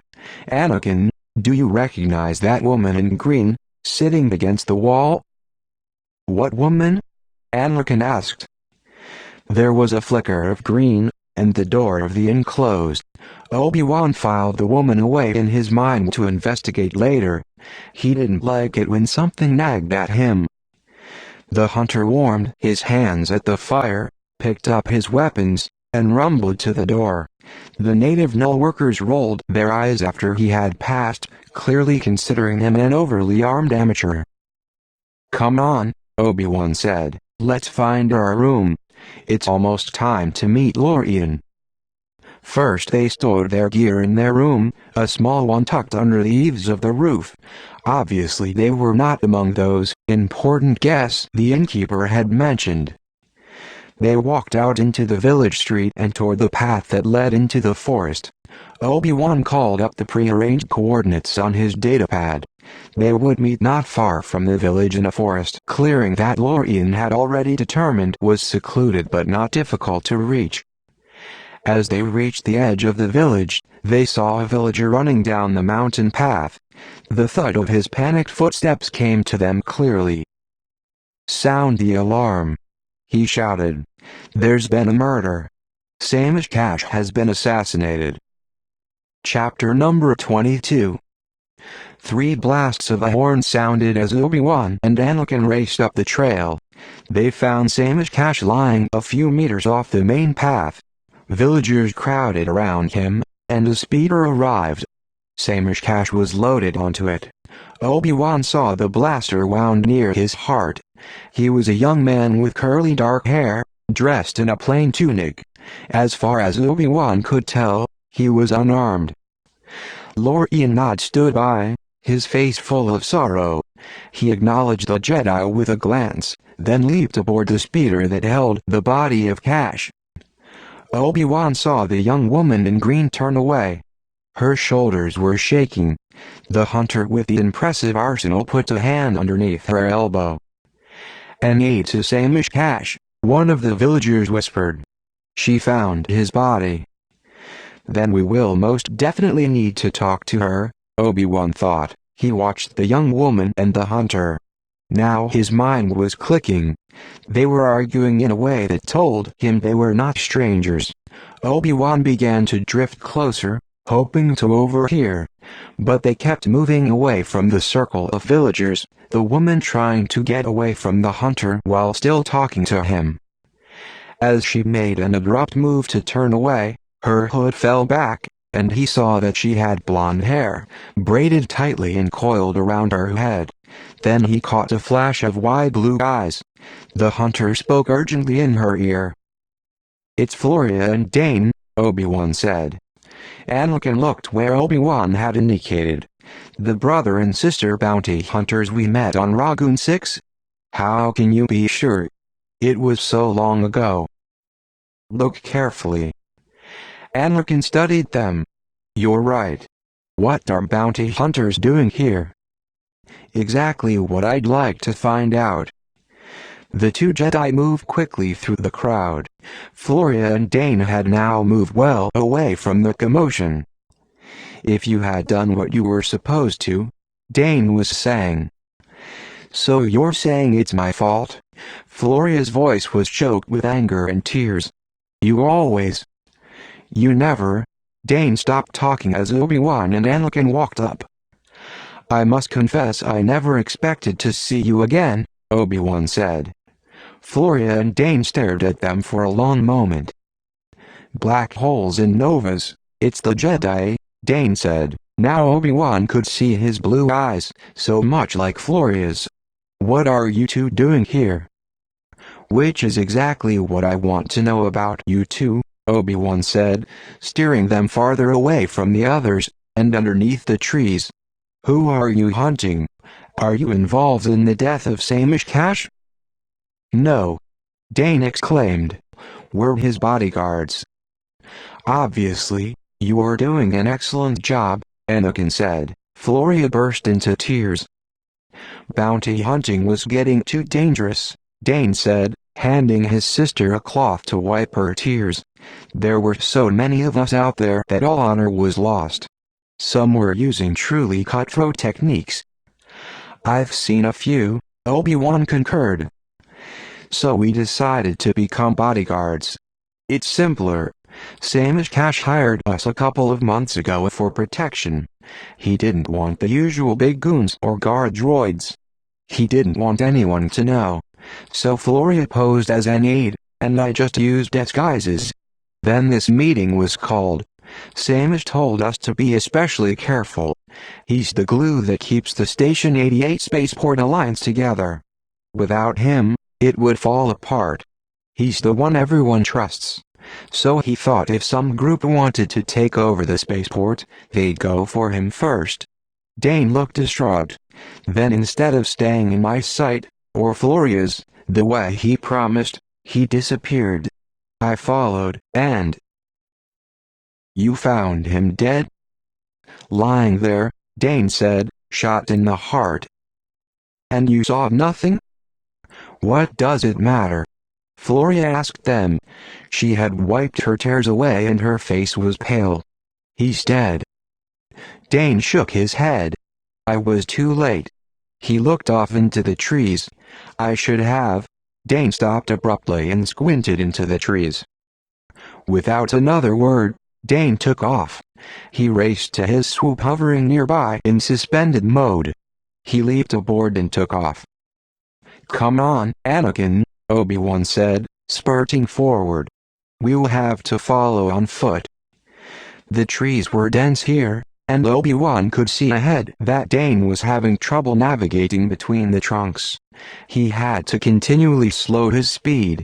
He was obviously chasing someone ahead of him on a swoop, which appeared and disappeared through the trees. They gained on Dane, hurtling through the spaces between the trees. When they were meters away, Anakin leaped high to grab a tree branch. Using the momentum, he swung forward and dropped neatly on the back of Dane's swoop. The swoop lurched and careened toward a massive tree trunk. Dane let out a piercing yell. Calmly, Anakin stood on the back of the swoop and leaned forward to grab the controls. He steered away from the trunk, circled, and came back to Obi-Wan. He'll get away, Dane cried. Who? Obi-Wan asked. I don't know. But I think he killed Cash. Dane cried breathlessly. I don't know where I know him from, but I know him. He's a bounty hunter. Mind if we take over? Obi-Wan asked Dane. He jumped off the swoop. Be my guest. Just be careful with my swoop, he yelled after them as Anakin sent the engines screaming to maximum. Suddenly, Obi-Wan wished he were driving. The suspect glanced back once and saw they were still following. He chose a difficult route through the trees. The narrow spaces were hard to get through, especially at high speeds. Anakin flipped the swoop, turning constantly to come at the openings at the best angle, never slackening speed. He crashed through leaves and branches. They were gaining, but Obi-Wan was positive he'd lose an arm or an ear in the process. Do you think you could slow down? Obi-Wan yelled over the sound of cracking twigs and the screaming engines. And miss all the fun? Anakin asked, executing a quick left turn, flipping the swoop, then flipping it back again. Obi-Wan tried to find his breath. The ground was rising sharply. The suspect pushed his speed. He careened through two trees, lost control, and the swoop flipped over and scraped the side of the next tree, sending the swoop spinning wildly. The assassin leaped off a moment before the swoop crashed into a large tree. He hit the ground and ran. We've got him now, Anakin said, gunning the engine. Obi-Wan caught a blur of large brown spots speckling the tree trunks as they zoomed fast. A strange mold? He wondered. The spots had hairs that waved in the air like legs. They were legs, he realized. Spiders. About the size of a small rodent animal. Obi-Wan had read about them in his briefing notes on the journey to Nole. They weren't poisonous, but one had to watch out for their... Anakin, watch out. Ahead, the sunlight had just caught the silky threads of the giant web slung between the trees. The swoop hit it head-on. The web did not break. The gloomy species of spider had a web so strong it could stop a moving vehicle. It did. Chapter number 23. The swoop boomeranged backward, crashed into the tree trunk behind them, then shot forward again, caught in the sticky web. The ropey tendrils clung to Obi-Wan's skin and hair and caught in his mouth. When he tried to pull the skin of the web off him, it stuck to his fingers. Arrgh! Anakin gave a strangled cry as he tried to pull the web off his face. Obi-Wan managed to unsheath his lightsaber and activate it. He cut a swath through the web, creating a hole. He dropped to the forest floor. Anakin landed next to him. Tendrils of the web still stuck to their skin, and they tried to get it off, but it stuck to them like a strong glue. The swoop hung above them while a spider with legs more than a meter long scuttled across a tree trunk to see what it had caught. Meanwhile, the assassin had disappeared. They would have to track him. They ran quickly through the trees, snaking through the forest. The assassin had doubled back. After tracking him for a kilometer, Obi-Wan suspected that he was heading back toward the village. They came out on another path that veered downhill sharply. Through the trees they could occasionally see the rooftops of the village. The path ended at the outskirts of the village, near some outbuildings. A large stone building had a side parking area for speeders. Anakin, stop. There he is. The assassin was moving from shadow to shadow across the street. They could see now that he was a human male, dressed in dark clothing and wearing a helmet with a brim that shadowed his face. Then Lorian appeared from the back pathway to the mountain. He was walking quickly and didn't notice the Jedi. He's meeting Lorian, Anakin said. Suddenly the street came alive with villagers. They surged forward, shouting in their native language and brandishing blasters and the native weapon, a sharp blade atop a thick wooden pole. The assassin melted back into the shadows. The villagers rushed down the street. Lorian was lost in the midst of them. Suddenly, Obi-Wan saw that Floria and Dane were being herded near the front of the crowd. Their hands were bound in laser cuffs in front of them. Dane caught sight of Obi-Wan. "They think we killed Samish," he shouted. "Help us." Floria and Dane were carried along with the crowd. The villagers surged into the stone building like one giant moving beast. The street was suddenly empty. Lorian had vanished. "Should we try to find him?" Anakin asked. Obi-Wan sighed.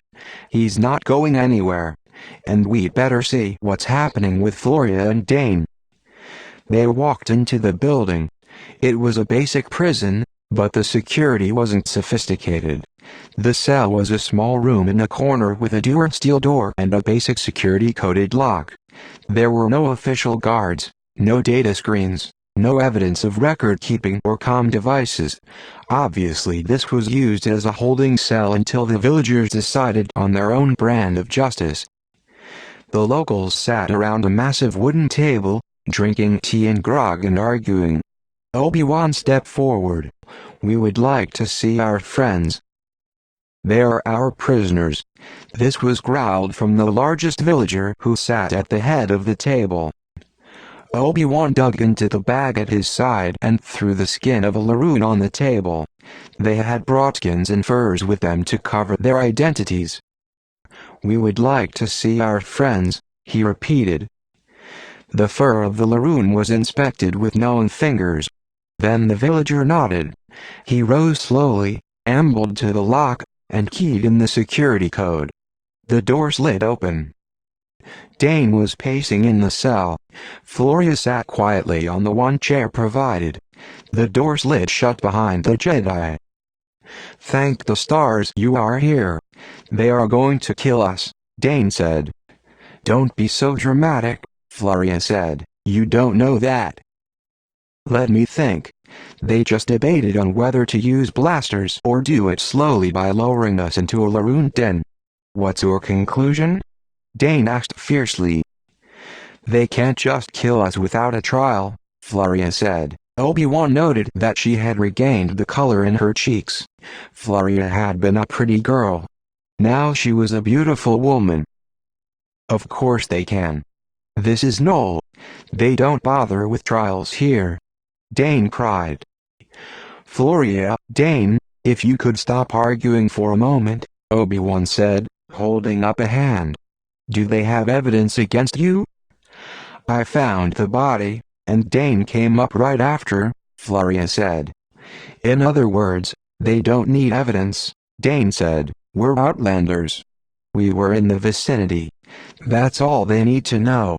He slumped against the wall of the bare cell and drifted down until he was sitting on the floor. "We will protect you from the villagers," Obi-Wan said, "but you must help us." "You were Casha's bodyguards," Anakin said. "You must have a few likely suspects. Who would have hired that assassin?" Floria shook her head. Dane shrugged. "No one and everyone," Dane said. "He didn't have any particular enemies. He had brought prosperity and peace to his people. But with this separatist thing, everything changes.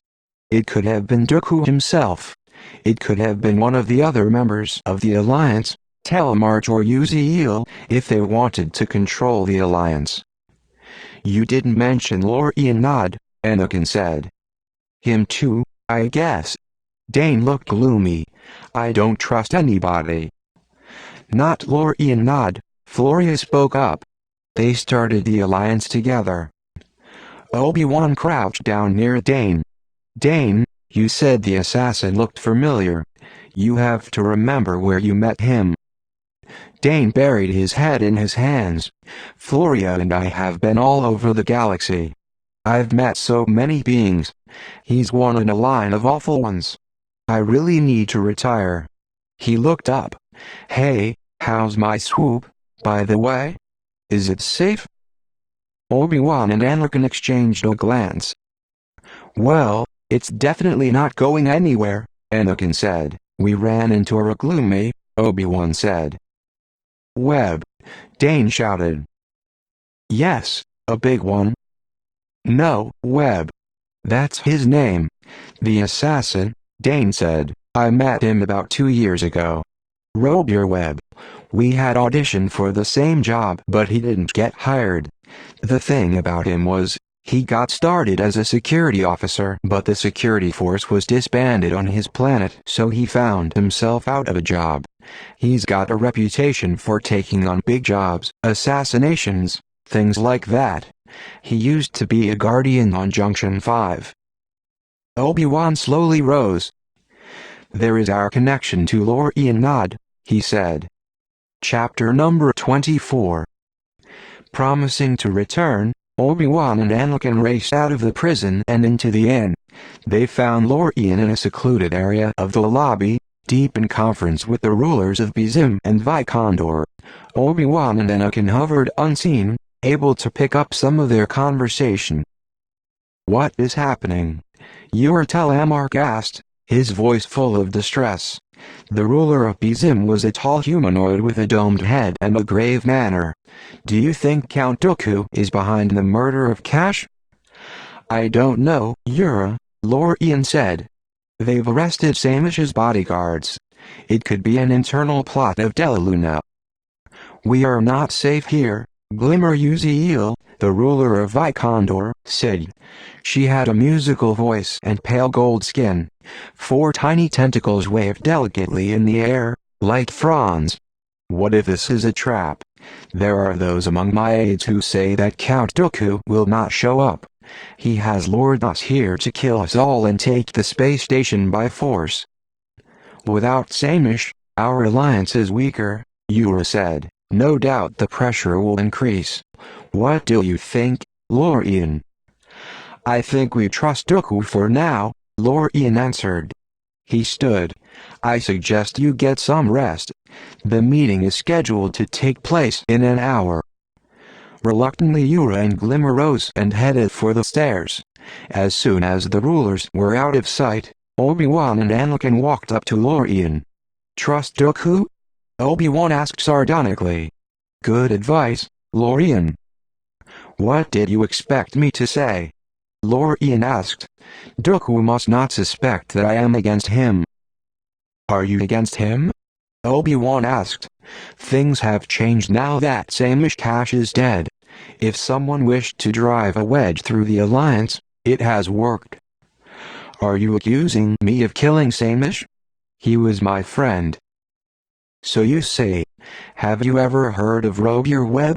Obi-Wan asked. Lorian frowned. The name is familiar, but... He was a Guardian. I could hardly be expected to remember every Guardian. He is now working as an assassin. Lorian took several moments to reply. He is on Null? Yes. Dane recognized him. Lorian nodded slowly. You think this Webb killed Cash, and I hired him to do it? Obi-Wan said nothing. I did not, Lorian said. And if you think about it for a moment, you will see that if someone wanted to smash the Alliance, the way to do so would be to kill one member and pin the murder on another. It is no accident that the assassin is a former Guardian. Naturally you would suspect me. Naturally, Obi-Wan said. And that is exactly what Dooku would want Yura and Glimmer to do, Lorian continued. This is how he works. He waits. He watches. He likes to undermine loyalties. He likes to fracture bonds. He likes to encourage betrayal. All of this was true, but it didn't mean Lorian wasn't guilty. Just clever.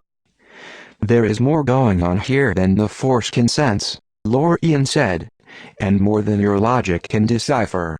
There are feelings here, Obi-Wan, and among those feelings are mine for Samish. I did not do it. We have only your word for it, along with everything else, Obi-Wan said. That is the problem. There is only one solution to the problem, then, Lorian said. You must trust me.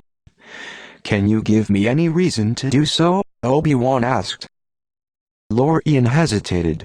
No, I cannot prove my honesty. Then we'll continue to suspect you, Anakin said.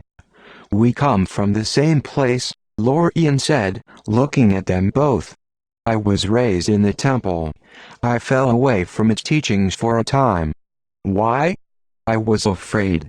I was young and alone and I took a step forward, the only step I felt I could take. Then I took another, and another, and I ended up in a life I didn't recognize. These are excuses, Obi-Wan said. Tell that to the people of Junction 5. Tell that to Cilia Dill. I harmed my people, Lorian admitted, and I must say that Cilia is not one of my supporters. She can't forget what I was. I know all I have are excuses. When you live a life filled with wrong, what else do you have but excuses and blame? He paused. Do you believe in redemption, Obi-Wan? Obi-Wan had been asked the question, but it was Anakin who spoke up. I do. I do, as well, young Anakin Skywalker, Lorian said. It is what keeps me going. At the end of my life, I will do good. That's all I can tell you for now. Do you believe him? Anakin asked as they walked outside the inn. I think he talks well, Obi-Wan said, and I don't know what to believe. Not yet. Would Qui-Gon have known? He had always seemed to know who to trust. You are too hard on being sometimes, Anakin said. Mistakes are made. Things happen. That means that change can happen, too. The meaning of life is change, Obi-Wan said, startled at Anakin's characterization of him. The charge stung. He did not think he was hard on other beings. Perhaps that had been true once, but he had learned from Qui-Gon. I didn't say I didn't believe Lorian, but I can't discount the rest of his life just because he tells me I should. If he is in league with Dooku, we should find out what they are planning. And if he is not in league with Dooku, we should still find out. So what's our next step? Anakin asked. Do you have any suggestions? Obi-Wan asked. I have a question, Anakin said. If Roger Webb was hired to kill Samish Cash, he has accomplished his objective. Why is he still on Null? Assassins seldom hang around after they finish an assignment. He was going to meet Lorian and give his report, Obi-Wan said. That could be true, Anakin said, but usually that is done by comlink or dataport. Usually an assassin and his employer don't like to be seen together. So if he's still on Null, he could have another assignment to accomplish before the meeting, Obi-Wan said. Maybe we should find him. Sure, Anakin said, but how? It's a big mountain. Exactly, Obi-Wan said. If I were Webb, I'd want transport. His was destroyed.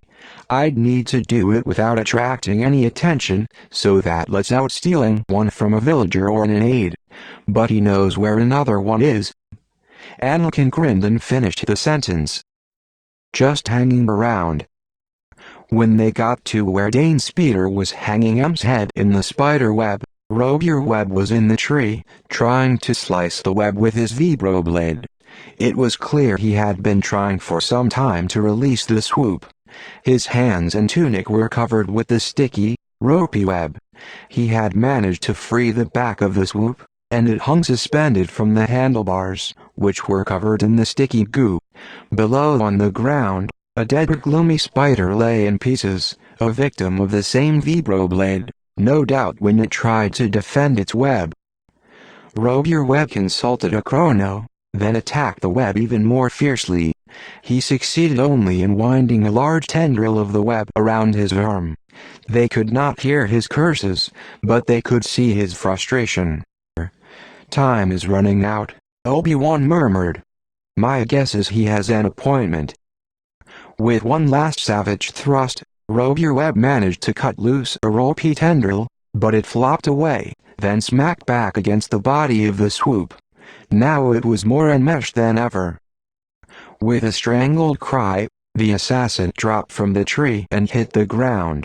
He began to run. Obi-Wan and Anakin followed.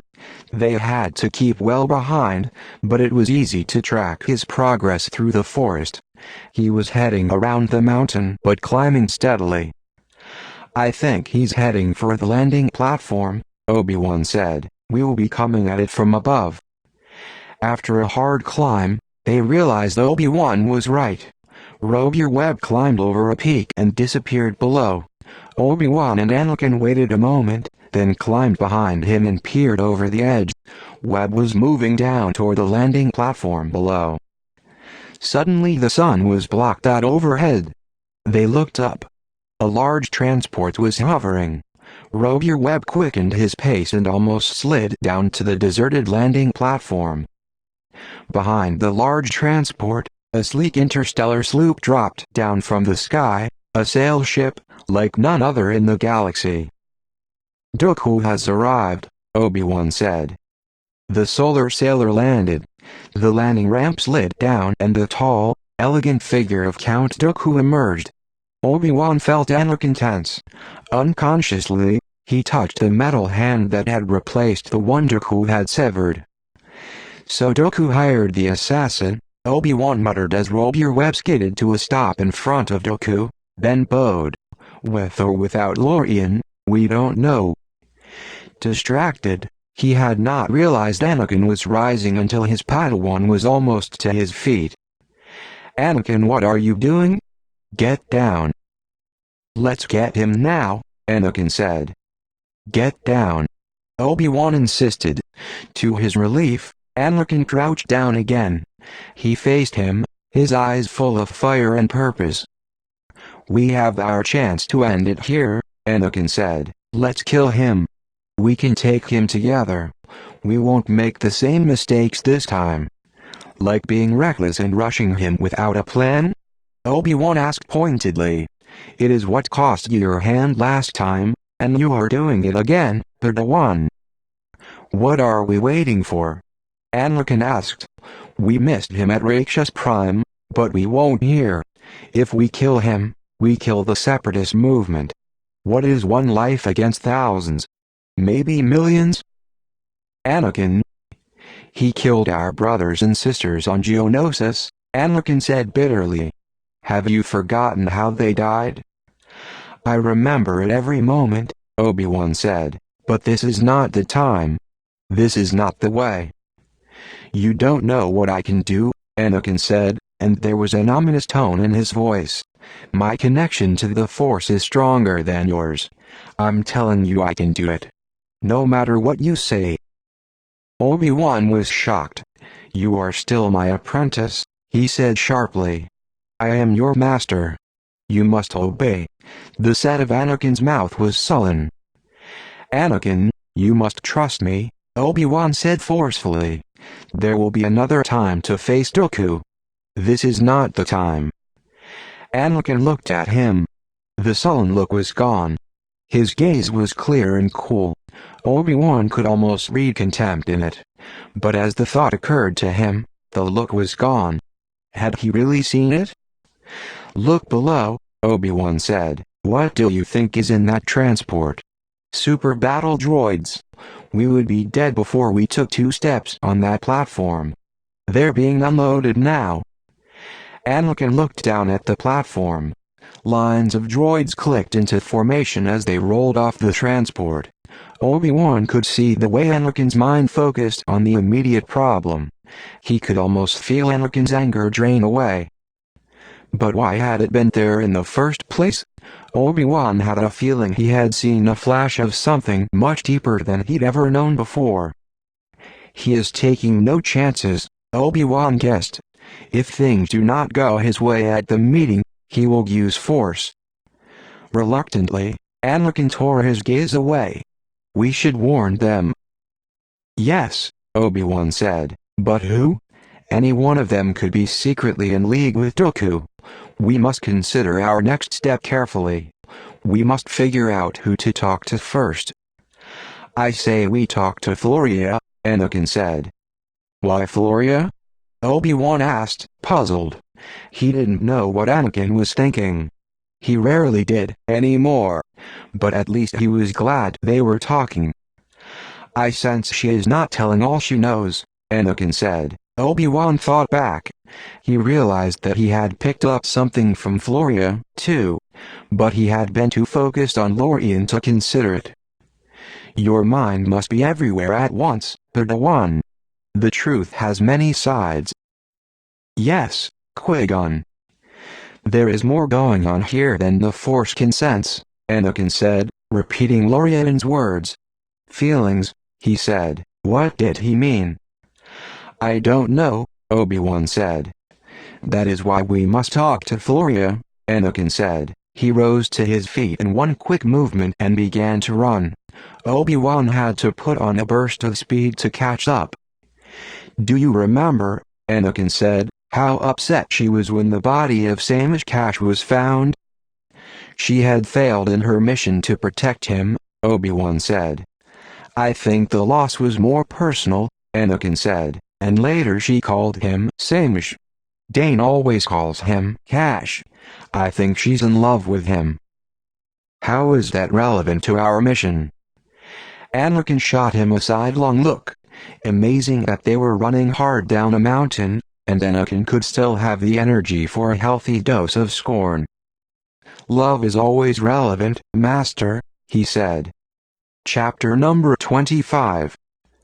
Another bribe got them access to the cell. "Take your time," the villager said, waving a hand as the door slid open. "We've decided to kill them at dawn." The rest of the villagers roared and pounded the table. They had been drinking grog for some time now. The door slid shut, drowning out their laughter. "Did you hear that?" Dane hissed at Floria.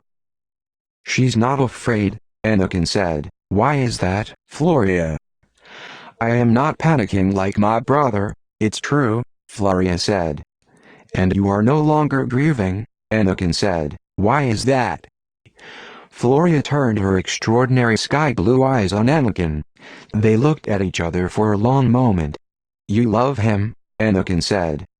"Of course she loves me," Dane said. "I'm her brother." Another long silence. Anakin waited her out.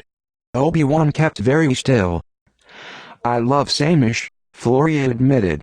Her chin lifted and her eyes flashed, as though to say the words out loud had given her great pleasure. "You love who?" Dane shouted. "And he is still alive," Anakin said. Floria nodded. "What?" Dane cried, leaping in front of Floria. "You love Samish Cash, and he's still alive?"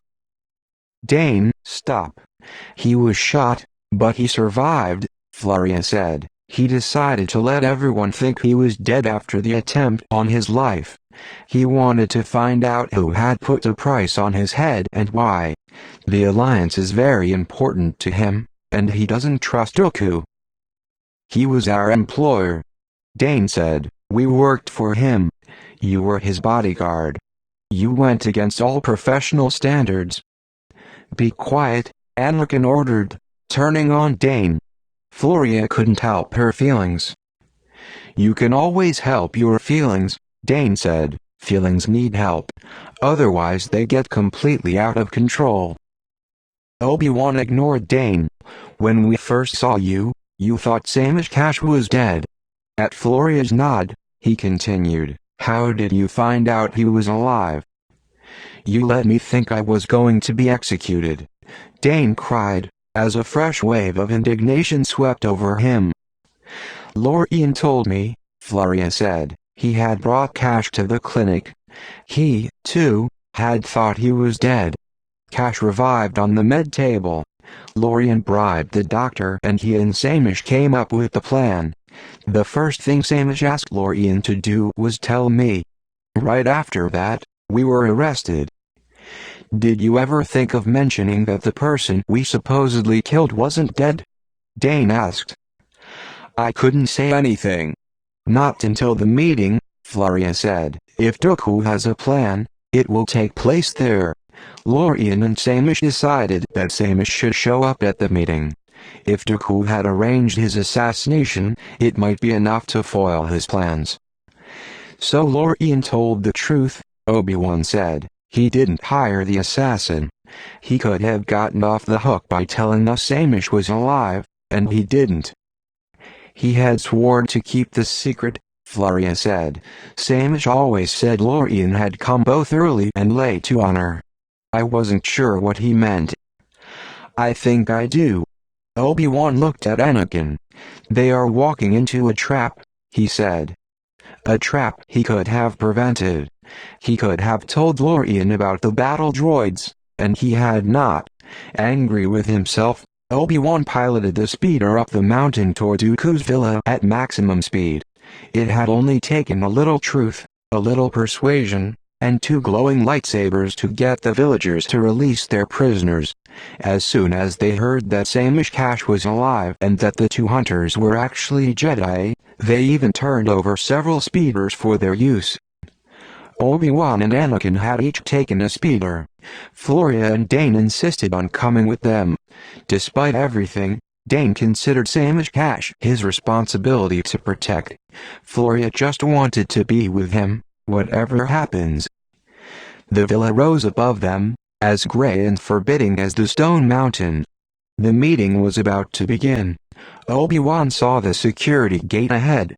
The speeder had light armor mounted on the hull. He opened fire and blasted his way through the gate. Immediately a durasteel shield began to descend over the wide double doors of the front entrance. It would no doubt prove impenetrable to explosives. Before Obi-Wan could react, Anakin gunned his speeder, blasting his weaponry at the double doors beyond the descending shield. In an amazing display of skill, he cut the power, flipping his speeder up at the same time and leaping off. The speeder skidded to a stop, its armored hull pointing up toward the swiftly descending shield. The shield came down on the speeder. Metal shrieked and groaned, slowing the descent of the shield. Anakin ducked under the moving shield and leaped through the hole he had blasted through the double doors. He disappeared into the darkness of the villa. This had all taken only seconds. Obi-Wan had already leaped off his speeder and was running toward the durasteel shield, now slowly crushing the speeder underneath it. There was just enough room for Obi-Wan to duck underneath and inside. Floria and Dane followed, rolling under the door as it go-in-ed downward and shut with a crash, the speeder now part pancake, part mangled transport. Anakin was waiting in the darkness of the hallway. The ceiling was so high it was lost in the gloom above. Together they ran down the grand hall, looking into the large rooms as they passed. They heard voices ahead. Obi-Wan slipped into a circular room that had been built in the center of the villa. There was no ceiling, only the roof above. Narrow windows were cut into the stone high above and let in a faint light. One entire wall was made up of an enormous fireplace, big enough for a Null to stand erect in. A large circular stone table sat in the center of the room, but it was dwarfed by the soaring space. Dooku stood at one end. Samish stood at the opposite side of the table, facing him. Yura, Glimmer, and Lorian looked small and defenseless. The table was so large that there was an expanse of space between each of them. Obi-Wan guessed that Dooku had sensed his presence. He felt the dark side in the room, how it surged and grew. Anakin came and stood next to him, and Floria and Dane followed, staying against the wall in the shadows so that they would not be seen. "I believe you tried to assassinate me so you could smash the Alliance," Samish was saying. "So much emotion, so little logic," Dooku said. "Let us be calm. Station 88 Spaceport is a vital strategic link. This is something that must be decided carefully. You have not even heard what my organization is willing to give to you for the rights to the spaceport. I am sure your partners would want to hear. Do you deny them that right?" Samish looked uncertain. "Yes, we should at least hear him out," Yura said. Anakin stirred. Obi-Wan put a hand on his arm. If they moved, Dooku was capable of anything. And he had seen Obi Webb standing against the wall, almost lost in the shadows. He had no doubt that Samish Cash was in danger, and most likely all of the other rulers in the Alliance, as well. Samish turned to the others. "Why should we listen? Everything he is about to tell us will be lies." Dooku turned to Lorian. "We haven't heard from you, old friend. Tell Samish what you have decided." Lorian stood. "I support Samish Cash. And I support the Republic." Dooku gripped the edge of the table.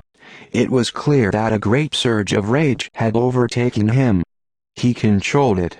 His dark eyes seemed to suck in the light around the table and devour it. He leaned over the table. "So you betray me again. I assure you, it is for the last time, Lorian." "Yes," Lorian said. "I am certain of that. Vicondor must stand with Deliluna and Junction 5, my friends Samish and Lorian," Glimmer said. "The Alliance will support the Republic." Dooku looked over into the shadows and acknowledged the Jedi for the first time. "So you support a corrupt government?" he thundered. "Have you forgotten the Battle of Geonosis, how they crushed a small planet with an invading army? They are ruthless. They hide in the shadows. Look." The rulers turned and saw the Jedi. Lorian appeared very glad to see them. "That is one way of looking at it," he said, "but it is not the truth." "I stand with the decision of the Alliance," Yura said. "It appears the negotiation is over," Dooku said. He had controlled his anger and spoke now in a mild tone. "How unfortunate. I suppose I could try to persuade you, but as I grow older, I have found that I have so little patience for such things." The door behind Obi-Wan, Anakin, Floria, and Dane slid shut. They heard the security locks snap. Shutters slid down over the windows and the room was thrown into deep shadow.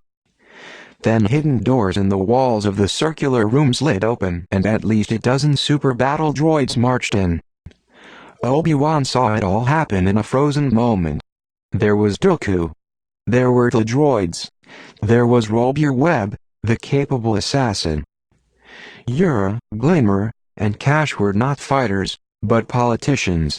Floria and Dane could handle themselves, but not against such firepower. There were too many beings to protect, and it was clear that Dooku meant to murder them all. The room was a trap. It was a tomb. He remembered the arena at Geonosis, the arrival of the gunships, the battle, the slaughter. In that frozen moment the thought blazed, white-hot and searing. I cannot bear one more death. It was illogical. He knew in his heart that he would have to bear many more. But not today. Not today. Dooku stepped back from the table. Anakin charged, putting himself between the approaching droids and the politicians. Fire erupted from the super battle droids at the same time. Yura and Glimmer both sensibly dropped to the floor. No one had expected Floria to move so fast. She streaked across the space as Obi-Wan was moving to deflect the blaster fire of the droids. She would come between Dooku and Anakin, a dangerous place to be. Single-minded, intent, Anakin increased his speed. Obi-Wan saw him move from light to shadow, shadow to light. He felt the force in the room like a pulse, like a heartbeat, like a rolling wave. "Anakin, Floria!" he shouted. Anakin shuddered with the effort of stopping his relentless charge. He altered his path to scoop up Floria, tucked her under his arm, and kept his lightsaber moving, deflecting the blaster fire of the droids. He deposited Floria next to Samish Cash, so lightly and gently in the midst of his soaring leap that not even a hair of Floria's coiled braids was disturbed. Obi-Wan saw the relief on the face of Samish Cash. Anakin had been right about Floria's love. Now Obi-Wan saw the same love on Samish's face. He would not allow these two to die. He caught the surging force from Anakin and embraced it, doubling it, making it grow. The droids reconverged on the rulers. Obviously they were programmed to target them. Anakin leaped again, and Obi-Wan met him in midair. They swept the room in a glance. There were only seconds to decide on a strategy. Dooku was leaving. They saw his cloak flicker as he moved toward the wall, toward the one door that still stood open. Lorian saw Dooku moving and ran toward him. Yura and Glimmer had no weapons. They sat, back to back behind a massive chair for protection that was being rapidly decimated by the droid blasts. The expression on their faces told Obi-Wan that they were waiting for death and would meet it bravely. Floria handed one blaster to Samish and had the other in her hand. While Samish and Dane tried to protect her, she shot a droid repeatedly with unerring accuracy. It flamed out and fell heavily on the table. Robier Webb took aim at Samish. Obi-Wan landed, then jumped again, somersaulting in midair and landing against Webb's chest with both feet. The assassin flew back and hit a chunk of stone protruding from the wall. He lay still. Obi-Wan had time to register the chunk of stone with only a flash of his consciousness, but something about it was important. He was busy deflecting blaster fire as it pinged past him toward Yura and Glimmer. Anakin had managed to herd the group together in one corner of the room so that they would be easier to protect. With a swipe of his lightsaber, he hewed off a chunk of the stone table, then pushed the others behind it for protection. They could only last so long, Obi-Wan thought desperately. They could not win against these droids. The chunk of stone. Why did it keep rising in his mind? The keystone. One pull of the keystone and the whole wall comes tumbling down. Obi-Wan raced back to Anakin. They spoke while they protected the others, deflecting fire. Samish, Dane, and Floria popped out to fire at the droids, then dived for cover again. Glimmer has been hit in the leg, Anakin said. Lorian went after Dooku. We have to help him. We have to get out of here. The keystone in the fireplace, Obi-Wan said. If we herd the others to the opposite end of the room quickly, then pull the keystone, it would knock out most of the droids. Anakin's eyes traveled over the fireplace wall even as his lightsaber whirled. Finding it, of course, is the problem, Obi-Wan said. He felt Anakin gather in the Force then, feeling it shimmer from the stones and the wood and the living beings, feeling it grow. Anakin focused on the wall. Obi-Wan saw one stone midway up the wall ease out a fraction. He heard a rumble. Move, he shouted, leaping toward the others. He picked up Glimmer, pushed Yura, yelled in Samish's ear, go to the doorway. They moved, ran, scrambled, as the wall began to move and the rumbling and scraping filled the air. Then the rocks shot forward, tumbling in a lethal avalanche, spewing dust and debris far taller than any person.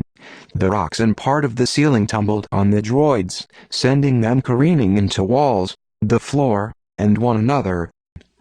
Obi-Wan and Anakin pushed the others down and tried to cover them with their bodies as the wall collapsed. The dust and smoke bit into their lungs and stung their eyes. They could taste the mountain in their mouths. But they were all alive. 3 droids were still standing.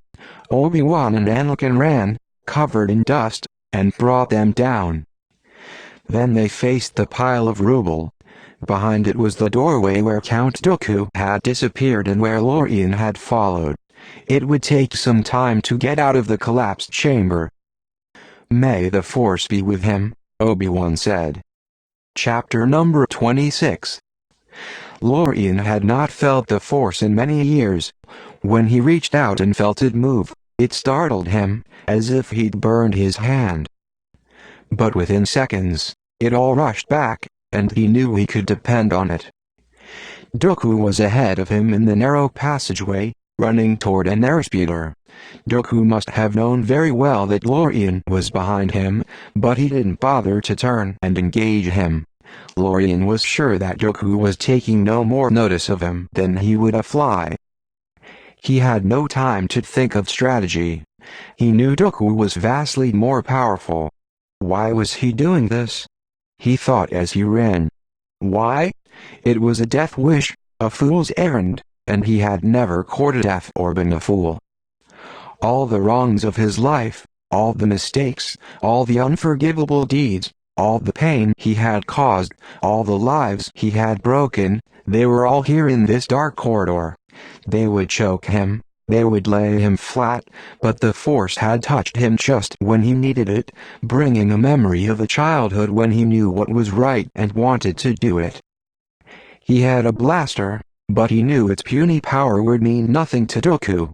Within seconds it would be wrenched from his grasp and fly across the corridor. So why use it? Why use any weapon when Dooku could swat it away like a fly? Lorian had not stopped running while he thought. What did he have that Dooku did not have? What did he know about Dooku that no one else knew? What did he know about him as a boy that would not have changed? Did he have a flaw? Pride. He was vain. He liked to be admired. That wasn't much to go on. Then Lorian noticed the airspeeder at the end of the corridor, ahead of Dooku. He was familiar with the model. It was a Mapco twin turbojet with a boosted max airspeed. Mapco Industries were known for their swoop bikes, not their speeders. Dooku's transport was a good choice for quick getaways, with its boosted airspeed and high maneuverability. But possibly, just possibly, Dooku did not know this. The Mapco speeder had a flaw. The data cables that connected the frontal controls to the cabin were mounted behind a thin panel on the underside of the body. It would take Lorian about 6 seconds to find that panel and fuse those cables with a barrage from his blaster. All he needed was 6 seconds. He called ahead, his voice echoing. "You've done well for yourself, Dooku. But did you ever realize that you couldn't have done it without me?" Dooku stopped and turned, as Lorian had known he would. "Excuse me, old friend? The Sith holocron. You accessed it, didn't you? Sometime later. You could never stand it if I knew something you didn't." "Why shouldn't I have accessed it?" Dooku asked. Lorian kept moving forward. "Of course you had the right. Yet you never would have had the courage if I hadn't done it first." Dooku laughed. "You are unbelievable. Don't you realize how tempted I am to kill you? And now you're provoking me. You certainly live dangerously, Lorian." Lorian had circled around Dooku and stood near the speeder. Dooku was not afraid of him. He would allow him to come as close as he wanted. Lorian leaned against the speeder, crossing his leg as though he had all the time in the world to chat. "I realize now that I was wrong when I asked you to cover for me about the holocron. An apology at this late date? I'm overwhelmed. I should have taken the responsibility myself. I wouldn't have been kicked out of the Jedi Order. I see that now. But now I wonder, why did I think I would?" Underneath the cover of his cloak, Lorian's fingers searched for the panel. "I find revisiting the past so tedious," Dooku said, "if you'll excuse me." He put one foot on the speeder, ready to leap inside. "Could it be that you encouraged my fears? Looking back, I find that strange. I would not have done that to you. I would not have fed your fears, but tried to allay them." His fingers slid across a seam. He had found the panel. Dooku's eyes flared. Lorian brought out the blaster and put the barrel against the panel. The dark side surged in a shocking display of power, and Lorian found himself flung like a child's doll in the air. He slammed against the wall and then hit the floor, dazed. Somehow, he held on to his blaster. Dooku saw it, of course. "That was your clumsy attempt at a diversion, I suppose," he said, drawing his lightsaber with the curved hilt. "I think I've shown enough mercy. Let us end now what should have ended then." He had one last chance. One only. He could blast the panel and prevent Dooku from taking off. Obi-Wan and Anakin would have to do the rest. If he failed, he would die. If he succeeded, he would also die. He had no doubt about that. Lorian reached out to the Force to help him. He needed it here, at the last. He felt it grow, and he saw Dooku's eyebrows rise. "So you haven't lost it completely," he said. "Too bad it isn't enough." He moved toward Lorian. Lorian remembered his footwork. The attack would come to his left. At the last moment, he rolled to the right, and Dooku's lightsaber hit rock and sliced through it. Expecting an easy blow, Dooku turned a second too late, and Lorian had already begun to run. He knew Dooku expected him to turn and try to get behind him. He would not expect him to run to the speeder. He had the blaster aimed and ready, but he knew he would get only one shot, and it had to be a good one. It had to be dead solid perfect. Behind him was a whisper. That was all he heard. He looked down and saw the lightsaber and he thought, "How odd. Dooku is behind me, why is the lightsaber in front of me?" Then he realized he had been pierced through. He fired the blaster, but the shot went wild. He went down. "I have failed," he thought. "I have failed." Dooku stood over him. He saw the dark eyes like hollow caves. He did not want this to be his last sight. He had lived so long with hate, he could not die with it in his vision. So with a great effort, He turned his head. He saw the rocks of the corridor, the stones both smooth and jagged, and noticed for the first time that they weren't gray, but were veined with silver and black and red and a blue, the color of stars. The thought pierced him with the same sure pain as the lightsaber had. What else have I missed? Too late to find out now. He drew the force around him like a blanket, and with an explosion of color lighting his vision, he smiled and let go of his life. Chapter number 27. Anakin sat on the cold ground, watching the streaks of orange cut through the gray. The sun was rising. "It is time to go," Obi-Wan said. Anakin rose. He was tired after having moved the hundreds of large stones that had barred their exit. "I've brought Lorian's body aboard," Obi-Wan said. He stood next to Anakin, facing the rising sun. "We will take him back to the temple." They had found him in the corridor with a blaster nearby, his eyes open and, oddly, a faint smile on his face. There was evidence of a struggle in the disturbance in the dirt. Blaster fire had marked the rocks. They could see the acceleration blast marks from the speeder. Dooku had escaped. "Lorian went up against impossible odds," Obi-Wan said. "He was never more a Jedi than at the last." "So redemption is possible," Anakin said. "Of course it is," Obi-Wan said. "As long as there is breath, there is hope. If not, what are we fighting for?"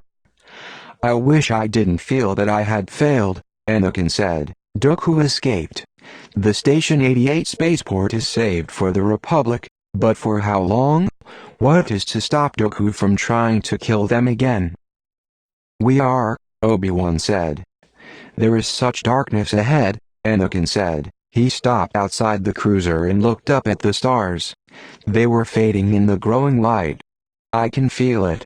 It weighs on me." "You worry too much." Qui-Gon had told Obi-Wan this more than once. Was that his legacy to Anakin? He had tried to give him so much more. "You didn't fail here, Anakin," Obi-Wan said. "Our mission was to ensure that the spaceport didn't fall to the Separatists, and to gather information. We succeeded.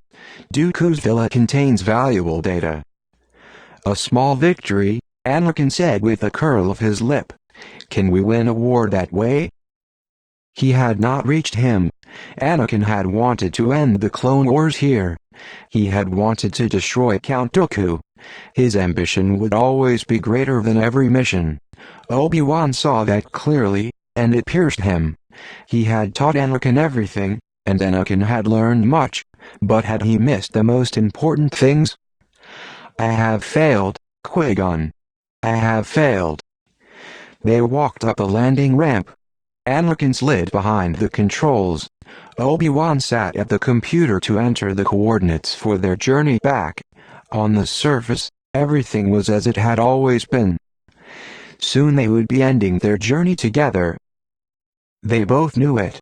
He had never had to bid goodbye to Qui-Gon as a master.